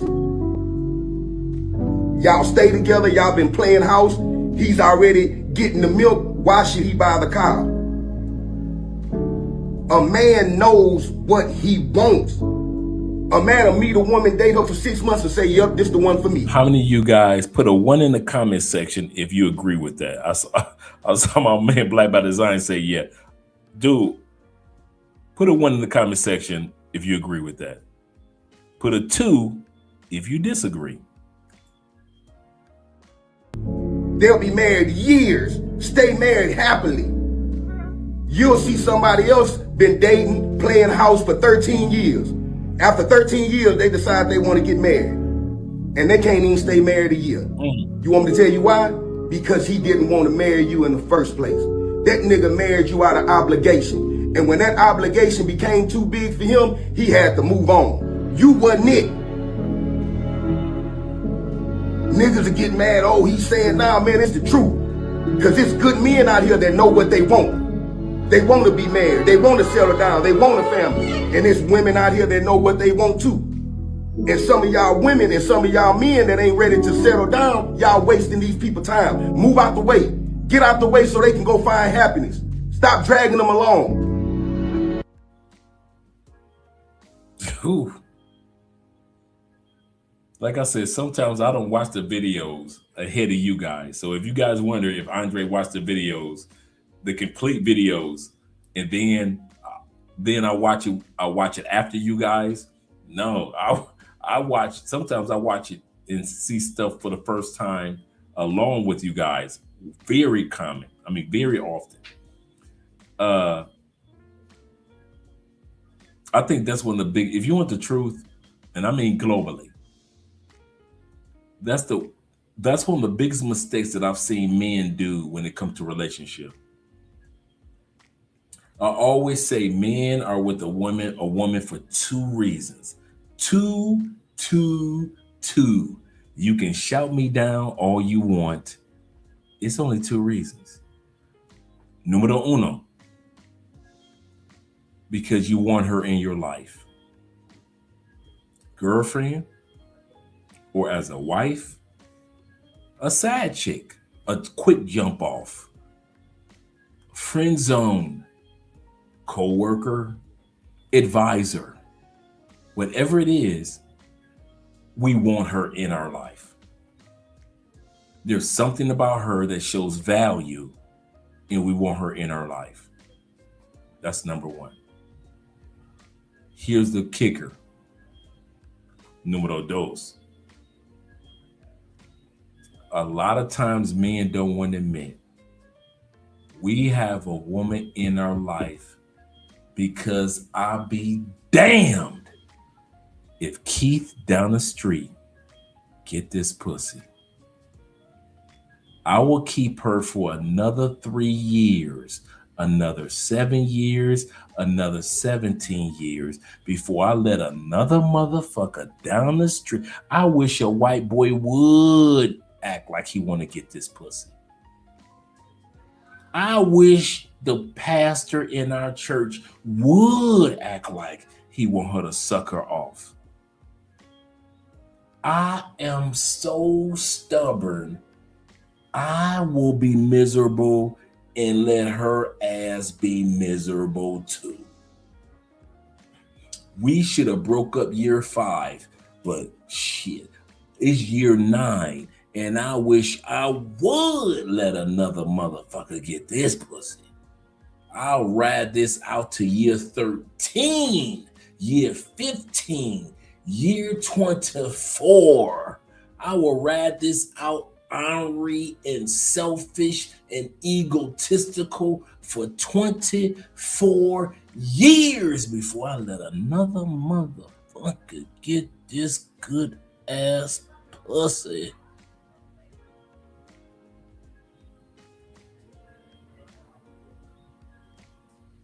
If I was like you dudes, I wouldn't have never met you dudes. Oh yeah. If I didn't know how to let go of good pussy, beautiful, sexy, gorgeous pussy in the States, and I'm talking about nasty, you nasty mother. What are you, girl? How you go? Do it again. How'd you do that? Do it again. That type of pussy, I would have never met Andrea. I'm serious, true story. I would have never met Andrea, and I would have never met you. If I wasn't willing to go through the pain of letting go of some good, sexy pussy that I had in the States, here's the kicker, that even loved me. So I had good pussy that loved me, sexy and nasty. I'm talking about you, oh my girl, why every morning?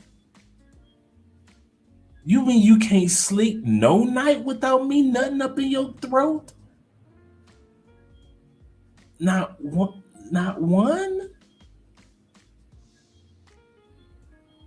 If I hadn't let that go, I would have never met, there would be no Love Crossing Borders. There would not be the places that I've traveled to before Andrea, with Andrea, met Andrea. There would be no Andre meeting T-Mac. There would be no Andre meeting none of you guys if I wouldn't have let that person go live their life. And some of you dudes so ornery, I wish the fuck I would.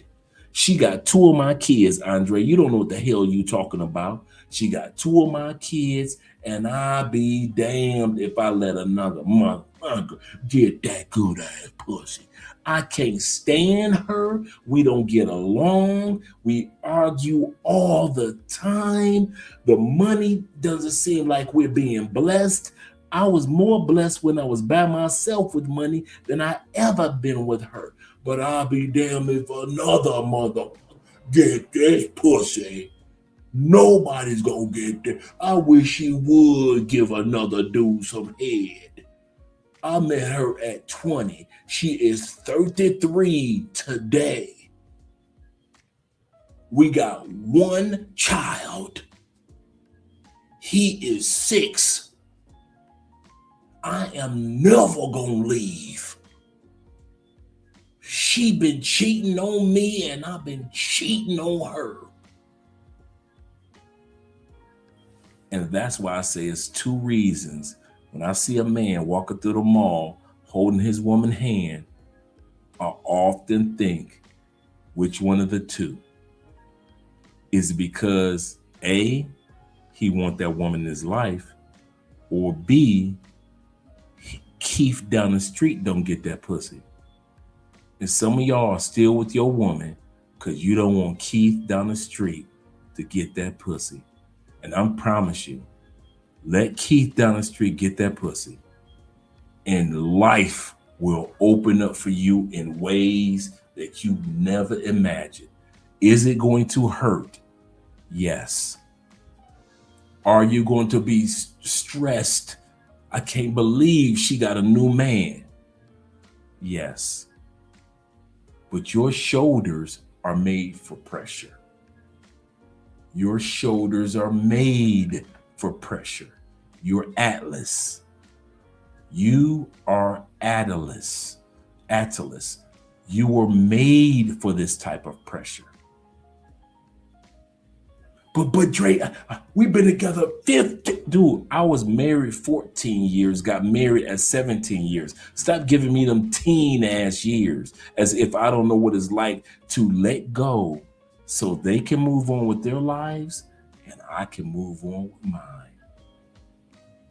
But if I was like you, weak, insecure, there would not be an Andre in that other room. There would not be a Colombia. There would not have been a Cuba. There would not have been Russia. There would not have been the other parts of Europe, Scandinavian Europe that we went to, that I went to. Wouldn't have been a Caribbean islands. And then all the post pussy that I got, even before meeting Andrea, none of them orgasms I would have saw if I was still stuck on a chick that was the freakiest, nastiest, and she was sexy. Like I said, she was black and she was Irish.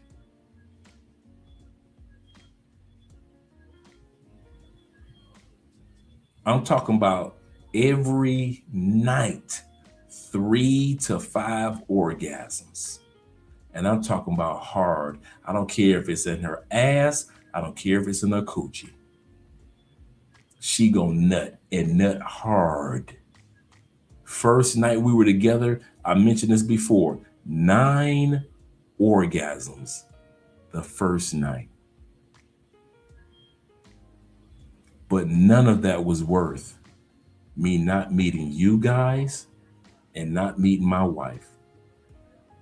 And some of you dudes will sit up there, I wish another motherfucker would give her 9 orgasms.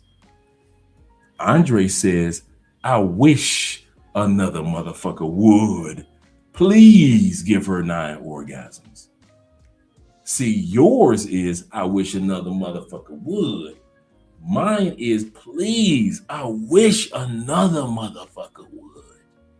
Give her ass 9. Leave me alone. Give her ass 9 orgasms. So I can have the life that I deserve. And that person is happily married right now. And I'm cool with her husband. Good dude, good brother. Some of y'all can't even let go to where y'all cool with the dude. Your ass ain't go, your passport gonna be shitty. You know what your passport gonna be? New. 10 years from now, your passport gonna still look like it's new. Oh, you gonna have a couple of stamps in there, but you still gonna have, the average passport got like 28, 27 pages. Your ass gonna still have 21 pages left, trying to hold on to the pussy that you got in the States. 10 years from now, your damn passport look brand new as if they sent it in the mail yesterday. No crinkles, no, you come on fellas that got passports, when your shit start to kind of like peeling and it's almost like cloth on the edges and it starts to get the little sticking out on the side and it looks like it's aging, your shit ain't gonna never look like it's older. You know why? Because you don't know how to let go of good pussy. Oh, my bad. Did I say something wrong? There's a lot of you dudes that do not know how to let go of some good pussy. Oh, you know how to let go of some pussy. I say that. Some good sex. You don't know nothing about letting go of good sex. Sex that drive you crazy. Sex that you think about all night. Sex that you be like, bitch, if you don't get your ass to the house right now. Sex that you be like, I'm on my way. You in 3 states away, bitch. I'm about to drive. I'll see you in the morning. Man, that pussy was so good. I have never, true story, in the history of Andre, I have never, ever, ever called off from work unless I was sick. After that night, true story, after she's in my city, in Tampa. After that night when she bust them 9 orgasms, I'm on my way to work. I'm literally pulling up in the parking lot. I park my car. I get a call from her. Get your ass here now. I don't know if my boss is out there smoking a square, a snitching ass co-worker ready to snitch. I don't know who's standing out front. That pussy was so good. I didn't give a fuck. Dude, mind you, I have never called into work. I'm in the parking lot of my job. All my boss had to do was walk out to the motherfucker. I'm in the front, not in the back. I'm not in the parking garage. I'm in those parking areas that the building's right here. The door is right there. All my boss got to do is walk his ass, or anybody walk out the door and see my goddamn truck. I'm in my truck in the parking lot. Just literally pulled up. Get your ass here. Dog, she lived, now mind you, she was doing a conference in Tampa. She lived in Orlando. Fortunately, she's in, get your ass here before I get to my conference. I call my I can't make the worst, boss. I'm sick and I got a flat tire and my dog ate my homework. My boss has never heard me call into work. So he know if Andre say his dog ate his homework, he's sick, and he got a flat tire, we gonna believe Andre. I pulled out that goddamn driveway as if I was a Chips motorcycle. Remember the television show Chips on the motor? I'm pulling out the driveway with a big ass Ford F-150. The goddamn tires squeak as I'm flying down the goddamn street. That's how good that pussy was, because I knew she was no further than 15 minutes away downtown Tampa. That's how good that pussy was. To where for the first time in my life, I called into my job.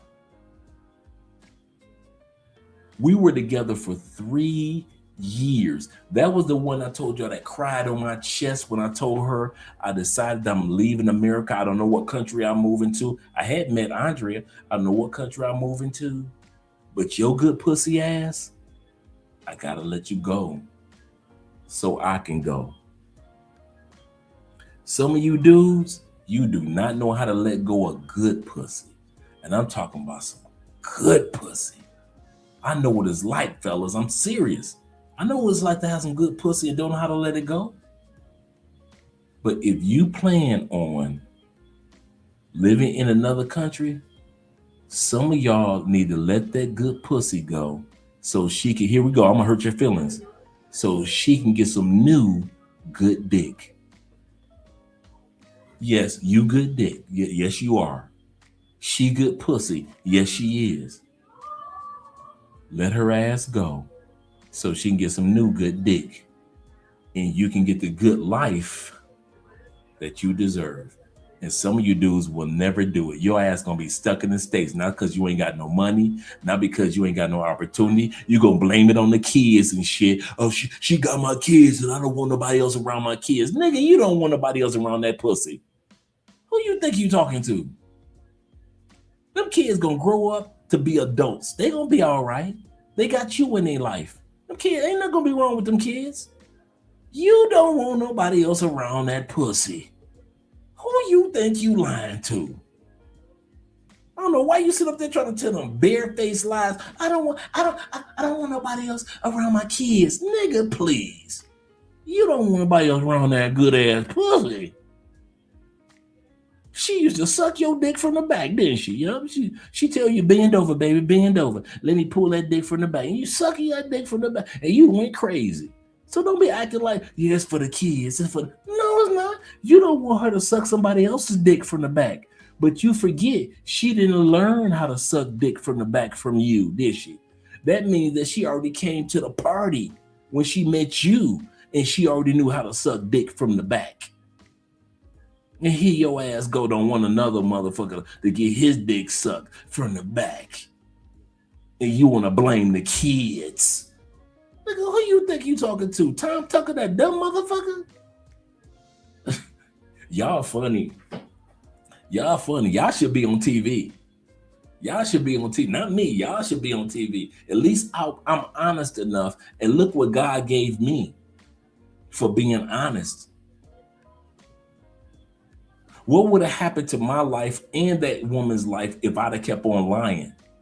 I wouldn't have traveled. I wouldn't have met you guys. Wouldn't have been a Love Crossing Borders to help brothers. Wouldn't have met Andrea and all the goddamn Colombian women that I smashed in Medellin. That shit wouldn't have happened. All of the women in other countries that I smashed, that wouldn't have happened. None of that shit would have happened. Before I met Andrea, none of that shit would have happened. Why? Because I was pussy whipped. Like a lot of you, I wish another motherfucker would get this pussy. And that's why your ass ain't go. You might as well take your passport and put it in a goddamn box somewhere. Put it in the box in the back of the closet. In the back of the closet. Because your passport don't mean shit. Your passport is new today and it's got a couple of cute stamps, and your passport gonna be looking cute in 10 years. Brand new. With that new passport smell in 10 years. Because you trying to hold on to a woman in the States where God has already told your ass, let her go for her blessings so I can give you blessings. Y'all asses don't know how to let go of some good pussy, boy.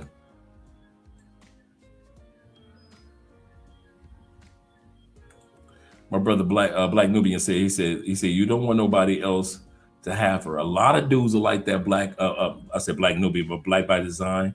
A lot of brothers don't want. They do not want another motherfucker to breathe on that pussy. I wish another motherfucker would nut on these breasts. Her nipples about that many centimeters. I wish another motherfucker would taste those centimeter breast nipples. Her clitoris is ultra sensitive. I wish another motherfucker would taste them sensitive clitoris. And you don't know that you holding up your life. And you always want to talk about, hey, Andre and them living their blessings, man. Hey, Taylor Made Dreams, you blessed, brother. Hey. Austin Holloman, hey, you blessed, brother. I see what you're doing out there in Africa. Hey, oh man, Flyboy Way, I see you, Flyboy Way, man. You one of my favorite YouTubers, dog. Check in effect, do your thing, brother. Hey, in DR, Love, Purpose, and Passports with his wife. I see you, brother. But when it's time for you to give up some good pussy, you ain't gonna never go nowhere. You're going to be stuck in the United States complaining about gas, complaining about food, complaining about this and complaining about that. But why you complaining? Because you know that your ass ain't got the balls to give up some good pussy. That's why your ass probably still in the States. And then you want to blame the kids. That's how evil your ass is. You want to talk about how evil Floyd is. Some of y'all motherfuckers are evil. You want to blame little kids, little babies. The reason I ain't left is because I don't want anybody else to be around my kids. That's the only reason I ain't left. Nigga, please. You be coming to her house at 1:15, 72 seconds in the morning. How the hell you coming at 72 seconds in the morning? It's 1:15. It's winter, cold than a motherfucker outside. And here you go ringing and banging on doors and shit. It's me. I want to see my kids. Nigga, it is 1:30 in the morning. On a Tuesday night. You know them kids got class in the morning. How the hell you talking about you trying to see your kids? You ain't trying to see them kids. You trying to see that pussy. You ain't trying to see them kids at 1 1:15 in the morning on a Tuesday night. I don't know why you want to keep telling them damn lies. You trying to see that pussy at 1:15 in the morning on a Tuesday night. You know why y'all trying to? Hey, lie to women. You can't lie to your boys. We boys. You can't be telling damn lies to us and think we gonna believe them. We don't believe that bullshit you said. It's 1:30 in the morning on a Tuesday night. You banging on the door talking about, I want to see my kids. I want to see my kids. Nigga, you ain't banging on that door from kids. You want that good ass creamy, grippy pussy. You ain't never in your life walked away from some good pussy. You done walked away from regular pussy, okay pussy, some cool pussy, some sister pussy, some white pussy, some Asian pussy, some Latin pussy, but some good pussy? Some of you motherfuckers ain't never walked in your life. If God and the angels went through the scrolls of your life, just rolled your shit up, and we read the scroll of your life, let's see if he ever left some good pussy. No, he ain't never left no good pussy. He ain't never left no good pussy. He ain't known for leaving no good pussy. Wait a minute, hold up, maybe we missing something, man. Angels just looking at your scroll of your life, and he ain't never left no. He ain't known for leaving good pussy. We have some regular pussy, right? Or we ain't talking about regular pussy, or we talking about good pussy? Okay. He ain't never left no good pussy. He just known for just leaving regular pussy, but good pussy he been with for like 29 years, and they can't stand each other. They don't even like each other. They ain't liked each other since year 15 and shit. He cheating and she cheating. They don't even like each other, but he be damned if he let somebody else get that pussy full time. Kids be grown and gone. Y'all motherfuckers be 51. Kids already grown and gone in college, and you still be like, I ain't gonna let nobody else get this pussy. If your old ass don't let somebody else get that pussy so you can get you some new pussy and going on with your life, y'all funny, man. Y'all funny. I swear, y'all funny as heck, man. Y'all will sit up there and will look up there and battle over some pussy. He said, I'm Kratos. For real. Seriously, man. You be like, dude, seriously? He said, I've been sick. He said, I've never had to call off. He said, I never called off for good. He said, ain't not. It have been good for me. He said, ain't no pussy been that good for me. That's how good that pussy was. You see, I said in a lifetime. In my life, I ain't never called off from work. I'm in the parking lot. It wasn't like I was at home or me and old girl were kind of like in the bed and I was like, I'm gonna call my job. I ain't going in. We gonna keep fucking all day. It wasn't like that. I'm dressed in a suit, drove through all that goddamn Tampa traffic. I made it to my job. I parked in the parking lot. The moment I grabbed the handle to leave, my phone rang. She's downtown at the convention center. No, is she at the Hilton or Marriott? I forget which one it was, because I said they were doing a convention. I get your ass over here with all that goodness. Yes, ma'am.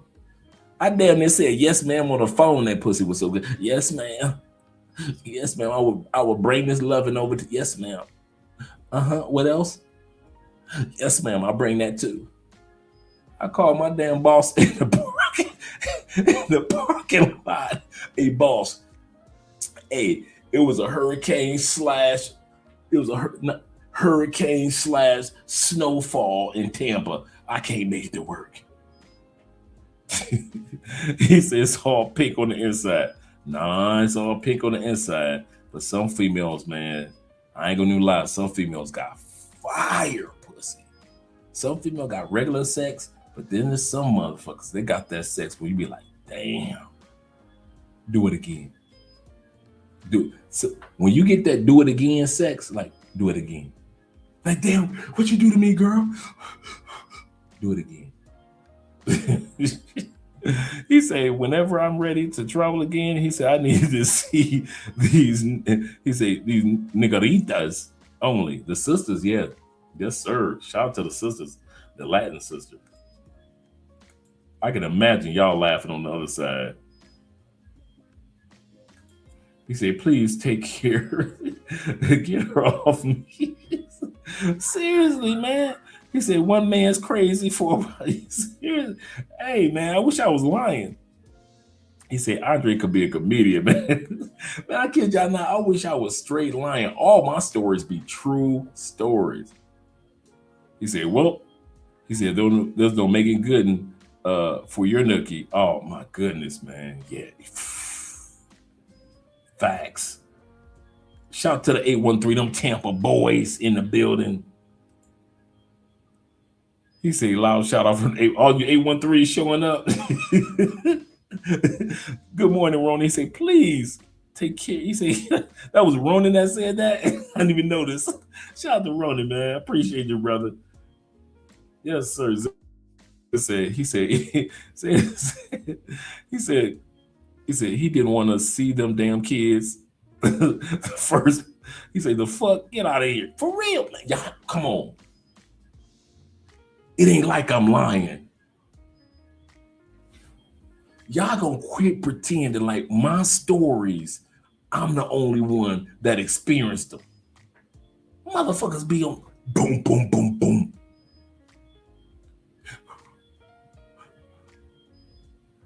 Boom, boom, boom, boom. Open up the door, LaWanda. Open up the door. I'm trying to see my kids. Go away, Keith. You drunk. Go away before I call the police. Girl, you ain't gonna call the police on my kids. I'm just trying to see my kid. Nigga, it is Tuesday motherfucking night. How the fuck you trying to see your kids at 1:15? At 1:15, 73 seconds, you trying to see your damn kids. Really? Is that damn's in the winter time? I done seen niggas do this shit. Okay. I done seen niggas do this shit and I was in the other room. Thum, thum, thum, thum. Who the fuck is that at the door at 1:15 in the morning on a Tuesday night? That's my baby daddy. You got me over here with this nigga coming through all this snow. True story. Coming through all this snow at 1:15 in the morning. I'll be right back. Don't say nothing. What you mean don't say? I'm about to put my goddamn clothes on. I had to kill a nigga at 1:15 in the morning about his goddamn kids. And then I started to realize these niggas don't be there for them kids. They don't care nothing about them kids. They ain't thinking about them kids. Them niggas ain't paid child support. They don't take them kids out to sports. They don't take them kids out for ice cream. Nothing. If you don't take them kids out for no ice cream, you ain't there at 1:15 in the morning for your kids. Your ass is there at 1:15 in the morning for that. And I done discovered you motherfuckers ain't got no courage, man. No courage to leave some good pussy. I'm talking about, bro, I ain't mad at you. Because leaving good pussy hurts. It hurts all up in here. It hurts. Understand? It hurts. Especially if the good pussy is your baby mama. I got you. It hurts. But in order for you to have the life that you deserve, you're going to have to let her go get the life that she deserves. I wish I could put it another way, but that's the only way I could put it. He said, I experienced this once with a chick whose baby daddy popped up at the spot. He said, random facts. He said, tracked her knocking on my door. No, that motherfucker didn't knock on your door.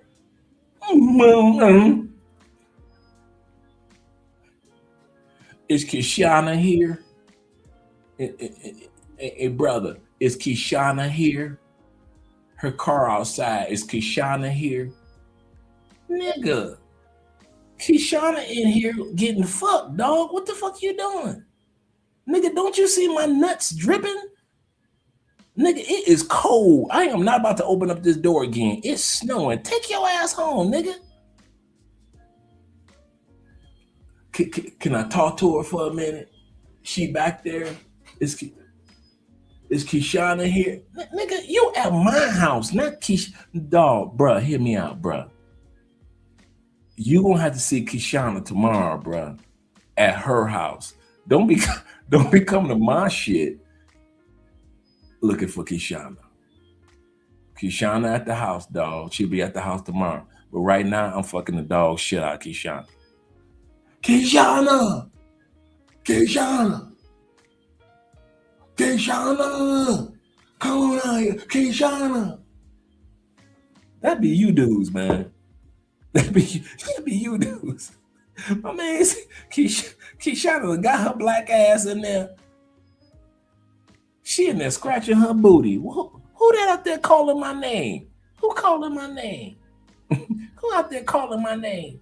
Kishana, I love you, girl. You in another nigga house? I smell marshmallows and cocoa. It's cold in the motherfucker out here, Kishana. You can tell I love you, girl. You look like dog. Go on with that, dog. What the fuck you doing yelling in my house, man? I got neighbors, man. Nigga, and it's cold and it's snowing. What the fuck you doing, nigga? It's cold in the motherfucker. Nigga, I'm gonna have to let you go. I'm gonna have to close the door, dog. No, Kishana, don't close the door, brother. Brother, don't close the door. This nigga done closed the door on me. This nigga done closed the door. I love you, Kishana. Jesus, bring Kishana back to me. Please bring Kishana back to me, Jesus. You know why? Because your ass do not know how to let go of good pussy. And some of y'all laughing, and it's a bunch of y'all in here that's not laughing. them the niggas y'all need to worry about. See, the rest of y'all that's laughing with me, y'all been through this shit with Kishana. The dudes in the comments that ain't laughing, them niggas looking like, man, fuck you, fuck you, Dre. fuck you, Dre. Man, fuck you. I love my baby mother. I never let her go. Y'all like corrupting shit. I love my baby mother. I never let her go. Jay-Z wrote, I mean, not Jay-Z, but DMX wrote that shit about Corrupt when he was strung out on his baby mama, Foxy Brown. And DMX is telling Corrupt, hey, dude, Foxy Brown fucking everybody. And Corrupt like, man, fuck that. Man, that's my baby mama. And Jay-Z, I mean, not Jay-Z, but DMX is like, man, see, nigga like you is like, I love my baby mother. I never let her go. Y'all niggas like that. Y'all Negro, y'all Cushites are like that. Y'all don't know how to let go of some good pussy, boy. Some of y'all ain't built for letting go of good pussy. Some of y'all still in the States, not because of money, not because of misery. Y'all still in the States because y'all do not know how to let go of that good ass pussy. I ain't mad at you, bro. He said, man, I've been a scapegoat dealing with this bullshit as a child. He said, as a child, bro. He said, the toxic love for the birds. He says, for the birds. He said, bro, I swear, that's serious, man. He said, Dre probably hitting some nerves, man. Shit. You think I hit no nerves tonight? I told you the dudes that's not laughing tonight, them dudes just, all the dudes that want to say fuck Dre, gonna put in the comment section. Go and put in the, fuck you, Dre, gonna put in the comment section. I ain't mad at you. Put F-U, just put F-U. You ain't gotta spell out nothing. F-U. Don't put the F-U off in there. I got you, brother. Some of y'all ain't never let go of no good pussy. I love my baby mother. I never let her go. Oh my God, you motherfucker. Oh my God, y'all brothers funny than the motherfucker. Some of y'all gonna be in bed, can't sleep. Y'all gonna be mad than the motherfucker. Man, I was watching Love Crossing Borders. Man, shit, I got to get up at 8:30 in the morning, man. That nigga said some shit that'll tick me off. Some of y'all texting y'all baby mamas right now. Bitch, don't you know that I love you and I will never let you go? I love you, baby mama. I'll never let you go. Send. Send. Y'all them send motherfuckers. Always want to send some shit. You quick to send some shit. Send. Bitch, don't you know I love you? Send. You know, girl, I would kill a nigga about you. Send. Can I see my kids? Send. You some send motherfuckers. It be 1:15 in the morning. You sending messages to the kids.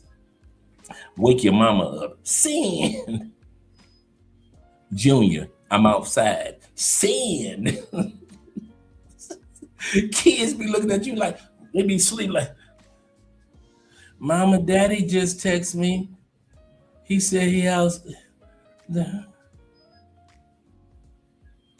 Kids be sleeping, motherfucker. Going on their third dream. They answer the phone. Dad, Mama, Daddy outside. He said send. You ignorant mother. Y'all don't give a damn about them kids. Y'all getting, and then if she opened up the door to let you into the house, I noticed that y'all do not go to the kids' room. If she let your ass into the house tonight,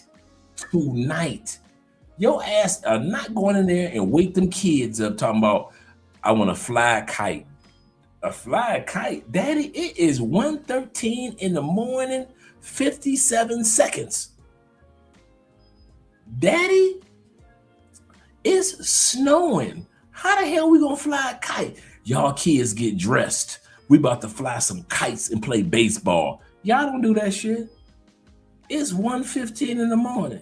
The only thing that you thinking about is getting in the house and trying to convince the good pussy to give you the good pussy.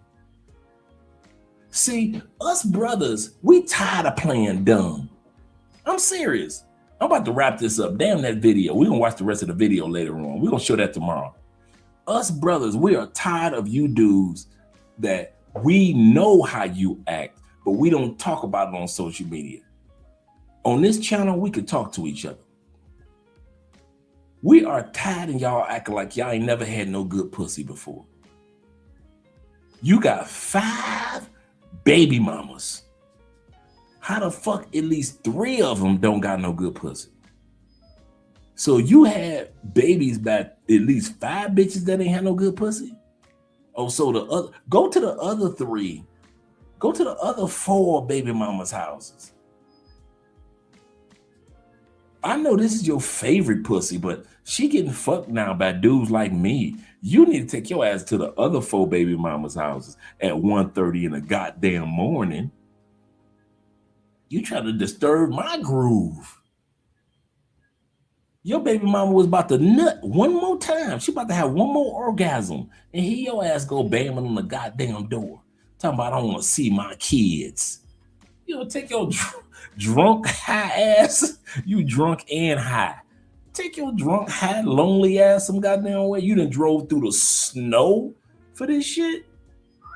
It wasn't like it was summertime and your dumb ass was on a skateboard and you came all the way over to her house. You done drove your ass all the way through the snow, sleet, black ice.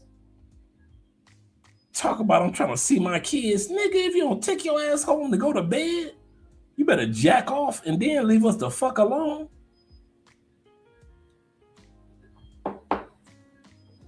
You trying to come over here and interrupt what we doing. Yes, I do know this pussy has no brakes. You know, because I beat the brakes off this pussy has no brakes. Yeah, we're tired of that bullshit. He said we tired of the average black woman who ain't going to be wives. No. But you know what? The biggest mistake that I see brothers make, and I'm going to wrap it up in a second. The biggest mistake that I see brothers make is you don't know how to let go of women that's not wife equality.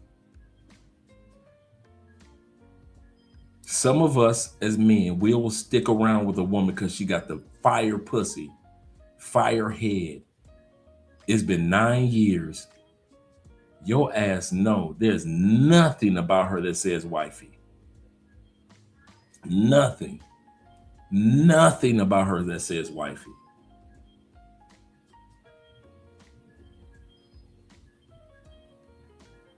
Nothing about her.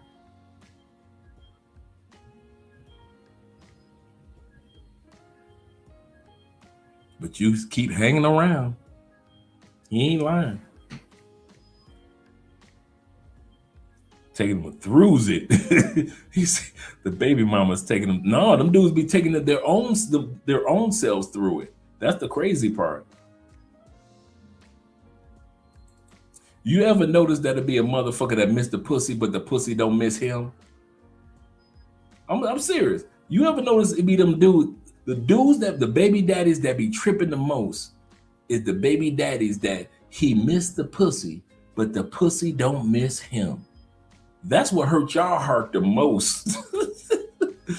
That's what hurt y'all heart the most. The fact that y'all be missing y'all the baby mama, and the baby mama don't miss your ass. She is serious about just being a co-parent. You thought that she was just bullshit when she said, well, let's just be good co-parents and let's raise the kids. You thought she was saying like, let's fuck in secret. This is the part, check it out. Y'all be thinking like, y'all hear what you want to hear as men. We will hear a woman say verbatim, let's be co-parents, let's raise our children, and they're going to be great citizens. What you heard was, so I can get the pussy in secret. That's what you're saying. She ain't said nothing like that. She got new dick that's making her cry. She ain't said, it hurts us men when good pussy tells us that we are now irrelevant. It's one thing to miss some good pussy and you can't get over some good pussy. It's another pain, another level of pain when good pussy is over you. We cannot take that pain. You talking about fire in your chest when some good pussy is over you? See, when normal pussy is over you, you be like, girl, you tripping, see? I love you, though, and you move on. So raggedy pussy, you be like, girl, get the fuck out of my face. But when some good pussy, and I'm talking about some good sex, is over you, I don't care if she was a one-night stand and won't let you get the pussy again. I don't care if she your baby mama. Y'all been together for 9 years. When good pussy don't want you no more, ooh, the chest pains, the mother is all up in here. It's Dr. Dre is a doc. It's all up in here, Dr. Dre. The pain is all up in here. When good pussy don't want your ass no more. Ooh, you talking about some painful shit. You can bam, it's 1:15 in the morning. Boom, boom. Nigga, you can bam on that door until 3:92 in the morning. It is 3:92 in the morning. It's 3:90. It's 3:92 in the morning. Your ass is still out there in the cold, knocking on the door. You know why? It ain't another man in the house. It's cause the good pussy don't want you no more. And that hurts even more than another man in the house. Because if it's another dude in the house, you could be like, you know what? She just doing that shit because she got that nigga over there. Fuck her and that new nigga. But when it ain't a new nigga, ain't no new dude. She ain't had no new dick for 6 months. Y'all broke up 7 months ago. She ain't had no new dick. you ain't even got nobody else to blame, and you bang on that door, and that good pussy don't want your raggedy ass dick no more. Ooh, the pain, that's the chest pains, that's the damn chest pains that's all up in here. You motherfuckers are hurting. Some of y'all ain't gonna sleep good tonight because I'm telling all y'all secrets. I'm telling all y'all secrets. Y'all gonna he said, thanks for the skit title. He said, when good pussy don't want you no more. Brother, hey, yeah.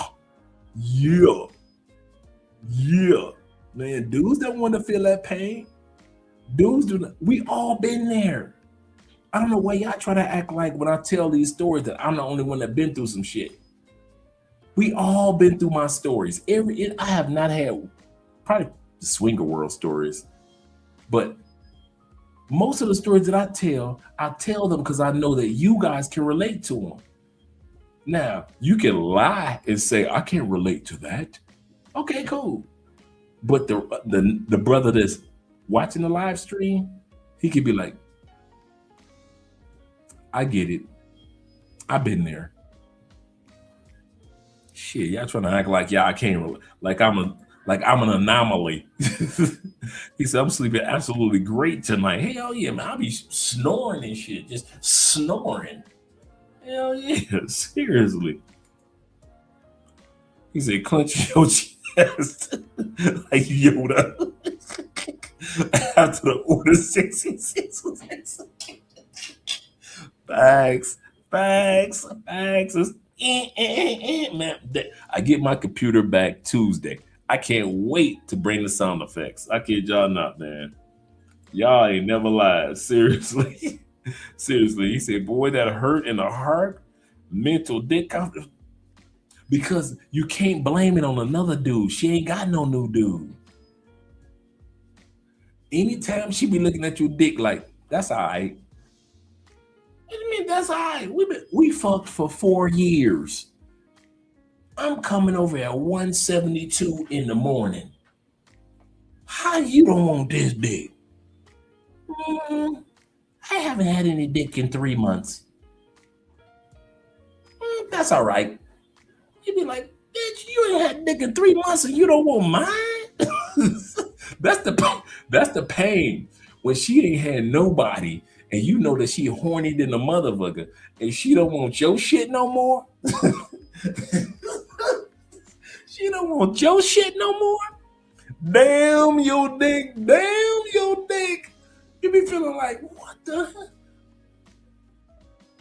Your dick confidence just shrivels, like my brother said, like the wicked witch of the east. When her toes curled up, that's your dick. Your dick just curled up like the wicked witch of the east. Kid you not, man. You always be sitting up there ready to talk some shit. I'm about to go over there. I'm about to go to the Wanda house. I'm about to tear that pussy. Oh, I know ain't nobody had that pussy in 3 months. Yeah, I'm about to head over, drive through this snow. Oh shit, black ice. Oh shit, more black ice. And you driving through sleet and shit. You all right? You done pulled up and you bamming on that door, that goddamn frozen doorbell. Boom, boom, boom, boom, boom. Luanda. Boom, boom, boom, boom, boom, boom. Luanda. Is that the kids looking like? Is that daddy outside there? No, y'all go back to sleep. Y'all got kindergarten in the morning. Go to sleep. Go on back to sleep. You dreaming. You go out there. Luanda open up the door. What? What the fuck do you want? It is cold than a motherfucker. What do you want?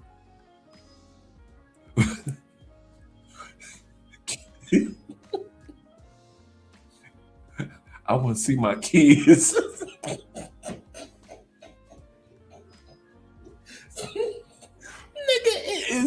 It is 1:73 in the morning. How the fuck you want to see your kids on a Tuesday night? Man, if you don't drive your ass back home, drive in front of the nearest gas station, drive in front of a temple, if you don't take your ass to the temple and get you some bean pies, Miss my bean pies from the Nation of Islam. Shout out to my brothers. Drive your ass into front of a mosque? Talking about trying to see them kids at 173 in the morning. You need your ass whooped. And here you go. She cold. She got her goddamn nightgown on. Not no nightgown, but her robe on and shit. She got a bonnet on.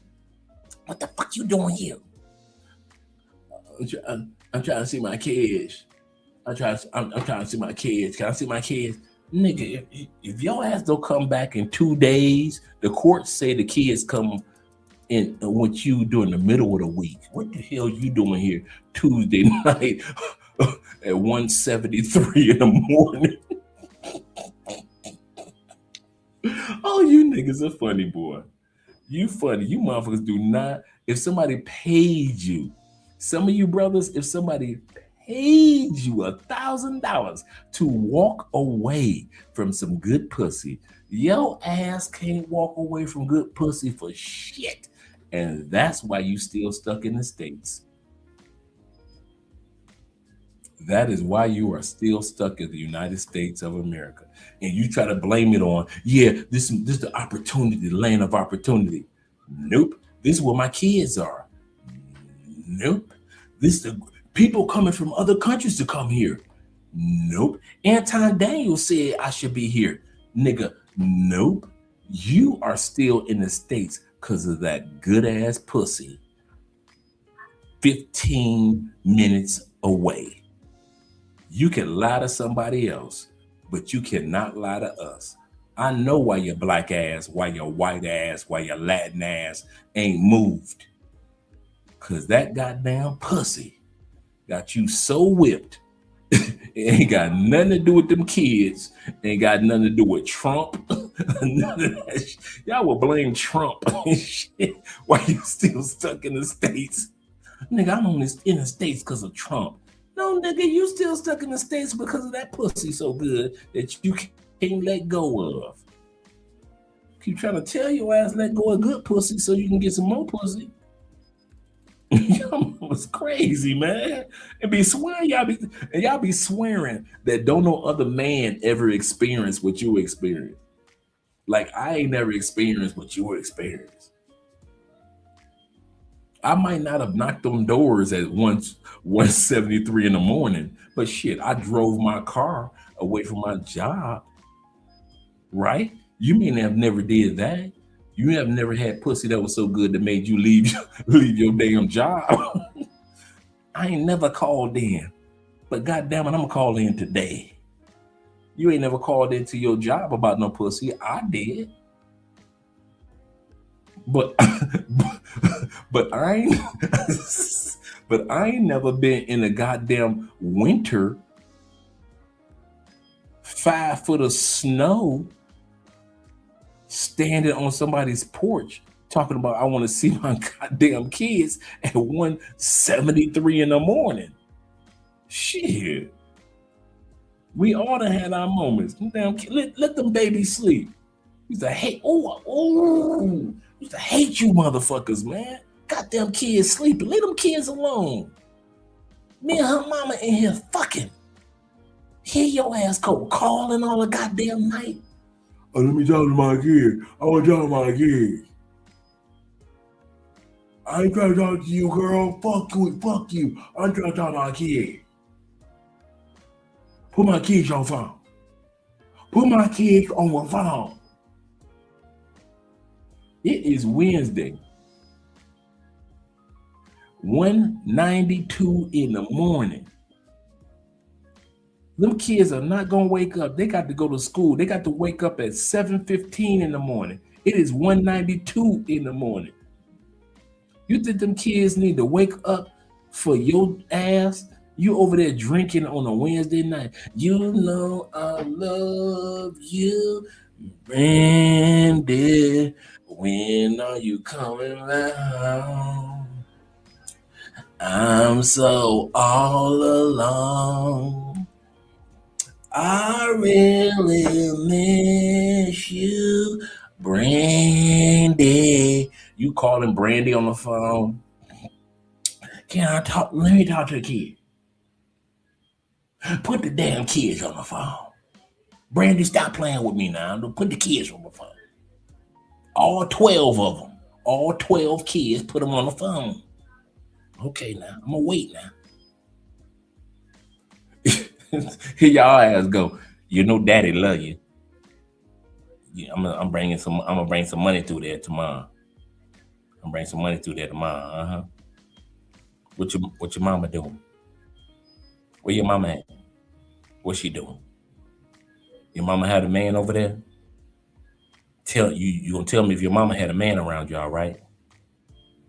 Any type of man, mailman, UPS man, milkman, postman, plumber man, Superman, Super Friends man, Captain American, any type of man, Black Panther man, any type of man, you tell me been around y'all, okay? Daddy love you. You know daddy love you, don't you? Put your mama, here y'all go, motherfuckers. Now put your mama on the phone.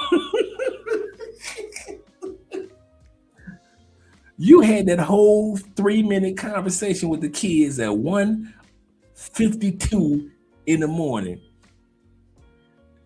Just so your black ass could say, put your mama on the phone. I want to talk to your mama. Yeah, what you doing? I know it's snowing. What you doing? I'm sitting in my car outside right now. I'm in my car outside right now. Yes, it's cold in the motherfucker, but I don't give a damn. You know I love you. Here go you niggas.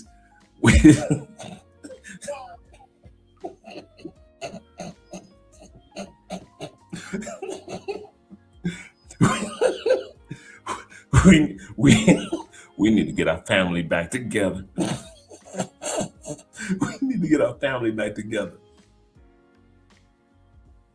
You know there's no me without you, and there's no you without me.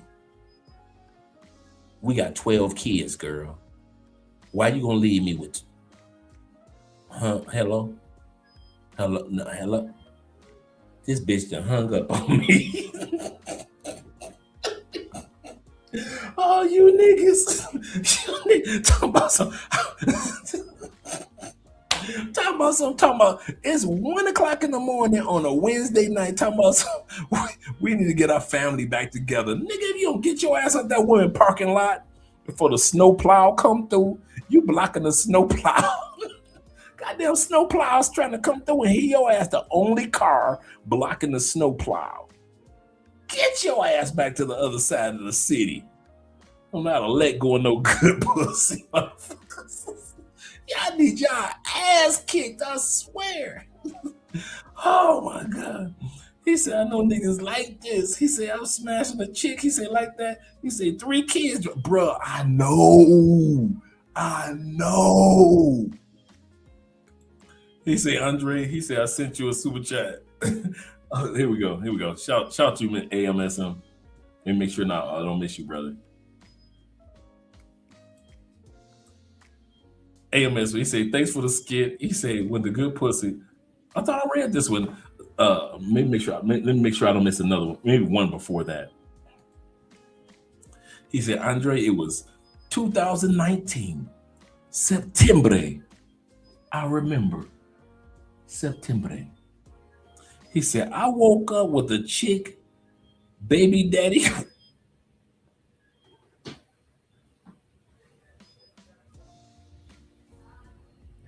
Man, if your ass don't share the rest of that story and stop playing with us, if you don't share the rest of that story and stop playing with us, you gonna give us the Cliff Notes to a good saga. That is a saga. That you just told us a ABC old school 1970s miniseries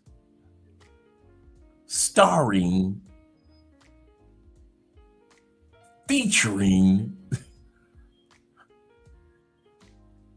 He said the baby daddy was at the foot of the bed. Damn. Quite obviously, you live to tell the tale.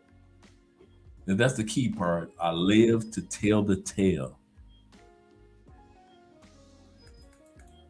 Whew. He said, well, good pussy don't want you no more. Woo, you got to share with that. Come on, brother. You got to share that one. Goodness gracious. He said, I have to come up on your show one day to tell you the whole story. You know what? I'm going to let you brothers get some rest. Because you're right. We've been here for 5 hours and 35 minutes. And you know, Andre, I'll put in another 3 hours easy. But, yeah, you got to come up one day, AMSM, and at least share that story. Goodness gracious. At the foot of the bed, just standing there. So this the new dig. So when I call you, that's why you don't answer the phone.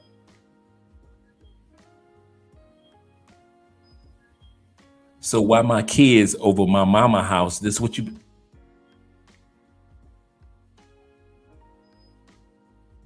This nigga feet ain't even big as mine, but you wanna...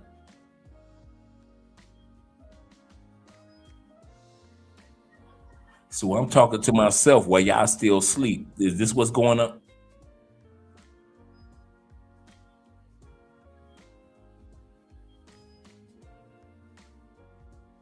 Ain't this about a... So you ain't...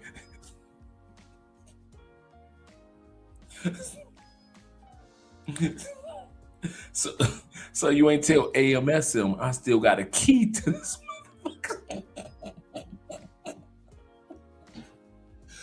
So you ain't tell a new nigga I still got a key.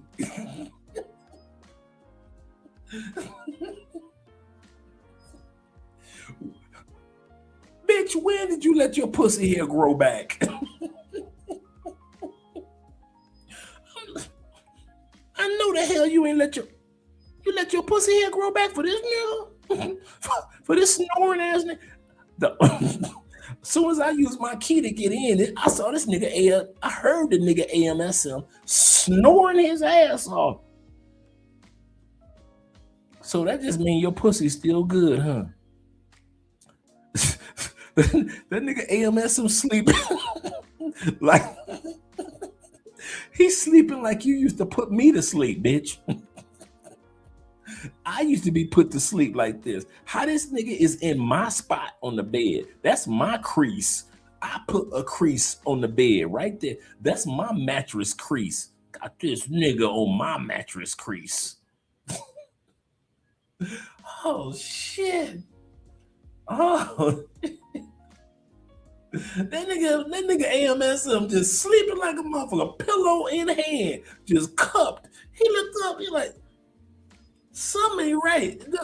He like, we in a dark room. How come I'm in a dark room, but I feel it's a shadow? How the fuck you gonna feel a shadow in a dark room? It's pitch black dark in her bedroom. AMSM sleeping in the motherfucker, right? He feel a shadow. How the fuck I feel a shadow? It's dark, but it got darker in this motherfucker. Is that a shadow? What the fuck is that? Jesus? Jesus? Is that you, my Lord? Is that you, Lord? Nigga, you the new bitch? Jesus don't talk like that. What's your name? I'm AMSM, nigga. Nigga, if you don't, he looking down at you. He looking down at you like, nigga, if you don't shut your pretty feet ass up with them pretty ass feet, the new nigga got pretty feet. AMSM thinking like, how the fuck do I get out of this? Calm down. I'm gonna have to pull a pistol out. I can see that now. This nigga talking about how pretty my feet is. God damn. This bitch forgot I got a key. I still got a spare key. This bitch, she's a AMSM. The bitch is so stupid that she did not change the locks, nigga. She was too lazy to change the goddamn locks. I still got a key to the old locks with your pretty feet ass. Nigga, it's dark. My feet ain't pretty. Nigga, your feet pretty in the dark, nigga. Your feet pretty in the dark, sticking from under the quilt. Oh shit, nigga. You AMSM. How can you be manly and masculine when your pretty feet is sticking from under the blankets with a big motherfucker in pitch black dark standing over you that's a shadow of all shadows?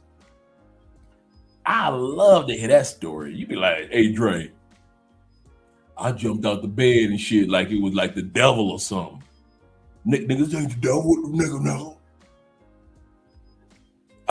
Nigga, it's 1:49 in the morning. I came to drop the key off and see my kids. That nigga couldn't say that he dropped the goddamn key off. Nigga, you could have slid that key up under the goddamn front door. You ain't had to use it. Just slide the key up under the door. Just slide it up under the door. No, this big nigga ain't slide up under the door. He was like, fuck it, I might as well use it for old time's sakes, just in case the good pussy miss me. That nigga came in there and saw AMSM with pretty ass feet. This nigga ankles and shit. You know how your ankles get rusty as a man? AMSM, back of his feet got cocoa butter and shit. The back of this nigga feet is shimmering. This nigga, the top of this nigga feet, you can't see no veins. You know, most men, you can see the veins on top of our feet. Not AMSM. His feet was so goddamn pretty. He got a pedicure the day before. This nigga toes and pinky toe is pretty than a motherfucker. This big ass nigga walk in there, he looking like, who is this pretty Prince feet? Motherfucker. Is the new nigga got pretty feet? This nigga got pretty Prince feet. He wear a size, AMSL wear a size 10 to 12. And the back of his ankles pretty than a motherfucker. You're like, damn, nigga, what you put on the back of your feet? You know, shea butter, nigga. I put on the back of my ankles. I put shea butter, nigga. That's why my feet so pretty. Shea butter. AMSM feet was so goddamn pretty. In that bed, that nigga woke him up by swinging that nigga pinky toe. Nigga wake up. Then he ain't even said like, hey, y'all need to wake the fuck up. That nigga just grabbed AMSM pinky toe. Let me wake this nigga up. Nigga, wake your pretty feet ass up. God damn it, nigga. What is your secret? You are a grown ass black man. How the fuck your ass got pretty motherfucking feet? And your goddamn feet so pretty, he wouldn't even put a quilt, a blanket, a scarf, a sock on your feet. That nigga got the pretty. He looking over at his ex-woman feet like, damn, you got regular ass female feet. He look at AMSM feet like, this nigga got the prettiest goddamn feet for a nigga that's 34 years old. God, this nigga AMSM is 34. How the fuck his feet is goddamn baby pretty? If you don't tell a story, AMSM, I'm going to tell a story. I'm going to tell a story my way. In my story, you got pretty feet. And the nigga walked in with a key, with a brother with pretty feet. That's how I'm going to tell a story. You should have brought your ass up here. Dre, I'm going to tell it to you one day. Well, I'm going to tell my story today, okay? Your ass got pretty feet, prettier than her feet. Nigga was standing over your feet and shit. The only reason you knew that nigga was in there because his shadow outshadowed darkness. You like, you got the pillow.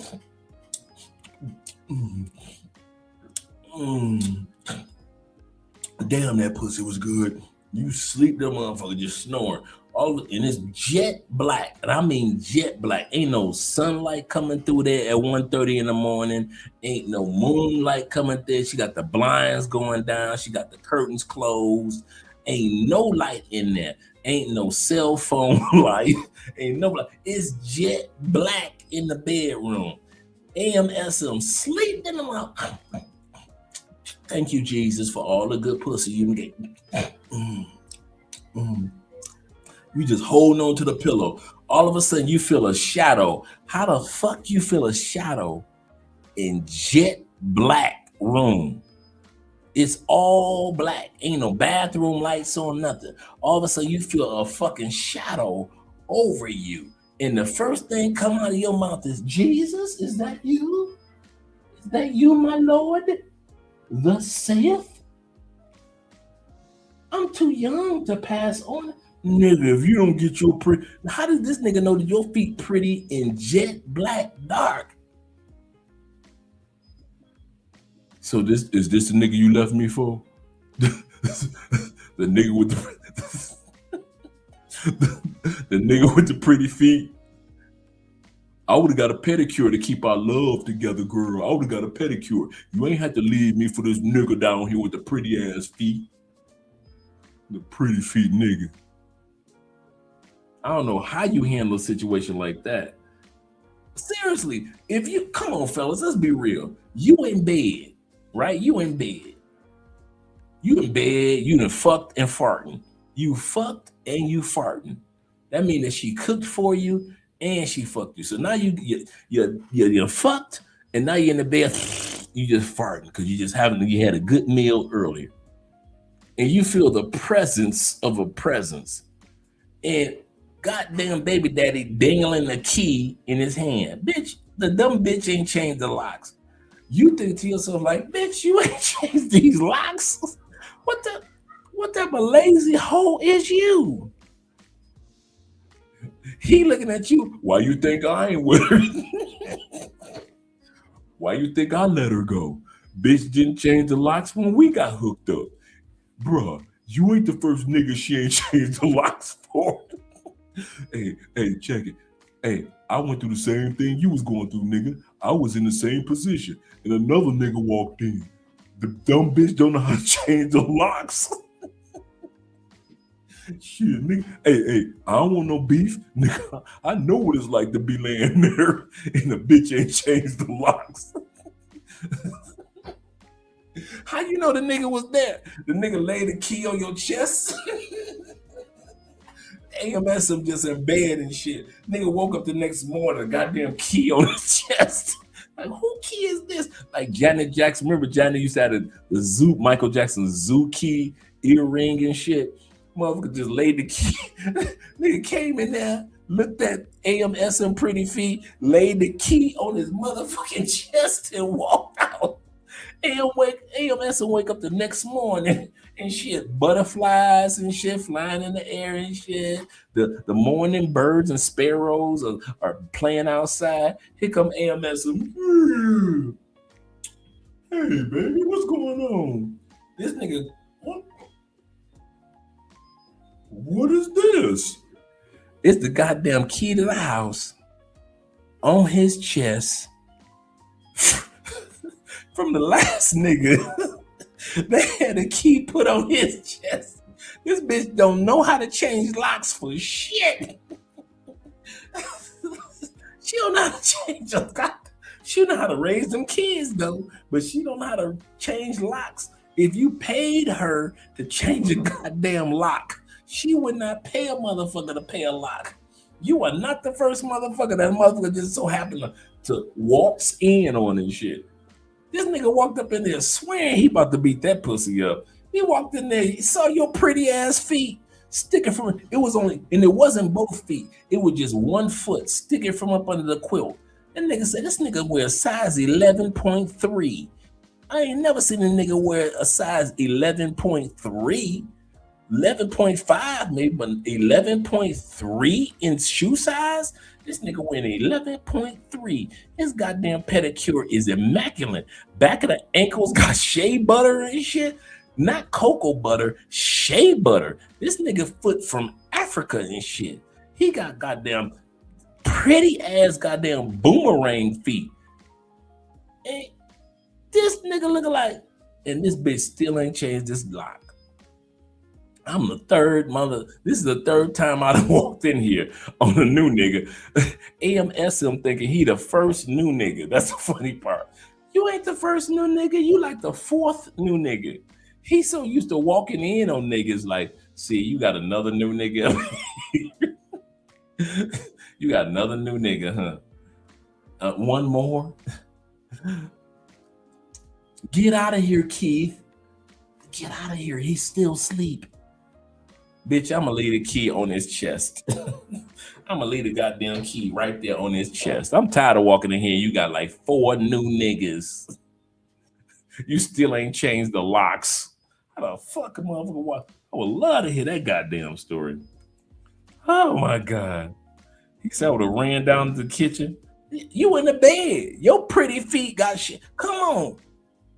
D, how you gonna do it? Deep soul, how you gonna run downstairs? You in the bed, cuddled up. You can't jump out of the bed with your pretty feet with shea butter. You gonna bust your ass as soon as you hit the floor. You gonna slip and fall on your ass because the shea butter is shaying on the bottom of your feet. The bottom of your feet is just shea-alicious. Soon as you hit the floor, you got ice skates on. You talking about you running downstairs grabbing a knife. Downstairs, you gonna bust your ass like Eddie Murphy nephew. Boom, boom, boom, uncle. Boom, boom. Oh, my shoe. Boom, boom, boom, boom, boom, boom. Gonna bust your ass with the shea butter, keeping your goddamn bottom of your feet silky smooth. Silky smooth. You got the bottom of your feet is like Nat King Cole's voice. Velvety like a motherfucker. You got velvet motherfucking the bottom of your feet are velvet, nigga. As soon as you put your foot on the floor, you gonna slip going to the bathroom. How you gonna challenge a motherfucker with pretty feet? If the last 3 niggas couldn't do it and AMSM couldn't do it, what you gonna do? You gonna lay your pretty feet ass right there and take whatever that man bring. If that nigga sit back and say, we wanna fight or fuck, you done. Hey, I ain't come over here to fight. I came over here to fuck. You like, nigga, what you mean, nigga? Fuck you. AMSM, I ain't come over here to fight, dog. I came over here to fuck. Share in the game, the reindeer games like Rudolph, nigga. Share in the reindeer games like Rudolph. Nigga, them feet ain't pretty for no reason. What, nigga? This not Penitentiary. This not the movie Penitentiary. I'm not too sweet. Shit. Oh shit. The AMS were going to be like those white women in those horror movies, tripping and slipping. He said over nothing.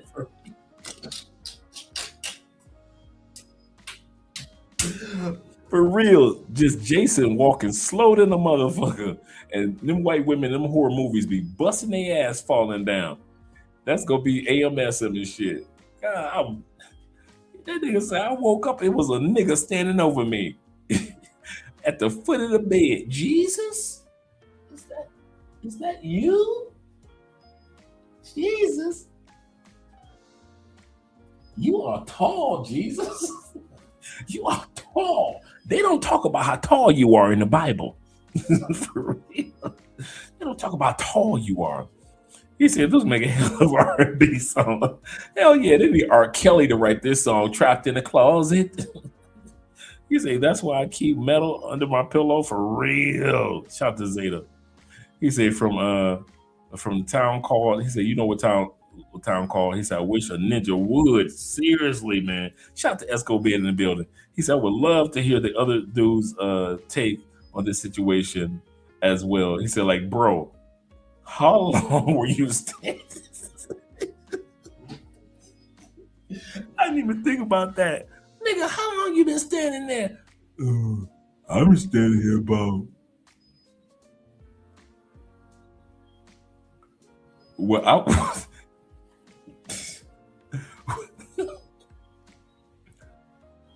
was standing here about... I was standing here looking at y'all for about 15 minutes.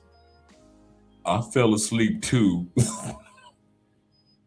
I woke up while I was standing here and y'all was still asleep. And I looked down And all I saw was the prettiest feet I ever seen on a man. So I probably was standing here about good 30, 45 minutes on the edge of the bed with your pretty prison feet. Nigga, last time I saw some feet pretty like that, I was on lockdown. Yeah, that's last time I saw some prison pretty feet. Yeah. He said he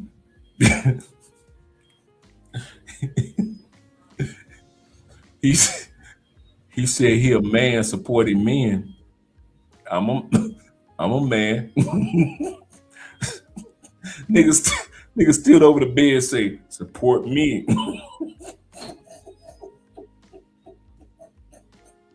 Like, nigga, if you know, AMS was like, I'm gonna kick this nigga in the nuts, the goddamn pelvis, and the throat. I got this shea butter on my feet for a reason. I'm gonna kick this nigga right in his larynx.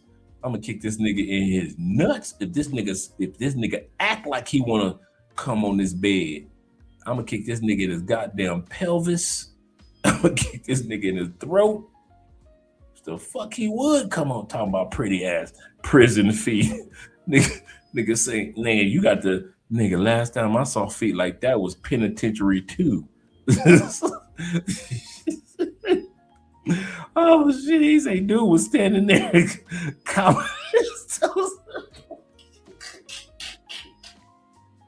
Oh hell yeah, shit.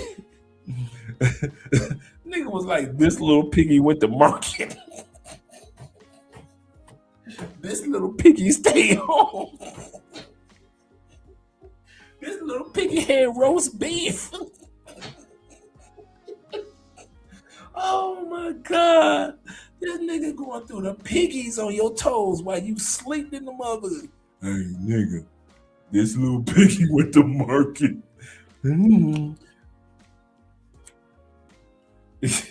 Oh my God, that shit is funny. Shout out to my brother AM. He said, y'all, wow. Hey, AMSM gave us the foundation. We just having fun. You know, this is our brother, so we can have fun with our brother. Oh shit, that shit was funny. Y'all made my night, man. I swear. Goodness gracious, man. We have been here 6 hours. He says late unless you have got time for me to tell. Oh, you know what? Let me drop the link. Shit. If y'all gonna roll with us, let me drop that link. I want to hear the story. After we done cracked all these jokes, we got to give my brother some love. I'm going to drop the link for you, AMSM.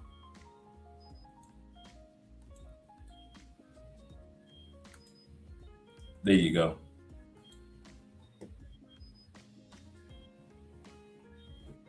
There you go, brethren. I'm going to drop the link one more time. Because those of us who are still hanging out, all us third shifters, we would love to hear the story. Let me remove all these videos. Damn these videos. We'll watch the videos tomorrow. I'm trying to hear this SM story.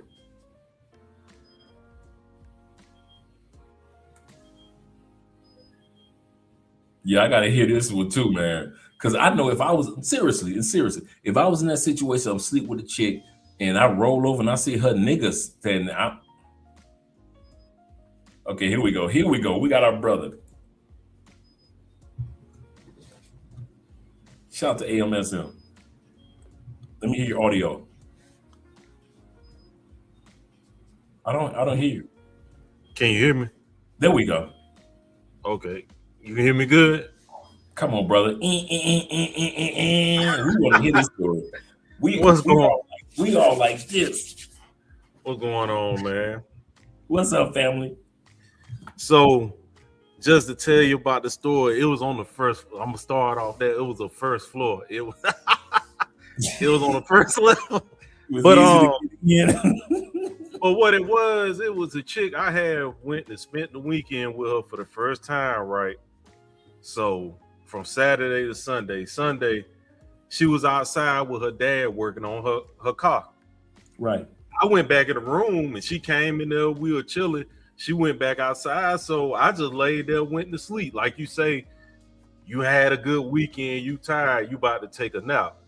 So I'm asleep, but I had clothes on. I'm glad I did. I had clothes on. Okay. Let me make sure. So your sleep time was like in the afternoon or in the early evening? It was the afternoon. It was like 2 o'clock. Right. Okay, so you said what time was it? It was about 2 o'clock. Okay, Around that time I took a nap. So I'm asleep. And you know how you feel the presence of something just out of nowhere. So I'm asleep. I open my eyes and he's standing there at the foot of the bed and he just standing there looking at your pretty feet. No, hey, that'll be a good joke in a skit saying, man, she's sleeping with a nigga with pretty feet. I know, right? I know my shit ain't so. but so I'm looking at him and he said, "What's up?" And I was like, "What's up?" He was like, what's your name?" I said, "Chris." He said, "Oh, I'm the kid's baby daddy." And so I'm looking there and he said, "I see you laying there all comfortable and shit. I'm gonna let you go back to sleep for now." I'm like, "What?" I'm gonna let you. And at the time, I didn't get what he was meaning by that. It wasn't like he was gonna do nothing physical, but at the time, I'm like, "What do you mean for now?" So I'm he said, "I'm gonna let you go ahead and you laying there looking all comfortable shit. I'm gonna let you go ahead and go back to sleep for now." I'm like, "What the hell?" So I'm just laying there and thinking about everything that had took place. So soon as she come back in the house, I hear them arguing out there in the living room area. I'm in the room. Oh, and let me bring this up to you. Keep in mind that bedroom door was closed when I went to sleep. So right. He saw that bedroom door was closed, but he opened that door to see who was in there. But so they arguing out there in the living room. Then she come back in the bedroom and close the door. And I said, he was I woke up, he was at the foot of the bed. And she was talking about, "For real?" And then when I think on it now, and the stuff I learned and the stuff I've learned now, she probably was turned on by the fact that he did that. For real. I agree with that 100%. And so me now, not thinking that was my first time in that situation, because what I should have done when that happened, when he left out the room, I should have packed my bag, grabbed my stuff, and just walked to the car and went home and didn't say nothing. But like you say, it was a certain situation, and the main reason why I was still laying there was because of these two words: good pussy. But so we chilling later that night watching TV. Her sister was over there with us. Guess who comes back over? The baby daddy. And he was at the door arguing and talking to her. He was like, "Yeah, man, she think, I ain't got no beef with him, whatever. But she thinks she could do what she want to do." And I'm sitting here looking at the TV like, man, what the fuck, man? What type of shit I done got myself into over this good, delicious, juicy, succulent, nutritious ass pussy. But yeah, man, pussy wasn't so nutritious. But that was a situation, man. I dealt with that. It was some other stuff that took place other than that being at the foot of the bed. That was crazy that whole time. For example, I remember one time I'm talking to her on the phone, and I hear a dude in the background. I'm like, "Who that in the background?" It's night. It's like 11 o'clock at night. She's talking about, that ain't nobody but Junior. I'm like, what? Okay. So that was one situation. Another situation was she wanted me. She had, what was that? What is it? The IU. What's the thing they have to keep them from getting pregnant? I think it's an IUD. I know what you're talking about. Yeah. She had that, and when I was down there, she had asked me to help her get it out for her, but I had forgot. So he was over there one time, and she told me she had him help her get it out for her. Then another situation, man, I was coming up there. She told me she left the key for me under the mat by the back door and told me to just go ahead and go in because she wasn't going to be at the house. She'll be there after I get there. I get there. I'm looking under the mat. The key ain't there. So I'm twisting the door. The door ain't open. So I go to the front, knock on the door. I walk in the house. Candle, it's dimmed in there, but guess who's sitting over there in the love seat? Mr. Love himself. It's him, and I'm like, got my bag in my hand, and I'm weird. And I just go in the bedroom, and I said, "What is he doing here?" She was like, "What? I'm in here with you." So I know damn well that man ain't gonna be comfortable if I just got the session started and he hear his baby mama getting fucked while he's sitting out there.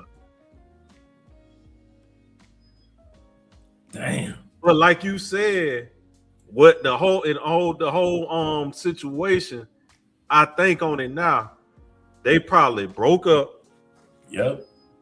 He saw me, he saw another man coming around. Now he want to come back around and not, like you say, he didn't want to let that good pussy go. Not at all. And you know what? You know what? What you about to say? Neither did you. Hey, man. Both y'all asses in a situation that y'all know y'all ain't got no business being. Both of y'all sitting up there like, hey, I'm just saying.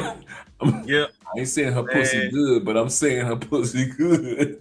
He used to, after that moment, when I used to come see her and he'll come over there, I act like, how you'll think they'll play the new guy and the baby daddy against each other. Mm-hmm. It wasn't like that when I saw him. I just spoke, but he'll do stuff like when he dropped the kids off. It's a bathroom on the other side of the house. Mm-hmm. He'll come walk. I'm in the bed looking at the TV. He'll come in her bedroom, go use the bathroom in her bedroom, and I'm like, bro, you're not gonna get a reaction out of me.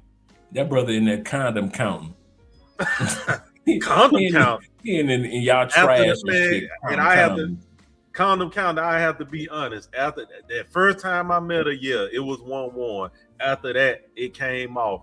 But then, both y'all niggas was strung out. But then it was like a few months later, she started asking me to put it back on, and I had to think. I said, for her to do this, she probably back smashing her baby daddy, because ain't no way a man is gonna act like that over his baby mama unless he's still fucking. True. Either they were fucking before I came in the picture and she stopped, and then when I was in the picture, they started back. Shit. But the last time I saw her, it was on that June 2020 Father's Day. She had asked me if I was gonna stop by on my way back home, because I go home to Dothan, Alabama to see family, and she stayed in Phoenix City, that's right there by Columbus, Georgia.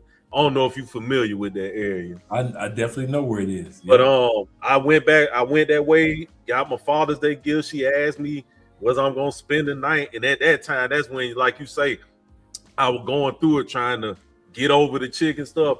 I stayed, and that was my last time, kicking it with her. So that one of them situations when I I just came into the man space, so that was really the last girl that I went through that with. So, ooh, I don't know what she did to both of you, man. Yeah, and I thought on that. I said, at least I got away. He still got to deal with her. Shit, he ain't laughing. He happy than the motherfucker. But you know what? Based off of how you worded it, you're absolutely correct. He has to deal with her, and you've moved on. It's the same thing that I did. I sat back and I said, you know what? I have a choice. I can have the dream life that I really want, or I can hold on to Miss Good Coochie. And I ain't gonna lie, I let Miss Good Coochie go, and God bless me with the life and bless guys like you also with the life that we laughed and we had fun over the last 30 minutes. But at the end of the day, there are guys that don't know how to walk away and get and enjoy the life that they deserve to have. So I'm glad that you sat back and said, you know what, he can have her. If it's that serious, y'all can have each other, and you moved on with your life. But I had to think about it. I had to think about it, like you said on your live stream a couple of days ago. And it just happened with us guys. You know how they say men love bomb. Women got their game too on how they do stuff. But when I got off work and go down there, man, every time I was going down there in the beginning stages, she had the towel on the bed for me to take my shower and stuff. And and was giving me head each time I came down there. But then after that, them few months, it started to dwindle down. But when you don't know no better, you get caught up and you notice the woman pulling back, but you chasing. Because at that time, I didn't know what that was until I came in the man space and heard people what they call it, the shit testing and all that. She trying to gain control back of the situation. But what else I've been to say? But like you say, in that situation, I should have known better what it was. But I was treating her as a needed when she would treat me as a wanted. Yep. Absolutely correct. Absolutely correct. We've all been there. So true. But that was a situation, man. And hey, I'm glad I got out of it. I am too. You talking about letting some good go? I recently let some that was gone. She was Native American, and I have to be honest about this one. This was a pay to play situation. Right. Off of SDM, Sugar Daddy Meat. But I was dealing with her for quite some time. And man, she came over here one day. She was smelling like she just came from another person. That certain smell that I didn't say nothing. I didn't say nothing while she was in my place because I don't know how certain women react when you confront them. But I finally told her about it, and she gonna tell me that's not what happened.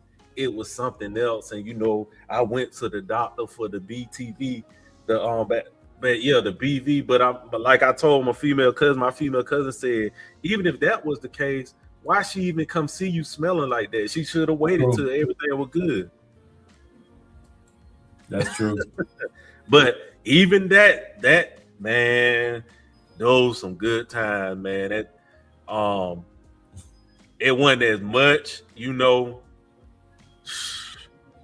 like you say, sensitive clitoris.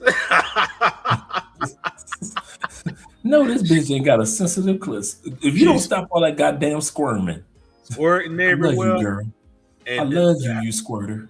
And how she what they say, your favorite munch. I mean, she did that thing. The way she was so passionate about it. Do it again. Those are hard to come by. Do it again. Hell yeah, they hard to come by. Hard to come by. Shit, why you think it was? When I tell my stories, it wasn't easy for me to walk away. It wasn't like, oh well, I'll walk away. Shit, I realized that I had a future that I was exchanging it for. So I was like, if I let this person go and live her life, then I know that I have a bright future ahead of me. And fortunately, I was correct.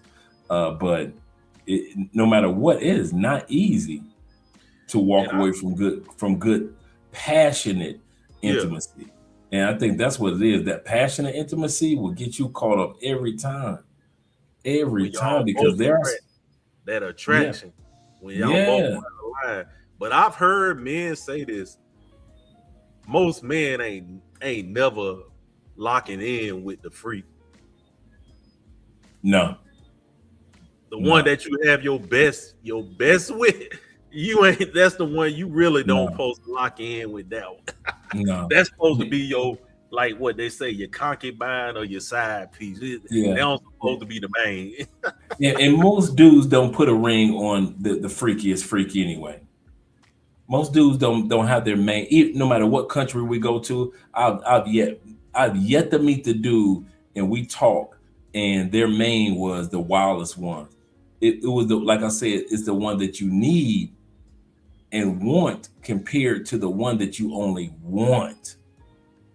We all, and that's where, where my appreciation for Andre is. I want her and need her. But there have been people in my life, man, that was much wilder as far as intimacy, but everything else was irrelevant. And so I was like, I don't want to be with them other than just, in the bedroom setting. And so why would I want to stick with that? And it's quite often from when people sit back and they see LL Cool J's wife and they're like, okay, she's nice looking, but she's just an average sister. Because LL Cool J is like, man, I don't need all that. What I want, I need somebody I need. Same thing with LeBron James. His wife is attractive, but she ain't the baddie. But he knows who he needs and not just who he wants. And a lot of brothers don't realize, as you and I were just talking about, that there's nothing wrong with having somebody that you want and need together and not just somebody that you want. Mm-hmm. Yeah. You're right. How you broke that down with the celebrities. Yes, other names I can come up with where you be like, yeah, Denzel Washington. Oh, facts. What? Good call. Ja Rule. Yep. Yep. Who else? Snoop Dogg, Ice Cube. Snoop Dogg, preach. Ice yeah. Cube, yep. Yeah. Ice Cube wife has never been known. She's a cute woman, but she's never been known as like, oh, that diva in California. And she is perfect for this brother, man. And they've been together forever. Samuel L. Jackson, his wife is not a diva. All the money that this brother has, Samuel Jackson, for those that don't know, Samuel L. Jackson is the #1 of all time box office draw ever. He's been in #1 movie. No one has been in #1 movies like Samuel Jackson, from Star Wars to Snakes on a Plane to Coming to America to Pulp Fiction to Django. Samuel L. Jackson, when they add up who has drawn more people or has been part of a movie that's drawn more people, Samuel L. Jackson has been involved in more #1 movies and has been involved in from the Marvel movies. Mm-hmm. This dude has been involved. He's the only person that's been involved to the point where his box office draw is in the trillions. The only person in human history. And he has a regular wife and lives they just celebrate their anniversary or his birthday last week. I think it was his birthday or their anniversary last week. And he's just a regular dude. And a lot of dudes don't realize that the best coochie that you'll have, you might not even marry. And then I don't know if I know you're gonna watch all the interviews, but I don't know if you caught Killer Mike's interview on Club Shay Shay. No, I saw. I've seen. No, I didn't see the one on Club Shay Shay, and that's actually what I'm drinking tonight. The rest of Club Shay Shay that I just killed. But I have watched several Killer Mike's videos over the years. So let me let you go ahead and finish. But he talked about on there how he had apologized, you know, for what he's put his 2 cents in about Steph Curry's situation. And he talked about a time where he went over chilling with his wife and the other married couples, and he wanted to go to the strip club. So he telling the guys, he said, I'm going to the strip club. Y'all want to go? He said the guys, he said it felt like I was in a slave movie because they were looking like, we can do that. And he would tell them like, come on, man, y'all can go have some fun. So they went with him, right? He said, next thing you know, my wife tell me that the other women don't want me around their husbands no more. And she was like, what did you do? So he had his wife had to tell him, you can't expect these other married couples to have the same marriage like we do. So he said that preaching that that freedom stuff in the marriage where his wife allows him to still be him. But she said everybody's marriage not like talked about it. He said, my wife allowed me to be me since the same person I was. He said, I scaled it back some, but I can be who I am. I go to the strip club, all that. So he said, I had to realize that everybody's marriage can't be like how me and my wife is. So that's a good point. Somebody called out T.I., but I shout out. I caught that. I caught that new birth. I got you. But it's the same thing for Andre and I. We go through the same thing because I'm from the States and I'm not one of those dudes to babysit my woman. Andre is not the type to babysit her man. So Colombians swear that Andre and I have an open relationship because I don't babysit her everywhere she goes. I'm like, dude, my wife is just in her 30s. Who the fuck am I to sit back and request this woman to act like she's in her 50s? Enjoy your 20s. Enjoy your 30s. So, and plus, I already know when I say that, Andre is a homebody. Like last night, Andrea's friends, all of them got together. Like I said, Andre only hangs out with black people. So the hangout party, they had one type of celebration and they had another celebration that was all night long party. And they had, come on, girl, hang out with us. And these her people. Andre like, I'm about to take it. I said, you ain't hanging out? She said, babe, I don't want to hang out. I just want to hang out with my husband. I'm good. And so we hung out last night and just relaxed and crashed. A lot of times, guys, people don't understand that, like you were just saying, there are people that are in the entertainment industry, their loved ones are like homebody, they're homebody, even though they get the leeway to do what they want to do, strip clubs and whatever. But because you aren't as guarded as other couples, they think something is wrong. Like if that was a lot of times, for example, Andrea would go out and it'd be girls' night. But then when they show up for girls' night, it might be like 7 girls, but 2 of their boyfriends or husbands is there. And Andrea would be like, how the hell y'all got y'all husbands here and it's supposed to be girls' night? To where just the ladies are just hanging out, we're just doing ladies things and talking gossip and all that. But a lot of Colombian men don't play that girls' night. And even the younger couples and the older couples, I know T-Mac can attest to that, and Jay Clyde. There are a lot of people down here that's like, because so many people in Colombia cheat, men and women, that they don't trust each other. So they kind of like got this, everybody's guarded. And so here come this American guy like you and I that aren't guarded, and they kind of like look at us like, what's wrong with y'all relationship? He should be guarded. You should be guarded. Don't you know any bitch can come and take your husband? Don't you know any man can come and take your woman? And me and Andre be looking like, if they take them, they must not have been mine. So we don't trip on it. But Colombians, it would amaze you how many Colombians, I feel where you're coming from. A lot of Colombians look at us like we're an open relationship, and we're looking like, you people are crazy. Me and Andrea spend like 98% of the time together. We really, and when she ain't with me, she over at her family's. And so many times, it's funny. AMS of Andrea will flake her friends. I'd be like, so did you tell them you're not coming to dinner? They all right. I say, so you didn't call nobody or text nobody and tell nobody that you didn't feel like coming to dinner? They gonna be all right. I say, Andrea, you a monster. But then I realized older women flake, kids are flaky, pastors are flaky. At work, they're flaky. Girlfriends with girlfriends, not LGBTQ, just hanging out with their friends, they're flaky. So when you guys come down here, you be like, man, this Colombian chick flaked me. It ain't you. It's the culture. It's literally in the blood of the culture.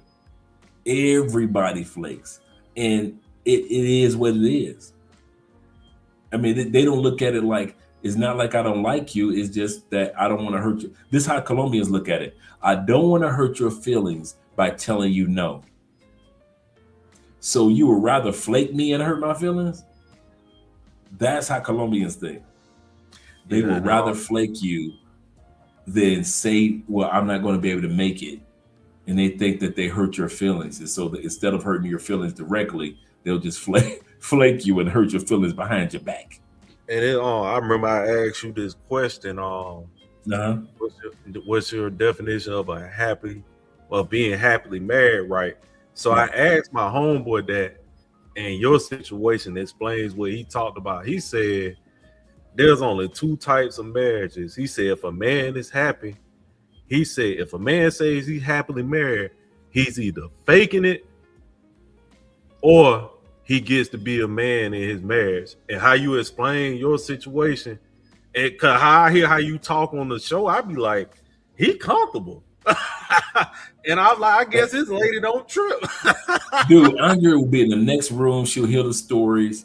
Andrea will watch the live streams without you guys knowing. She's watching. There's plenty of times Andrea will sit back in the other room and watch the show, and she'll hear, and she'll and I thought get done, she'll be like, I don't want to hear any more of your stories. And she done said it in a bad way. She'd be like, almost like a la la la la la la la. Oh my God, Andre, you used to do this. Oh la la la la la la. And we just laugh and just like she like, I don't want to know what your body count is. No.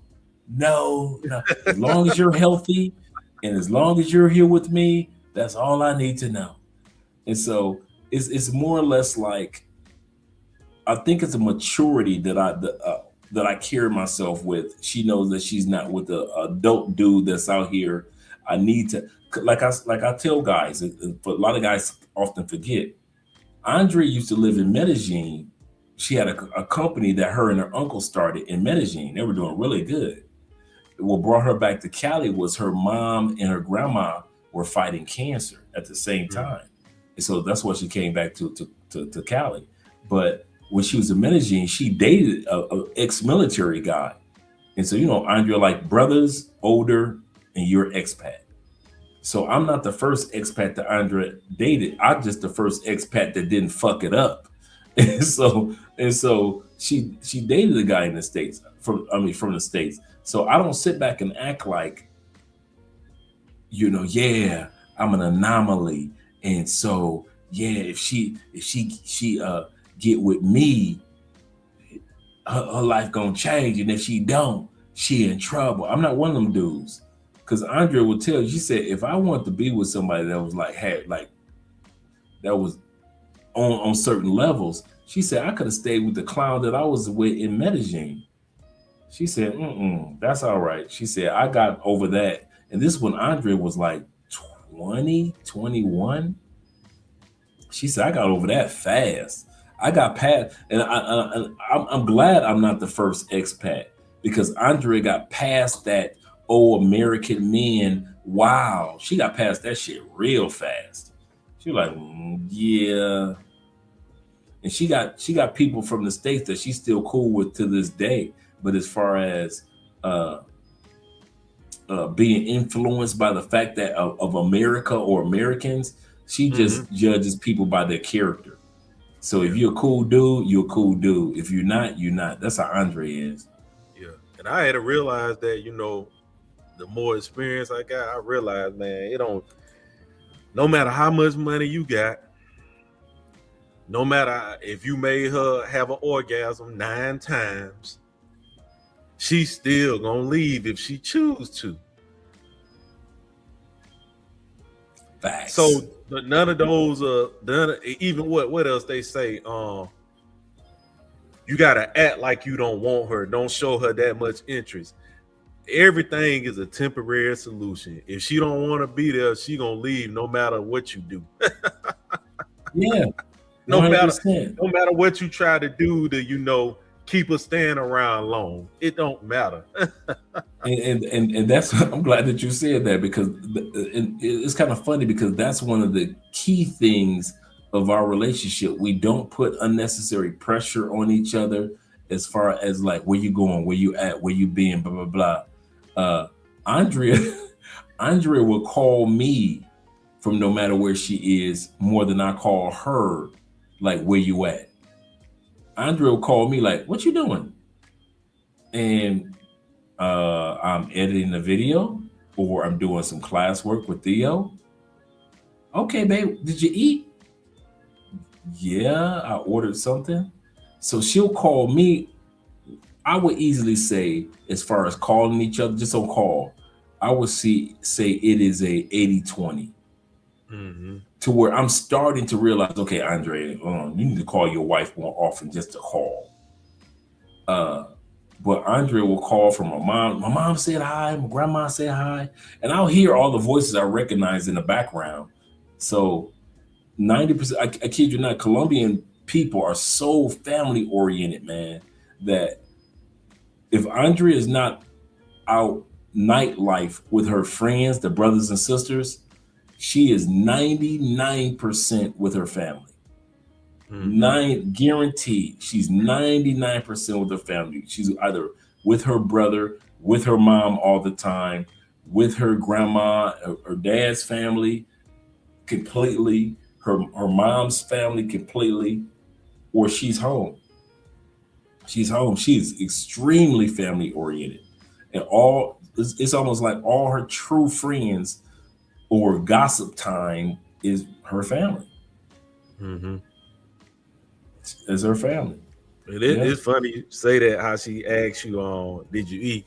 I remember it was a chick I was trying to kick it with, and she was on the phone and asking me, what have I ate?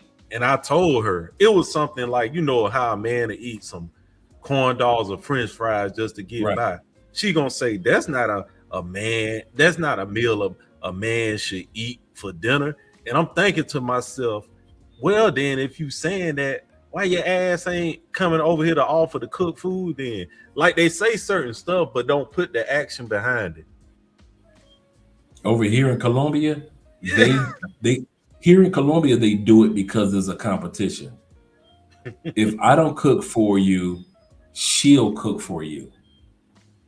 And they know it.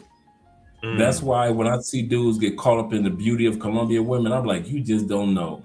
A lot of the most gorgeous women here in Colombia are somebody's side chick. The baddies of the baddies is a side chick.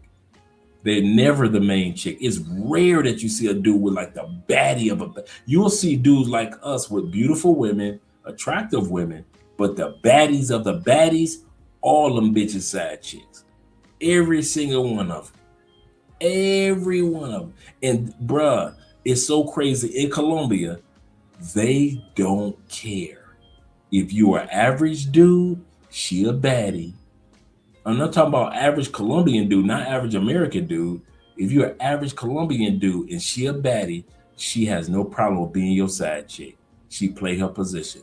If you are a rich dude from another country, she a baddie. She'll play her position. If she see you and your girl in a grocery store, she will not start an argument, a fight, or nothing. when she knows that she the side chick. Now, some dudes will lie and the woman won't know, and that's when they get upset.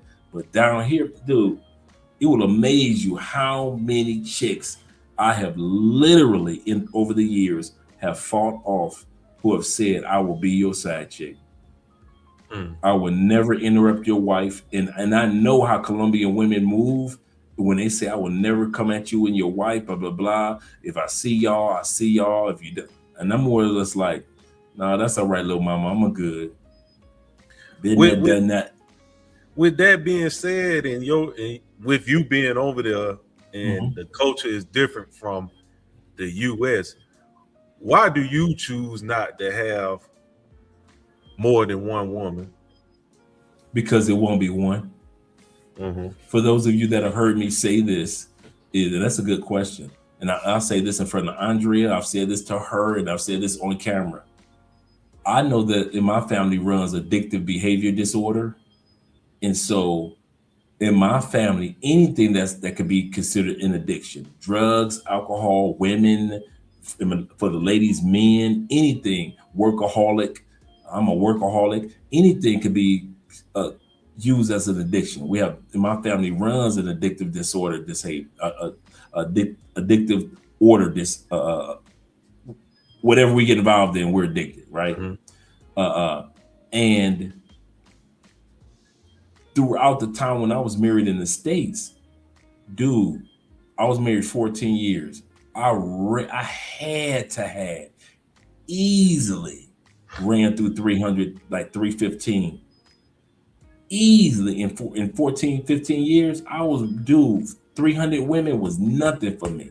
Nothing. So here in Colombia, I know with the addictive behavior disorder, I'm not fucking one. I'm fucking 71, 81, 201. By the end of 2027. And when you know that you have that gene that will not, you're lying. I know I would be lying. It was only her. No, it wasn't. No, it wasn't, Dre. It was her and her and her and her and them and those. And since I know that about myself, I don't have time for all those women. I enjoy and I really love the relationship that me and Andre have built and are establishing.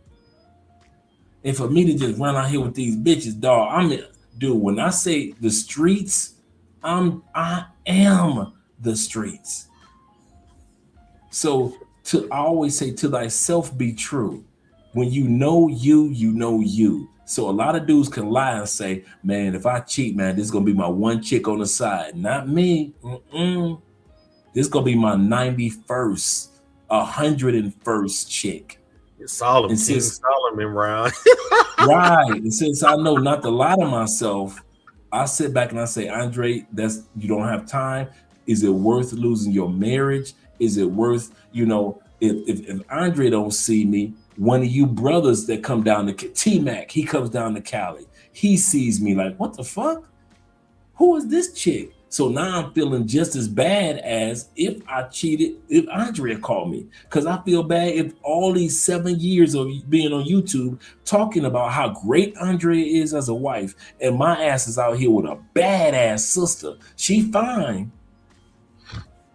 But you dudes are looking at me with a different type of, damn, that nigga Dre, man, he like the rest of us, man. That nigga on that bullshit.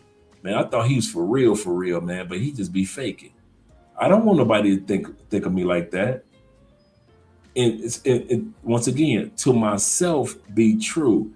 I personally feel like I don't cheat because of two reasons. I ain't got time for it. And I know what I don't have time for. I don't have time for it. And I know what I don't have time for. I ain't got time to be out here cheating. Not Andre style. And what I don't have time for is to fuck another 300 women. And that's how Andre is. I already know I am not cheating with one woman. Y'all can do that shit, not me. Dude, I'm gonna run through this motherfucking city. If you ever let me stay David Banner, let me stay Clark Kent. If I ever become the Hulk, if I ever become Superman, I'd run through this country. I will run through this motherfucker. Dude, I am a fucking plague. And since I know who I am, I don't lie to myself. And I say, you know what, Dre? You don't have time for none of it. Enjoy the wife. Enjoy the life that you have. You're blessed among men. You got a good woman. There's a time to sit your black ass down somewhere. Mm-hmm. Yeah, that, and I see what you're saying about that. That's like I had a situation when I was in Philly. Oh, you want to read that? My man Black by Design said, he said, sorry. He said, man, I thought I fell asleep for a minute. He said, I had a rough week, woke up on this. He said, we've heard that story before. Yeah, man, I kid you not. I just can't do that. I just can't do that. Shout out to T-Mac. He said facts about what Andre is saying.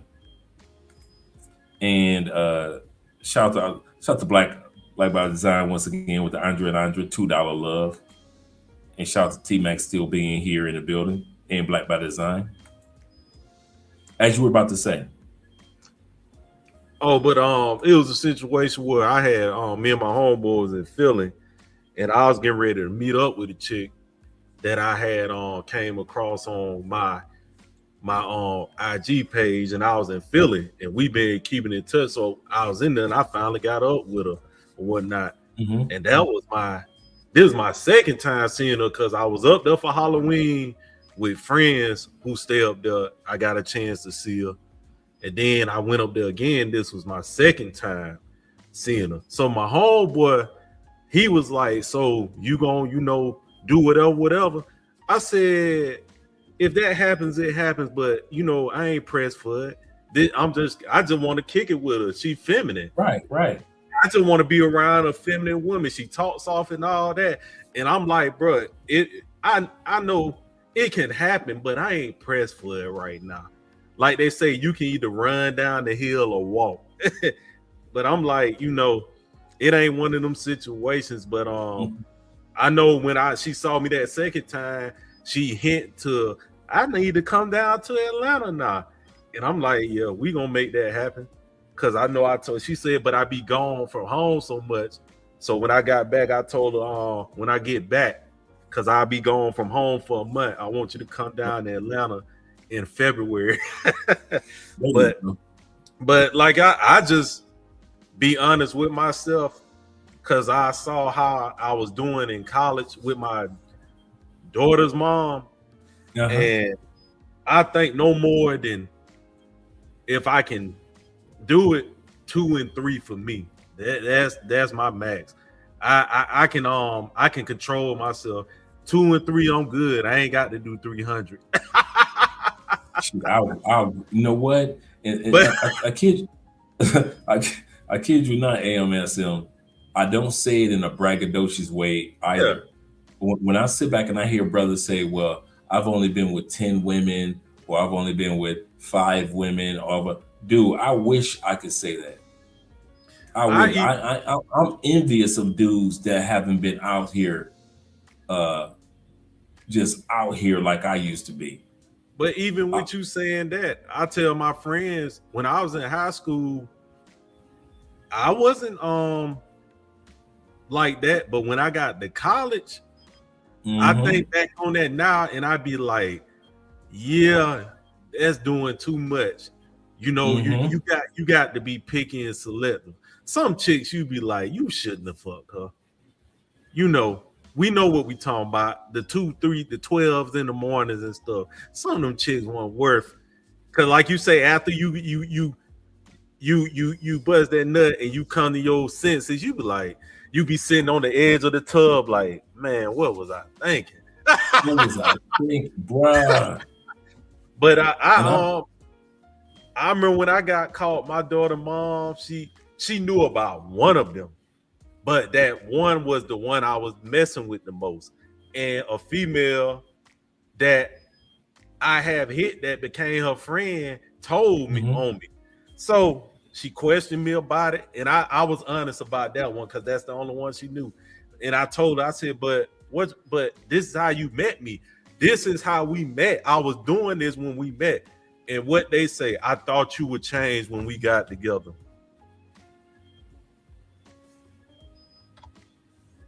Yeah. Let's get ready to wrap it up. Yep. because we've been, the reason why I say that, because we've been here, it is 6:45. We've been here for 6 hours, 45 minutes. Shout out to all you guys that were here with us this long, almost 7 hours. I don't know if I'm gonna keep this stream up or not. I'm gonna have to read, because we didn't get a chance to even really hit the second video like we wanted to, but I'm glad that we got a chance to fellowship, and that's the most important part to me. Like the last 40 minutes with you and I just chopping it up. Yeah, but yeah, that's the last thing I wanted to say anyway. Cause I like you said, got to get off. People in America got to go to sleep. Yeah, seriously, it's morning over there. It's 2 in the afternoon over there where Richie Macaroni and are. Black Bat Design said this. He said, I would be proud to say that I've been with 10 quality women. That's what I would want to be. I kid you not. I would wish that I would be able to say, well, I was only with 10 really good quality women, than just 10 women. I'm with that, bro. Some brothers, man, I've been with this one, and they say it in a braggadocious way. And I tell dudes that haven't been, with in the hundreds, I tell them, I say, brother, you ain't missing nothing. Yeah. So keep your numbers low. I tell black men and all men, keep your numbers the way that you got them, man. Because I've only been in this crazy part. I've only been in 4 relationships in my life. Out of all the women, only 4 of them added up to a relationship. So, it's just unnecessary if you just with her. You get your numbers up, you got a story to tell. If you notice at this point, I just got stories to tell.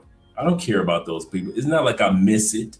It's just story. I remember the time type of stories. Mm-hmm.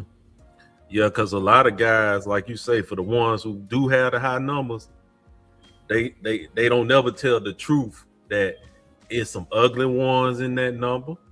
It's some big ones in that number. Some of everything in that number. Not all them chicks. Out of all them chicks, it will probably at the most 10 that was fine. In mine, no, I had me some baddies. Yeah, I'm pretty sure you did. But you know something? You're right. It's diverse. It's not everybody was like the sexy dime, this and that, and the finest white girl, the finest this girl. I just was, man. I was just basically wasting time, bro. If you want to be honest, I could easily say 90% of the women that I was with, I feel like, to me, just Andre personally, I felt like a waste of my time. Mm-hmm. No matter how attractive or just regular or normal they were. When I look back over my life and I'm like, when I hear dudes bragging about, I've been with this many, you are not impressing me. I never get impressed when dudes talk about their numbers, because I've had my numbers are so high that I'm like, I wish they weren't. Mm-hmm. I wish I had taken advantage of quantity over quality, but I was so stupid, man, going after quantity. It's nothing to brag about. I'm probably one of the few dudes that will tell dudes quantity is nothing to brag about. I don't feel like, yeah, man, I did all this. No, I wish I had more than just 4 quality women in my life. I can easily say that. I wish I had more than 4. Yeah. But I'm gonna go and get off the stream so you can shut it down. And nice, all right, brother, man. And share my side of the story. Your side was even better than mine, of course. But all right, Andre. All right, brother. That was cool. We got a chance to see the true side of the story with our brother AMS here, man. Good brother, man. Shout out to him. I'm about to shut it down, man. We are only 10 minutes away from 7 hours. And I haven't got any real, think about it. I just did a 7-hour live stream with you guys. I did 3 hours with Richie Mack yesterday. And then I did, prior to that, I did 4 hours with me, Obsidian, and Coach Knishin on Coach Knishin channel. So I have been on camera all day. So I might just, I would normally do tomorrow, but I think tomorrow I'm going to take the day off and I'll see you guys Tuesday. And then I'll take Wednesday off and see you guys Thursday on beyond. I think I'll just take tomorrow off. Man, I have nothing but love for you brothers, man, as well as the sisters that'll listen afterwards. I know a lot of people were like, I am not watching a 7-hour live stream afterwards because I know how people complain in the comments. But I appreciate you guys being here. And I'm glad that I got a chance to hang out with some of you third shifters, late night second shifters tonight, man, and make your night as well. And we appreciate you guys. Let me go to the comments real quick before we leave out. He say, I sent Dre my welcome video. Did you? Because I know that you're coming down here. I need to let Andre know too.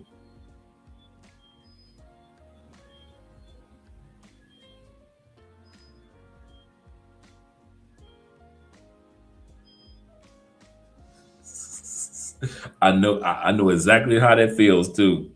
When you coming in for Christmas. Goodness gracious, is that many people at the airport? Oh, you did say you were coming down tonight. Shout out to T-Mac. That's the one thing I love about Colombia, man. People at the airport, especially Cali, man. People at the airport just show you love, man.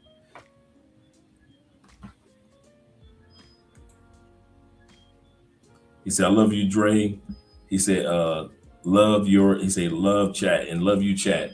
Love you too, brother. I really do, man. And I don't say that flippantly, man. Us brothers, we ain't got nobody else but each other. If you got, and I mean this, we're talking about black men with peace. If there's any time, if you are in my phone on WhatsApp, if there's any time you just need a brother to just chop it up with, you going through something, hit your boy up. If you got my phone number on WhatsApp or my regular number, hit your boy up, man. I kid you not. I have talked to so many brothers that have gone through certain things in life, like their mother is sick or their dad is passing on. I know I experienced those things, man. At 58 years old, I've experienced a lot of stuff to where some of you guys are like, man, I'm stressing about this. I have been there. Dre, I don't know how to handle that. I've been there. So I got your backs, brothers. I kid you not, man. We ain't got nobody but each other. I don't know why y'all try to pretend like we got somebody else. But as travelers, we ain't got nobody but each other. So shout out to all you brothers. So when I say that I love you and I pray for all of us, man, I do. Before every single episode. Kid you not, man. Let me let you guys go. Let me go ahead and do one outro video. We'll do this one. One of our favorites.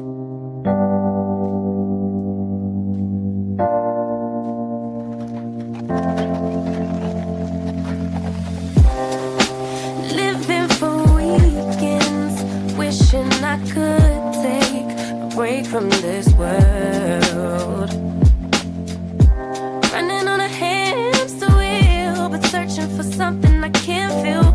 I just wanna be a lost girl and fly. Take a breath, feel my wings spread, levitate above the ground and make eye contact with clouds. Now I'm rising, I'm soaring above it all.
I could.